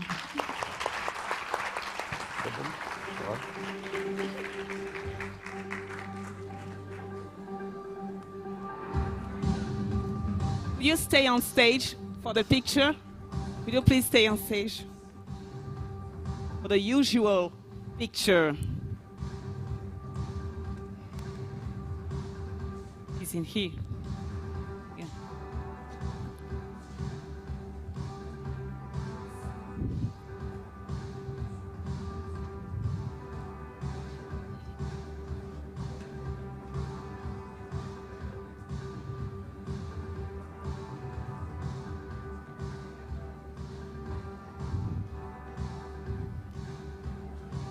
Thank you.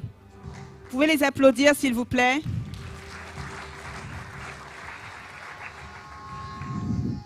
Bon, alors, comment ça va?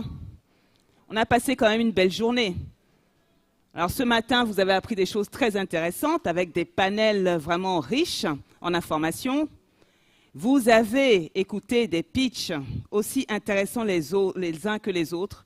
Ils viennent du Sénégal, de l'Afrique du Sud, du Kenya, de la RDC, extraordinaire, vraiment, c'était du Cameroun, même j'allais dire de la Côte d'Ivoire.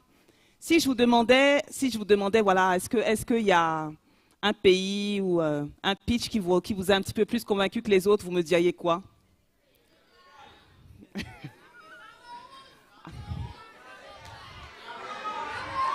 So for those of you who don't speak French, we'd like to find out, which team do you think is winning? Which country is carrying the day? Cameroon.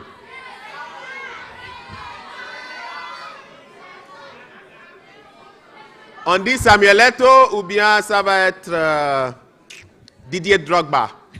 C'est la même personne, hein? Mais en plus, il y a deux personnes au Ivoirienne, Sénégal. camerounaise. So we have a stiff competition. South Africa in there. Senegal with 2 representatives. Yes. Kenya, the DRC, Nigeria. Yes. All of them competing. Kenya in there as well. Yes. Bon, donc c'est le Sénégal apparemment et le Cameroun. Hein. Pour vous, c'est ça. Hein. Vous n'êtes pas francophone, vous. Hein. Franchement. Okay, so I'll tell you this. Having listened to all of them, I have my list. You want to know my list? I will not tell you. I have my own list, but the only list that will count is that to be provided by the judges. They will determine. They decided that this man sitting here, Oluwole Michael, would be the winner for 2022. And now he's beaming, smiling. Do you know your smile has changed since Ecobank, gave you the prize? I remember your smile here. It was a nice smile, but now your smile is bigger. This is what Ecobank does to your life. The Pan-African Bank. So ladies and gentlemen, we are waiting eagerly for the jurors, the judges to conclude. But in the interim, we are going to have the induction into the Ecobank Fintech Fellowship. If you like, I'll call it the Ecobank Fintech Hall of Fame. You like the sound of that? The Ecobank Fintech Fellowship. And then we shall conclude with the announcement of which 3 of them have won prizes. Remember, second runner-up, $5,000. First runner-up, $10,000. Ultimate winner, Mr. Awori is taking a look at me. 50,000 USD. Wow. Wow. That's not motivation enough. I don't know. Please. Un petit rappel des prix. Rappel des prix. Donc, pour la 3e place, il y a $5,000 à gagner. La 2e place, $10,000. Et le gagnant remportera la belle somme de $50,000. Et je suis sûre que les jeunes là, de l'école, vous vous dites, peut-être que d'ici quelques années, on va venir nous aussi avec notre solution qu'on va présenter au Ecobank Fintech Challenge, n'est-ce pas? Voilà, j'en suis certaine. Finalists, I'm going to say this. If you want to win, let me know. I'll pray for you. But after my prayers, if you win, you have to come and see me. And if you don't, there'll be spiritual repercussions for that. Anyway, that's just on a lighter note. So, ladies and gentlemen, let's welcome aboard for the induction, and we would invite the finalists as well forward. Dr. Thomasin Fashina. He is Group Executive Operations and Technology with Ecobank. Let's welcome him. Donc, le docteur Thomasin Fashina va nous rejoindre pour remettre des prix à nos finalistes. Alors, on va demander à tous nos finalistes de nous rejoindre ici sur le plateau, n'est-ce pas? All finalists, please do us the honors. All finalists, please, join us.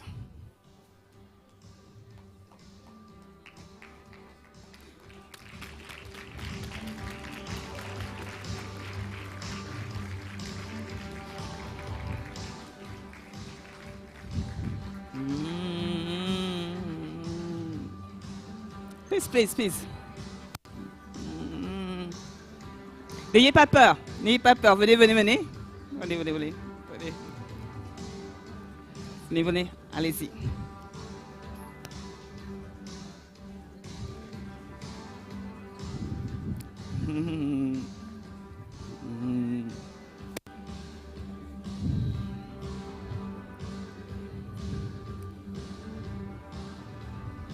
So how are you? Now you are more relaxed, or you are just, expecting, the first, the first prize?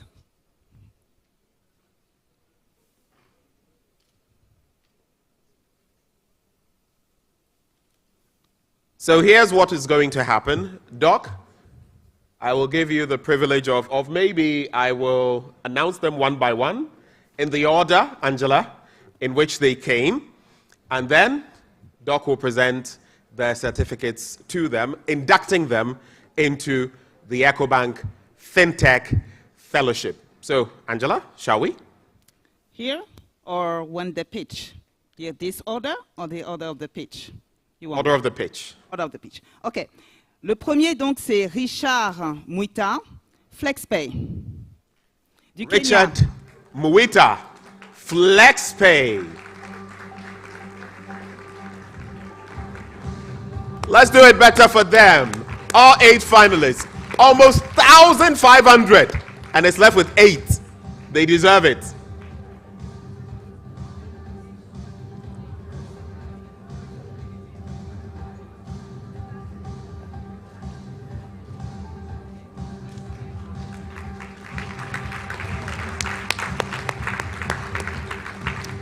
Angela, where do we go from here?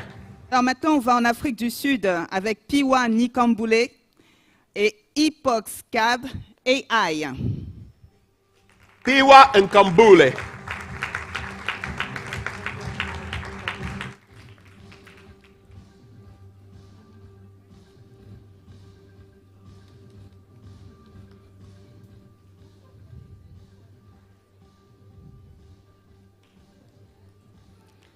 On remonte au Sénégal avec Denis Moniotte et Rubix. Denis Moniotte, Senegal, Rubix.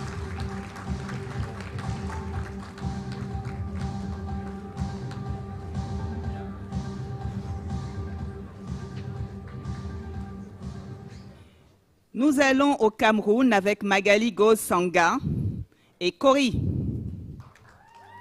From Cameroon, Magaligo Sanga. Her product is Cory. Et de la Côte d'Ivoire.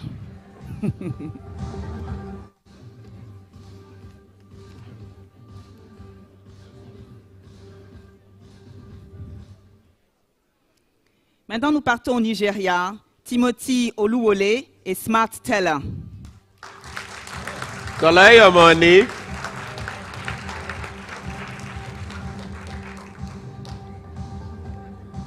Timothy Oluwole from Nigeria, also in the mix with Smart Teller. On retourne au Sénégal avec Nazib Ba et Cory Pass. Oh yeah, the fans love Nazib. The fans love Nazib.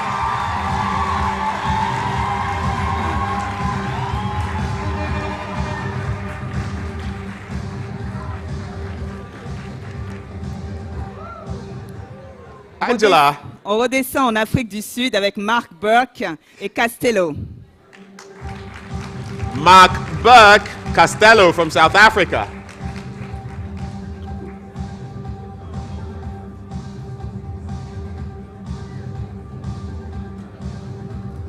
Et enfin, on remonte au Congo RDC avec Riquin Lubo et Makuta. Riquin Lubo, Makuta.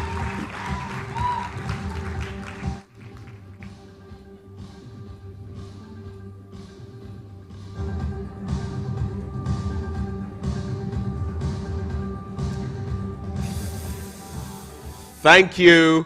Doc, please, you can take your seat for now. Finalists, please, you may. Our judges are still, okay, yes. So you take some photos and then you may descend. My apologies for that. Oui, profitez quand même, là vous êtes les stars. Profitez-en. Samim. These are the proud inductees of the Ecobank Fintech Challenge 2023, and there they are, basking in the spotlight. This is their time in the sun. This is their moment. C'est le moment de la lumière. Comme je disais tout à l'heure, ils ont tous gagné. C'était une expérience, c'était 4 jours riches. Vous avez eu la chance de rencontrer le directeur général du groupe Ecobank. Vous avez pu échanger entre vous. Vous avez pu rencontrer également le gagnant de l'année dernière. C'était très riche.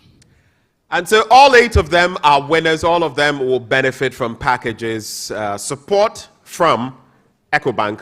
But the 3 main ones are going to be the cash prize winners. But I noticed something, Angela.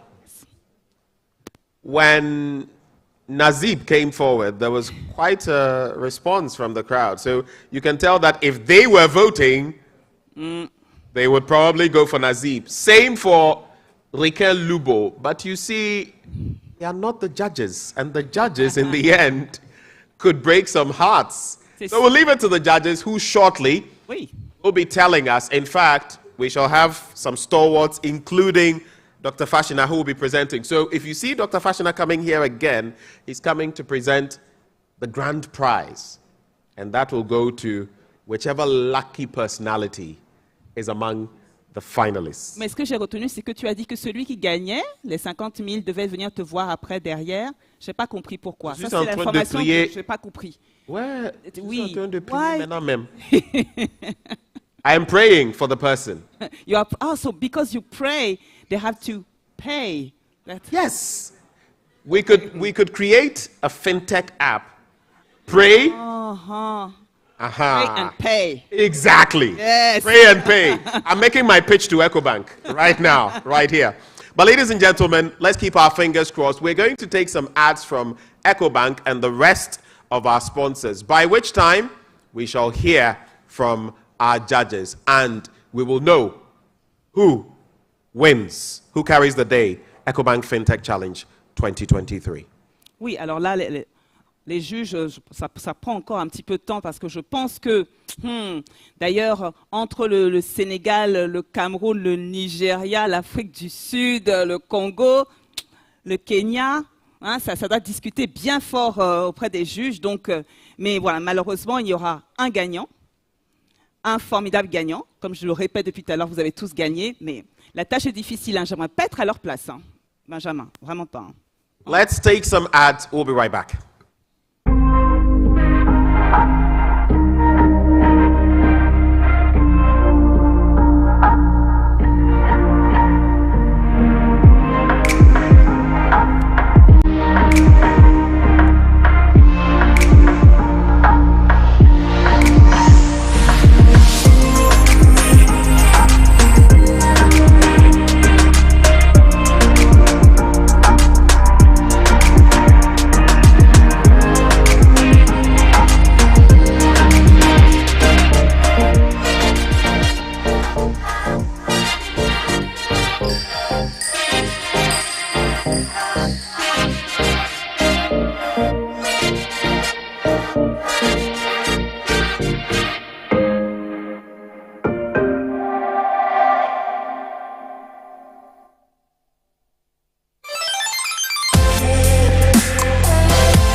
Messieurs les juges,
a quick announcement.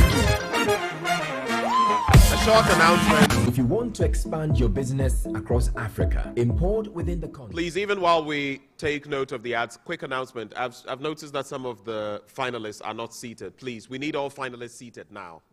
All finalists.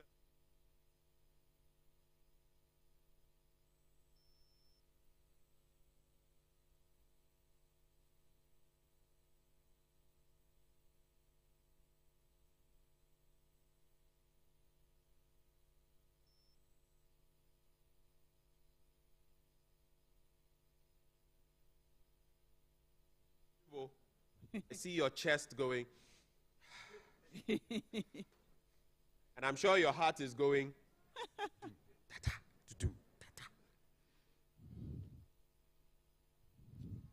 Nazib, how you day now? You are. What's going on in your mind? Mark, how are you? Excellent. So this is where you get the butterflies. This is where you wonder, after all the work, after going through everything, after traveling to... How many of you are in Lome for the first time? Togo for the first time? The finalists. Wow. 1, 2, 3, 4, 5. 5 of you. Okay. So we've brought you down to Togo, and you are here to weigh yourself against the other fintech champions on the continent. We'll see how you will fare. The results are ready. Dr. Fashina is looking as though he didn't know, but he knows. He knows right now who's getting what. So without further ado, I would like to invite forward to give the prize, the award for the second runner-up. He's a global professional banking leader and fintech ecosystem builder in the person of Fred Pelzer. Please, if Fred Pelzer is here. Second runner-up. That is the third prize winner.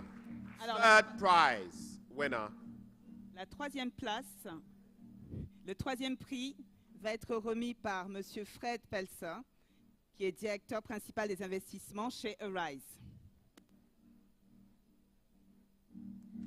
You see, it's so secretive. It is the check, the dummy check, that will reveal who has won. So, it's time for the big reveal. Qui va gagner? C'est pas moi.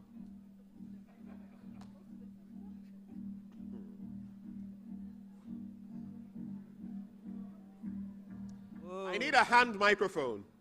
Handheld microphone. It's coming. I need a handheld microphone very quickly. Yes, it's coming. Ladies and gentlemen, Mesdames et the messieurs, third place winner le troisième prix of the Ecobank Fintech Challenge Ecobank Fintech 2023. 2023. And the winner is, I'm going to give the microphone to Mr. Fred Pelzer. He will tell us who the winner is. Are you ready? Oula. Are you ready? Are you sure you're ready? Are you really sure? So the second runner-up, it is FlexPay. Put it together. All the way from Kenya. Kenya, stand up. Togo, stand up. Aha, that's how we do it.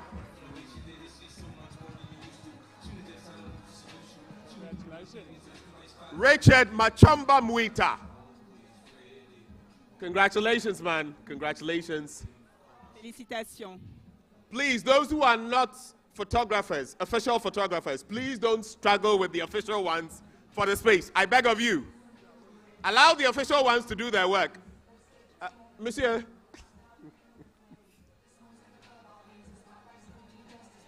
S'il vous plaît, est-ce que vous pourriez laisser les photographes officiels faire leur travail? Official photographers only, Okay. please. Seulement les photographes officiels, s'il vous plaît.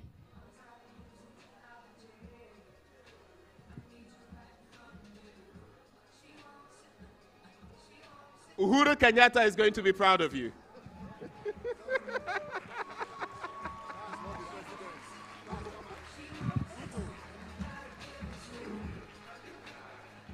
Uhuru will be proud and Ruto will also be proud. Sorry. Richard? Richard? Money. Sorry. Fred Pelzer? No, you can give it to me. Please pass it on to me. You need to keep it. Much better. You know, this is sort of proof that you actually placed that. With your name on it. So now that we have the second runner-up out of the way, how about the first runner-up? Who will get the slot? Qui aura le deuxième prix? My eyes have seen something. Ah. Ah. C'est des choses que nous ne savons pas alors. C'est pas facile, hein? Ah. Mais ça va aller. To do us the honors, we actually have Dr. Segun Aina. Please, ladies and gentlemen, let's welcome him. Dr. Segun Aina va remettre le deuxième prix. So I actually switched their titles. Fred Pelzer is Senior Investment Director with Arise. It is Dr. Aina, rather, who is Global Professional Banking Leader and FinTech Ecosystem Builder. I don't want to be in your shoes right now. Ça t'amuse en plus, Benjamin, j'ai l'impression. Hein? Blood pressure right now. Yeah, but you doctors were here. But anyway, I'm going to leave the honors to Dr. Aina to tell us. We've got the third place. Can I spy? But now, who will place second? Dr. Aina, put us out of our misery. The first runner-up, Ecobank Fintech Challenge 2023 is... Can anybody guess who the winner is? No guess? No. And the winner is Makuta. Makuta! DR Congo! Rican Lubo! DR Congo! Le sapeur!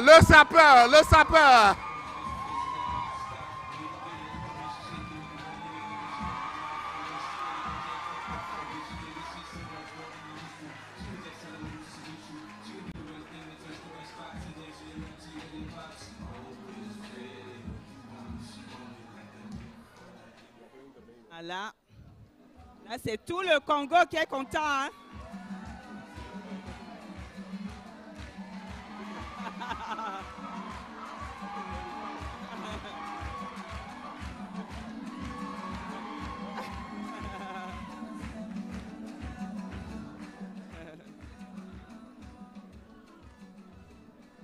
C'est comment on danse quand on a gagné $10,000. This is how you dance when you've just won $10,000. This is the dance. Mon gars, c'est on formidable. va parler, hein? Wait. We'll talk later, okay? Hey, Mr. Lubo, we'll talk later, okay? About that prize money. Bravo.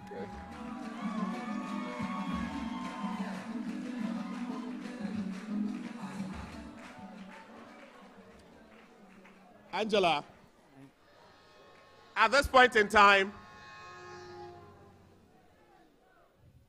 I can tell there are some who will be sitting there thinking, am I the winner? Yes. Or am I not even going to place at all? Because the third place has come through, the second place has come through, so it's either you are the winner or you are what? So you are in the top 8. All right.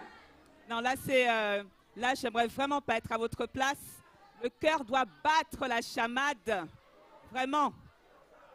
Hein? So to join the Group Executive Operations and Technology, Dr. Thomason Fashana, I would like to invite forward the Group CEO, Mr. Awori. Please, let's welcome him aboard. Monsieur Jeremy Awori, directeur général du groupe Ecobank, va remettre le prix aux gagnants de cette compétition Ecobank Fintech Challenge 2023. when I look at Monsieur le PDG or the CEO and his wonderful shoes, I can see the name of the winner in the shoes. Can you guess, ladies and gentlemen? This is the point we've all been waiting for. And finally, it is here for 50,000. Let me qualify, American dollars. American dollars. The CEO, just give me a second. I want to hear the heartbeat.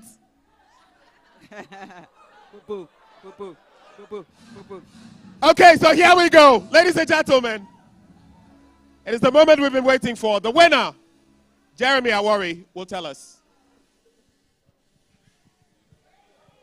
Hey. Hey. Drum roll. And the winner is the only lady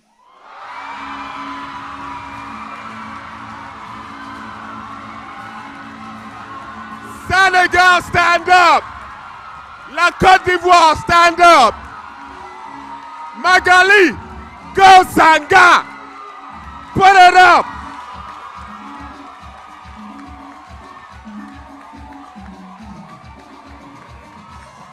Moitié camerounaise,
Please don't go. Please don't go. Magali.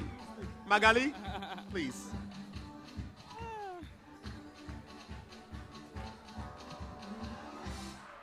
Thank you very much. Thank you. Thank you to the jury. Thank you to the whole Confident team. Thank you for the organization. Thank you, everyone. I just have to say something real quick. Me and my team have been working so hard. So I dedicate this victory to all the agents that are currently on the field right now, struggling to push innovation forward. It is not easy. It really ain't easy.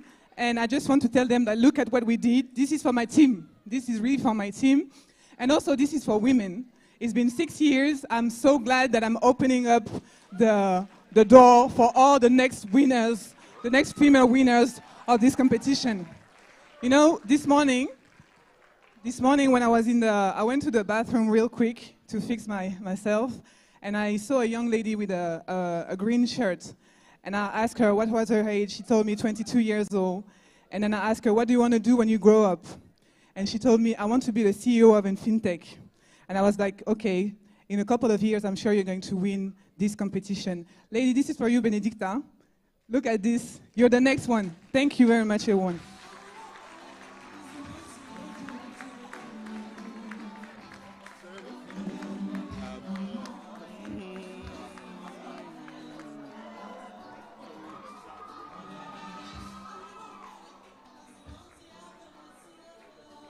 So I would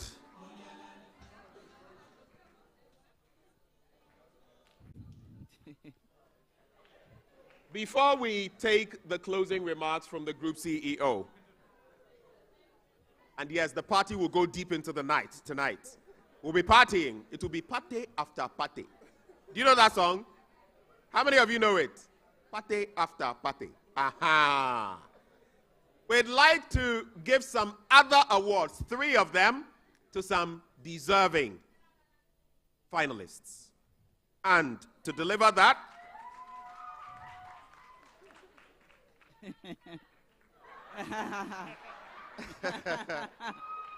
I'll invite forward the ASCAI CEO, Isaias Waldemaram Elu.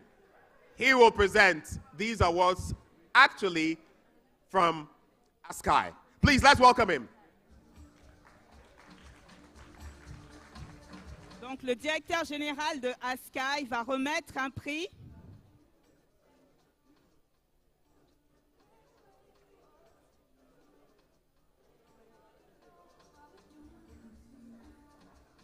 So at this point, we'd like to invite forward once more the grand prize winner, Magali, s'il vous plaît. The first runner-up and the second runner-up, please. Alors, join us once more. Premier prix, deuxième prix, troisième, s'il vous plaît, est-ce que vous pourriez nous rejoindre?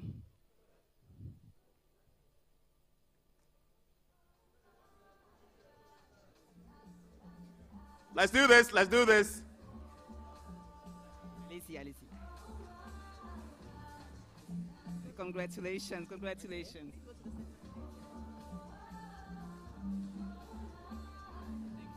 Congratulations. Thank you.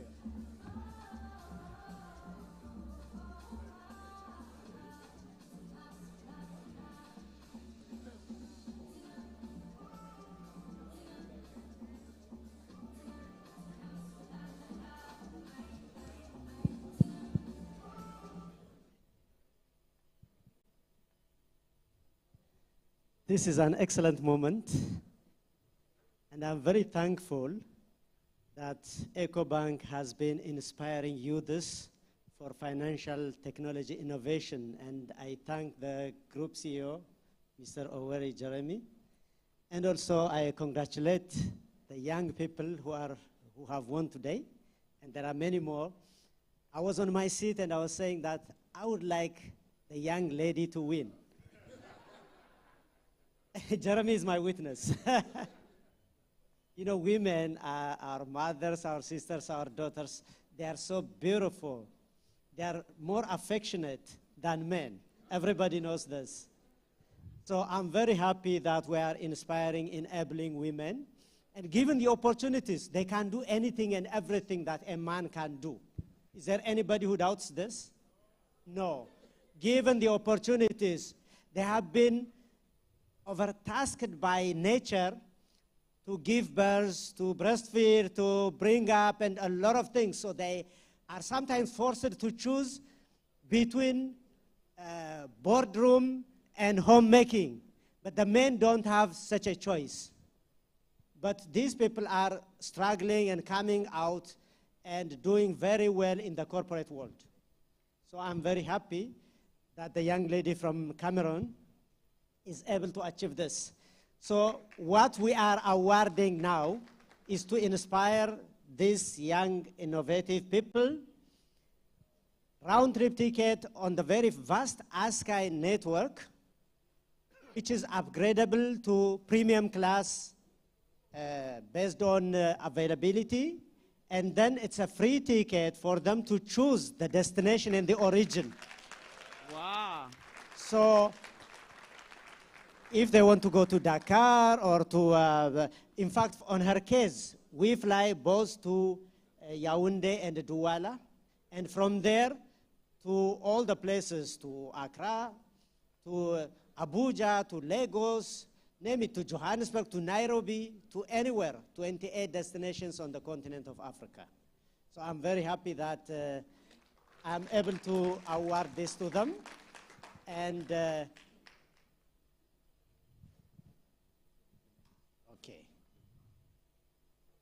And the second, and the top. Okay. So this is for the young man from Kenya, Nairobi. So we have been landing in Nairobi 1st of October. It's not even a week since we started the maiden flight there.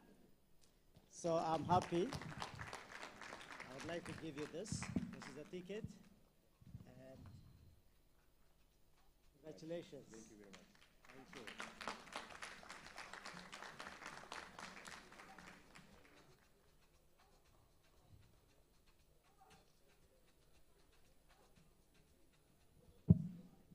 And the young man from Congo, congratulations on your winning this. Thank you. It's quite a distance to Congo. Yes.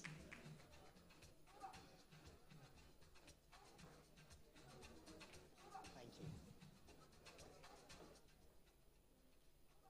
And then the beautiful young lady. Congratulations.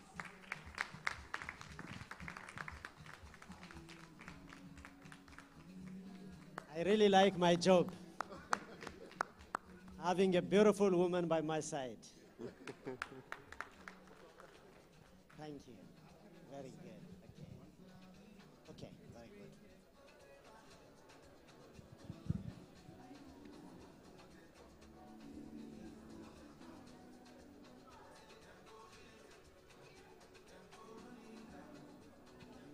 Thank you.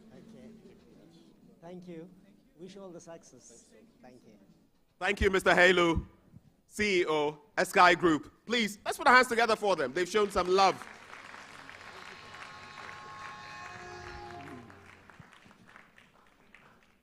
A little money, or in fact, a lot of money, and an airfare ticket as well. What could you ask for? But whatever has a beginning has an end. And hasn't it been just enthralling, beautiful today? I've enjoyed myself. It's been a very tiring 2 days, but this is what we do this for. And at this point, I would like to allow the group CEO, Mr. Awori, who is right behind me, to deliver the closing remarks, after which I will come through with a vote of thanks. A quick reminder, lest I forget, les casques, the interpretation equipment, please don't forget and take them away. So remember to leave them behind. That's a plea. S'il vous plaît, avant de sortir de la salle, nous vous prions de laisser les casques dans la salle. Les casques appartiennent à la salle. Ils ne vous serviront pas de toute façon dehors. Donc n'oubliez pas de les déposer sur les sièges avant de partir. Et là, nous allons écouter le dernier mot du directeur général du groupe Ecobank. Si vous voulez bien l'applaudir, vous l'encourager, s'il vous plaît.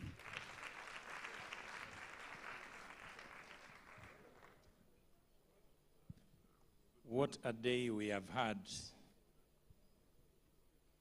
I've got to start by congratulating our 3 winners. So can we put our hands together for them?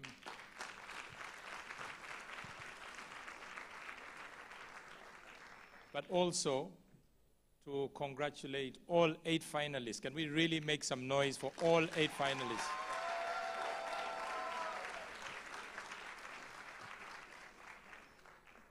You know, after I heard all their propositions, all their solutions, the technology that they came up with, it's a very difficult decision to decide who wins, who comes second, who comes third.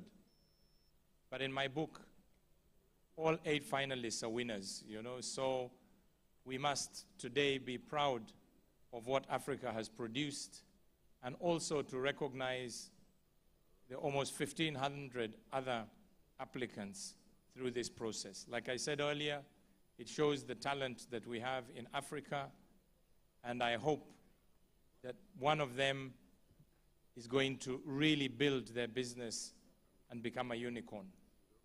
And our commitment as Ecobank through the Ecobank Fintech Challenge is to work with many of them, not just the winners, but even the others who maybe didn't make it to be here today, because we want to be your partner of choice to help you grow your business, to help you scale your business, and take it across the continent. So for me, I want to welcome all 8 finalists to our FinTech Fellowship. Hopefully that scheme will really help you gain skills through the experience of others and build your business even more successfully and avoid the pitfalls maybe others who have gone through have had. I want to take this opportunity to thank all our co-sponsors and our partners, without whom we would not have been able to make today's event and the preparation for today's event. Can we put our hands together for all the co-sponsors?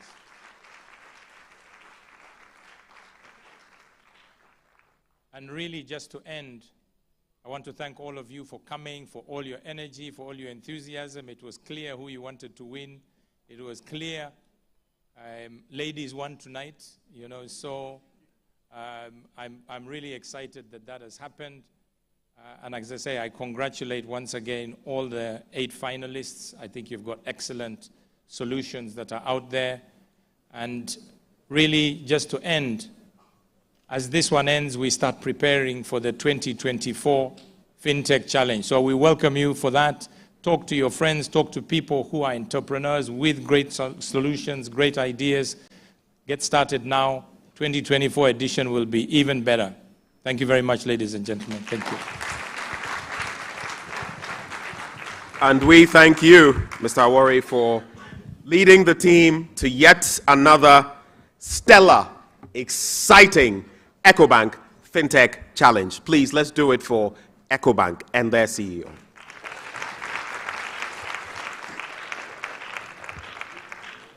So like I said, whatever has a beginning has an end.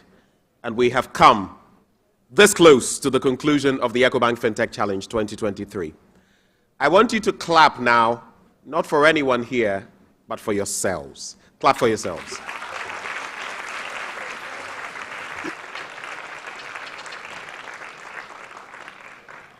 So to wrap the event, we're going to have a few interactions with some of you outside on your experience, take some photos and interviews, and then one important aspect which I have to run by you. We are going to have some media engagement, and I'm going to run you through the groups that are going to partake in this engagement. So our sponsors, all our sponsors, joined by the media people, the finalists, all of you the finalists, and then Ecobank executives. Ecobank executives, finalists, our media partners, and of course, the sponsors here as well. I've been given the duty of delivering the vote of thanks today, and it's very easy, looking at the many people who have made this happen. I would like, first of all, to thank God, who has brought us all here. Without his help, none of us would be here. It appears we've all been mentioning names, but we've forgotten the one who gives us life and health to be able to do all of this. I would also like to acknowledge quite a list of contributors. I'm going to put them together briefly. Ecobank, starting with Ecobank and the team, everyone in there, those I know, those I don't know, from the CEO to Dr. Fashina to Dr. Aina to Evita and the entire crew. Jiba will be on you. She will be on your neck. Do this, do this, do this, even when the show is going on. And they make it happen. To our sponsors, all of you, we are very grateful. To the jury, members of the jury, Without your know-how, your contribution, we wouldn't be here. We're grateful to you as well.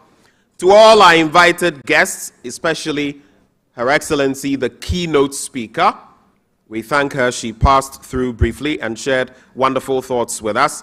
To confidants, our consultants who make this happen every year. To the students, please, let's do it for them. They've sat through it all. The Lome Business School, we're grateful to all of you.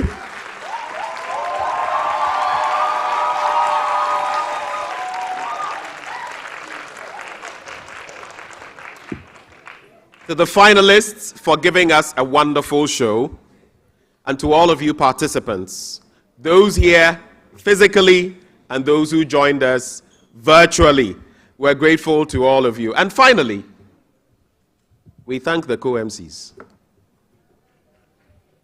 Angela, it's been a pleasure. Benjamin, c'était un plaisir également partagé.